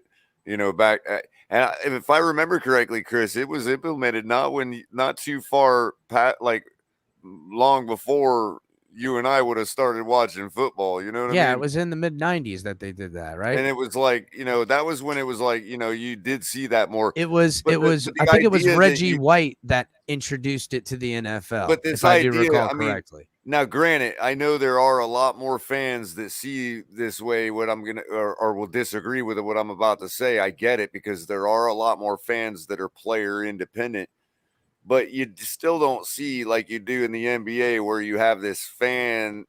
I mean, I guess you do in Miami, but you know what I mean, like. I guess what I'm trying to say is nobody. There's very few Odell Beckham fans that are Rams fans now because he went to the Rams. You see what I'm saying? Yeah, but I mean, those Odell Beckham fans are still what? Giants fans. I don't. I. Here's the funny thing. I hear it in the NBA Yeah. all the time. They Giants fans. You hear it all the time in the NBA. Super team, super team, super team. Does anybody realize the Rams made a super team and won the Super Bowl? Oh yeah, greatest show on turf. So I have a statement I wrote because I was thinking about this earlier today, and I wrote it down. I said, when you're thinking about building a super team, you're really talking about one of two things. Okay, you're talking about, do you want a team that you want to buy jerseys, or do you want to build a super team and have a team that you buy T-shirts? And by T-shirts, I mean you get that shirt that says I won the Super Bowl. It's got the T-shirt on it. Comes on after the Super Bowl. The highlights, you know what I'm saying? They sell some bullshit video and a T-shirt, memorabilia, and stuff like that because you just won the Super Bowl. Or do you want players drafted on your team that could be there for a career, that go Hall of Fame, but you don't win a Super Bowl? Because we've seen that kind of play out. Building a super team is something I hope to see from Miami, because we're never going to have this kind of money ever again. Not like this. Not open-ended. It's time to strike. If it's a quarterback, go get him. If it's a million, Time to spend the money. If it's a million, if it's 3 wide receivers, 3 offensive linemen, 2 defensive guys, and sink every $100 million into it, go balls deep, bro. Because now is time. Yeah, time to do it now. Strike while the iron's hot. You'll never have this many picks. You'll never have this much money ever again. If you can't do it now, we as a franchise are all but fucked. And that ain't no bullshit. You got to strike while the iron's hot. So what do you think about the coaching hire script, though? I think it's pretty good. I mean, it's right on the trajectory they wanted as far as fixing the offense. It's just he kind of warned us a little bit that the defense may take a step back and kind of be prepared mentally that while he's trying to fix the offense, the defense may have a step back. But the offense has got to take like 10 steps ahead though to offset that defense stepping back. Well, here's where I stand, Crypto. And I mean, until proven otherwise, like I took Flores at his word, I'm gonna take McDaniel at his word. He said basically, I'm not gonna quote the whole thing, but for the most part, he basically said, if it ain't broke, don't fix it. Which is a pretty smart way to look at shit. If the defense ain't broke, if it ain't broke, don't fix it. Right. It ain't broke. I said that shit last year about Flores. Yeah, if it ain't broke and you're going 0 blitz, what are you doing going to the first 5 games of the season? You know, it doesn't make any sense. Right. Don't fix it. Yeah, don't. Why would you let Mac Jones, out of all people, macaroni and cheese, in his first game, down 27 times behind Baker. I mean, they were picking on Baker all day. My daughter caught a 5-yard in route on Baker in that game. You just didn't see her because she was so fast. Kobe Myers for crying out loud. It was ridiculous, dude. Why, if it ain't broke, don't fix it. They gave me ball game said this, and I love, you know me, I love ball game. I would never. I just don't. I disagree with that comment when he made it. I don't think he thought about it all the way through. And ball game thinks about everything when he talks. I just think he missed it. He goes, "Oh, but we couldn't play the Embree defense the first game of the season because we were implementing, Jalen Phillips and Javon Holland." And I was like, "Wait a minute, time out." Javon Because Holland they're rookies. That's why. They're rookies. They're coming off the bench. They're not starting in the game. The 11 players on the field the first 2.5 quarters for the majority of the snaps were not Javon Holland and Jalen Phillips. McCourty was playing back there. Jalen Phillips was getting rotational snaps. So you could have implemented the Amoeba defense from game one, okay, and played throughout the whole season until you brought him on board. That to me didn't make any sense. What do you think? No, what about the fact that X was had some lagging injuries? He wasn't fully 100%. X and Byron. That lagging injury was supposedly in game 5 against Tampa Bay. It wasn't in game 4 against the Colts. It wasn't in game 3. It wasn't in game 1 and 2. So if you go, 3 and 2, we make the playoffs. You beat the Colts. We beat the Colts. Yeah, we definitely had a shot at beating the Colts. We had a 6-point lead against them. Yeah, and here's in the second quarter. And here's why I push back when Chris talks about Tua being injury prone. If you're going to talk about his injury in college, I get it. You want to talk about the hit he took, I get it. But at the end of the day, it was reported. And this all goes back to how you want to look at it. Chris is like me. Fuck the glass being half full. Fuck the glass being half empty. I look at the shit sideways. Whether it's liquid or not, it doesn't matter to me. I've told that to a psychologist, and he looked at me and he goes, "I've never heard that before." And I go, "You'll never hear it again." But that neither here nor there. Glass ain't half full or half empty. I drank that other half, dog. What am I talking about here? He looked at me and he goes, "So, here's a cup. Do you look at it half full or half empty?" So listen, bro, I look at the motherfucker sideways, whether it has liquid or not is irrelevant to me.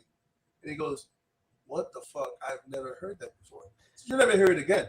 Because I'm the only person that goes through what I go through that you know personally, that you see me up here and you wouldn't believe the shit that I go through. And I'm literally 100% recovered from all the shit that I've been going through the last couple of months that I've been telling you about. And when you meet me and we go out, you're gonna go, "What the fuck is he doing?"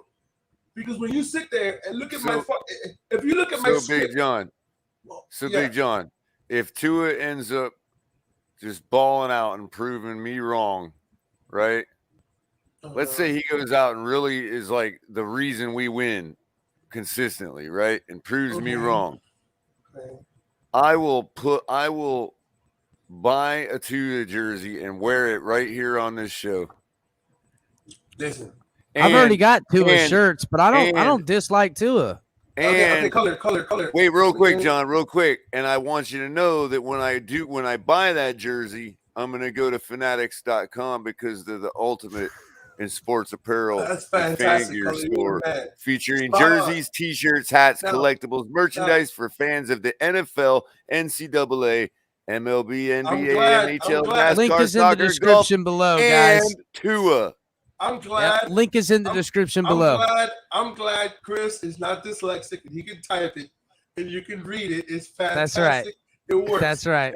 Now, to my point was, we don't know. It depends on how you look at the narrative, okay? Because Crypto and me both heard the same thing. Tua was healthy enough to play against the Colts. They didn't play him. Tua was healthy enough to play against Baltimore, and they didn't want to play him. Brian Flores, for whatever reason, you know what that adds on to? That helps your narrative as to he's injury prone. But if the kid wants to play, okay, and you're not playing him, he's not injury prone. I get that, but okay, I won't. all right, then I'll take away that. Was he healthy enough in the Titans game? Buddy, he was, but nobody played good that Titans game. That includes Tua. The whole team played like shit. All of them. Yeah, but Brian I don't want to Flores- look at the whole team. I'm only evaluating Tua in this scenario on the passes. I'm just talking about passes that went like way over people's heads or way away from people. That would be a terrible evaluation on Tua on that day.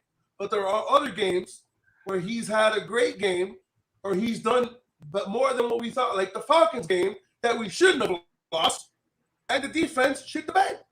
So it goes both ways. Yeah, I mean, listen. Let me ask you a question. Tell me that you thought, I want you to tell me something. Tell me in that Falcons game, after he threw those picks, did you think he was going to bring them back down the field and throw 2 touchdowns? No, you didn't. But he did it anyway. And yet people want to gloss over what he does. When he does something good, we want to gloss over it. And when he does something bad, we want to fuck it in the ass. You know like what, Big John? So it blows up. Yeah, but Big John, he's already I'll given us promise right here, examples guys. on him I'll coming back promise from right 10, here. If I can 10-point figure out- deficits already before. He did it before. If I can figure out enough time, So we free knew time, that he I was going will to come back down- against the You know what, Falcons. Crypto? Yeah, but Crypto, it doesn't get talked about enough. It only gets what gets drilled into everybody's head is how Tua doesn't have a strong arm, that he's injury prone, and that he doesn't look it. I beg to bull- differ, John. I get drilled about why Tua's excuses more than anything in my life, bro. What are the excuses? I'm just saying, not excuses. I don't want to. Okay, maybe excuses wasn't the word. The context of why Tua can be better than I have never made an excuse for Tua. I've made a point for the team. Every player that we're talking about. Now you sound like Mike McDaniel, bro. Well, thankfully, hopefully, I'll make the $1 million he does because God damn it, God knows I need him. Okay. Listen, You gonna are you going to unlock Jason Sanders? You should start out by being the ball boy. Apparently, that's how you get in the NFL Hey, now. Big John, Sean we need you to McVay, unlock Mike Jason McDaniel. You become the ball boy, then you can become a head coach. The right in Disney, dog. let me ask you a question. I've never been a special teams guru. I don't tend to know. Do you really think that Polardi had something to do with the way he was kicking? No doubt, 1,000,000%. He did, but they should have got rid of the guy that was that had something to do with it. 1,000,000%. You Dude, don't- we're you talking don't- about you Jason don't just- Sanders was you don't just Jason start Money dissing like Sanders, that bro. When you're a kicker like Sanders. It was Jason Money Sanders before Polardi got here. And then it was, Kim, what the hell's going on? And Polarity's punting didn't do good either. No, Polardi was sabotaging Sanders. We got to start using the correct vernacular. That's He exactly right, sabotaged him. Crypto. He did. He sabotaged him. And that's just because he wanted to actually kick field goals too. Right. Well, how about this, Big John? Do you think a change in caddy help? Do you think a change in caddy helps or hurts a given golfer, pro golfer? I don't watch golf, bro. No, I'm just saying, dude. Like, what do you think that a caddy is that important to them? Like, if they changed it to the wrong one, it might make them start playing bad. I think it is, but I'm not a kicker, so I don't know. Right. Well, me neither. I'm just asking. Right. I don't know either. But. Let me ask you a question because I've never seen this in the NFL. Maybe it's just me. Has anybody ever seen somebody hold from the opposite side? Like I always see him hold from the right side of the kicker. Has there ever been a guy to hold from the left side of the kicker? Yeah, if you're a left-footed kicker, I would imagine, right? Left-footed, you should be on the left side. Yeah. Does it matter? Yeah. Does it matter? Okay, so Yeah, because you'll get ran. Okay, Yeah, because you run right you'll through get the a guy. leg in your side. Right. He kicked right in the friggin' balls. Okay. You're not getting my point. I don't think I'm in my point. So it doesn't matter. I guess if he props it up under his butt, he can. Oh, you mean he's looking at the line? He's looking at the goal post, you mean? I'm asking a question. If you are, let's say you're the holder. Yeah. And you're left-handed, and you'd rather be on the left-hand side of the kicker. Does it matter whether the kicker's right-footed or left-footed where you happen to hold the football from? I don't know. You have to line up on the guess side that he's on, the opposite side of his leg. Have to. So he Or can have else you're gonna swing get ran through. into. His plant kicked in the side, man. Right. His plant foot's got to be free. You can't be obstructed. Now I'm So he's got to wondering. be on the other side. You know. I'm wondering if I've he never can seen it the face. other way I'm wondering around. if he can if he can hold out here, looking towards the goalpost rather than looking like to the side and watch for blockers at the same time. That'd be a damn good holder. Ever seen I've never seen it. Has anybody That'd be a damn good holder right there. No, I was thinking right underneath his butt, like he squats on the anybody- ball, has so he's anybody ready ever for blocks. seen a holder from the opposing side from the left side of the kick? Because I've never seen it. I guess I don't know. I don't know if I've seen any field goal left-footed kickers. Now that you say that, I know there's been left-footed punters. There's got to be a left-footed kicker out there I somewhere. want to say I don't know if it maybe was. Mike Lansford. Was Mike Lansford Yeah. left-footed? I don't know. No, he kicked barefoot. Barefooted, yeah. What's I his don't name? Scott. Ken Anderson. And I mean Anderson. From the Saints, he was left-legged. Morton Anderson. Morton Anderson, yeah. Well, what about his brother? I think he Gary? was. All right. So this is how we're gonna end it, guys. Because it's been going on for a while. Mike McDaniel had an interview with Dan Le Batard show. I don't know if anybody caught that. Was everybody guys able to listen and stuff like that? He did come on. I have met the guy, by the way. Dan Le Batard? That Le Batard's a clown, dude. He's funny as hell. He seems like a good dude. I met him. Actually, if you meet him at the beginning, he's real stuck up, which is funny because he doesn't come off that way on air. But he's really stuck up at the beginning. As he gets to know you, he kind of drops his guard, and you realize he is Cuban and he is funny. And Papi is his father is the shit. I will sit there and talk to that guy all day. So just so you know, I met the guy. He's all right. Well, that's good. Well, he had on Mike McDaniel, and I have some quotes in here. I'll have to be careful on the quoting, but he was talking about how Tua needs to how Tua and working on the position and playing the quarterback, and he basically said we need to teach him our system and how to work in the fundamentals without any shortcuts. You need to see what he's comfortable in our offense. The whole point of the run game offense is to have a team building offense. So I understand this is the way he's coming in. He's made no bones about it. Then Daniel said that he wants to see from Tua. He was asked about what he wants to see be seen from Tua. I want Tua to work on what I want him to be invested. Or excuse me, I want him to work. I want him to be invested, and I want to see what happens with that. Going forward on fourth down, they asked him about what about going about for on fourth down and those kind of institutions about his coaching style. He said, "Listen, I got to be honest. I'm very hesitant to go anything because he's got to be." He kind of danced around that answer a little bit. He was actually very good, but this is how he kind of answered. He goes, going for it on fourth down is what kind of coach you're going to be. I'm more of an absolutist in that I won't be absolute. I'm very hesitant in that I'm not going to be able to take every piece of information and coming off with the decision. My philosophy is use the most reason and live with the results. Beautiful philosophy.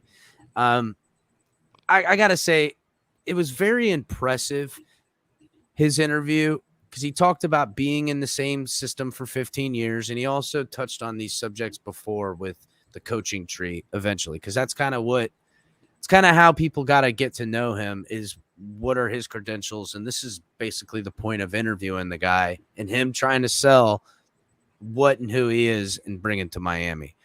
He said, what is it like for coaching out of that same system? What does that mean when you learn to make it work with different players? Basically, is that this system is the same system, but it didn't become what it is that you guys see now today, which you're calling a system quarterback or a zone read quarterback. That's not what the system started with. It's what it becomes.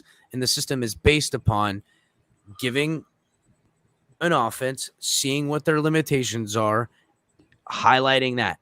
Now, I got to say, in this interview part, it was reminiscent to me of almost word for word what Adam Gase said. I know people don't want to hear that, but I remember when Adam Gase said something to the effect in teaching Tannehill this, in that it was limited. And Bill, I want to say it was Bill Lazor that was with him as well, was also how limited it was with Tannehill in his ability to operate the offense. And there was also talks that Tannehill could do more, and these guys weren't giving him more. And that's why Gase lost his job, and there was too much restriction. He couldn't audible, all the other bullshit all the way up and down.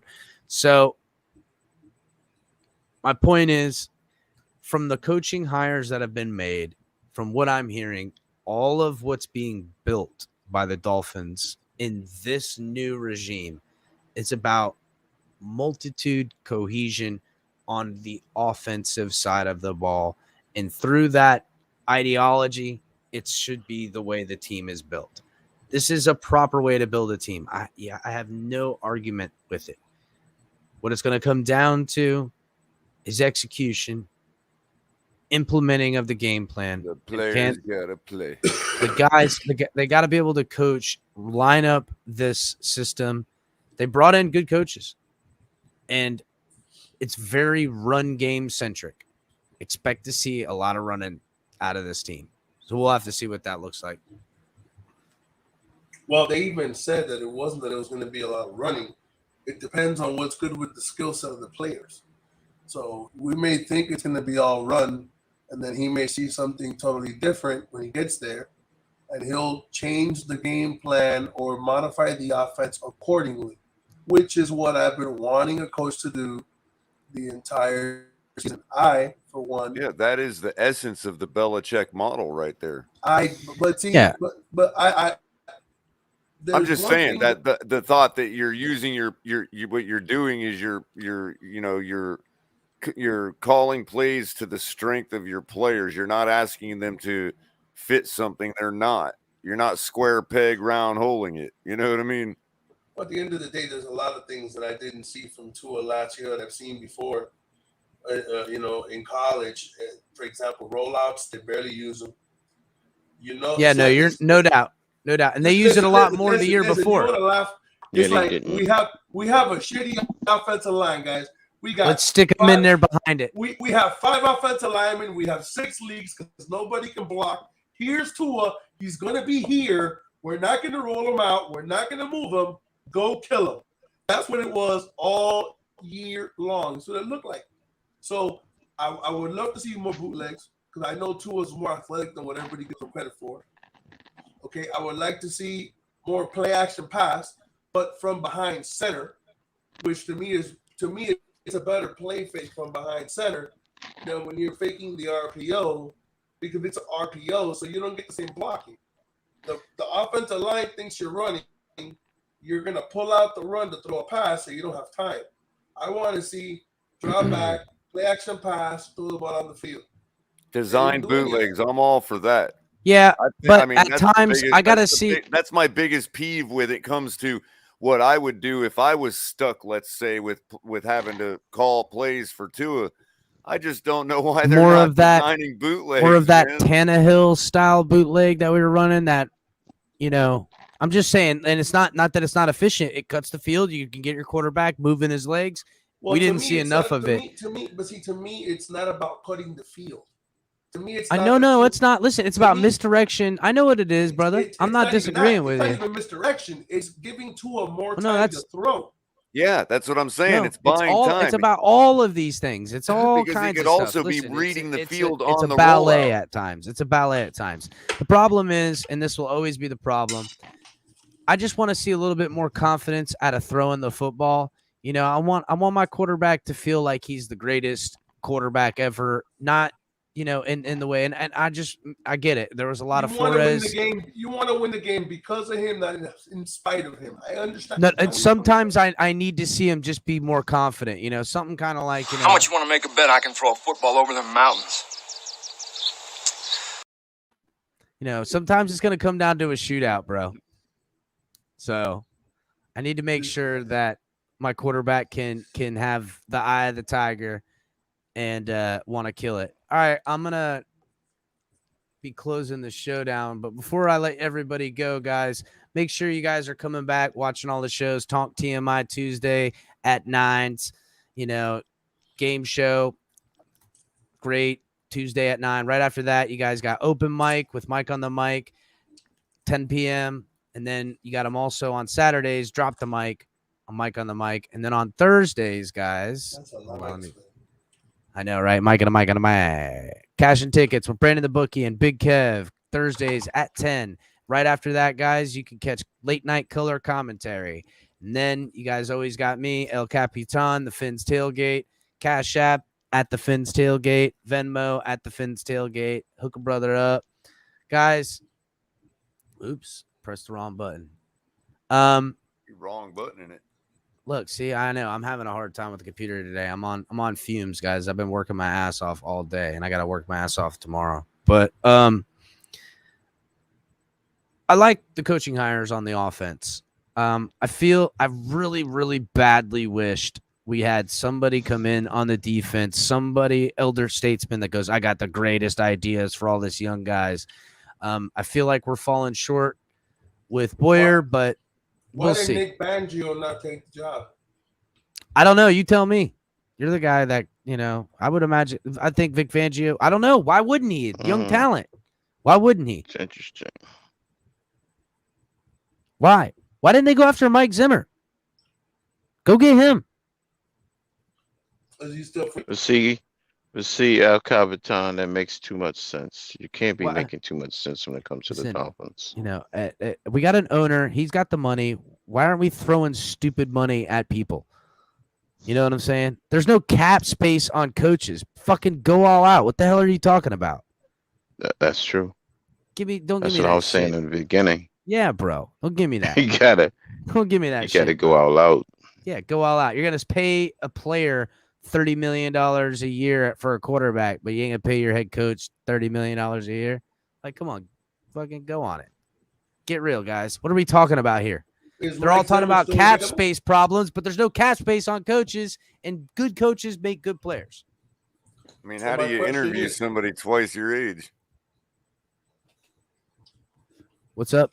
How do you interview somebody twice your age? I don't know what's going on with Mike Zimmer.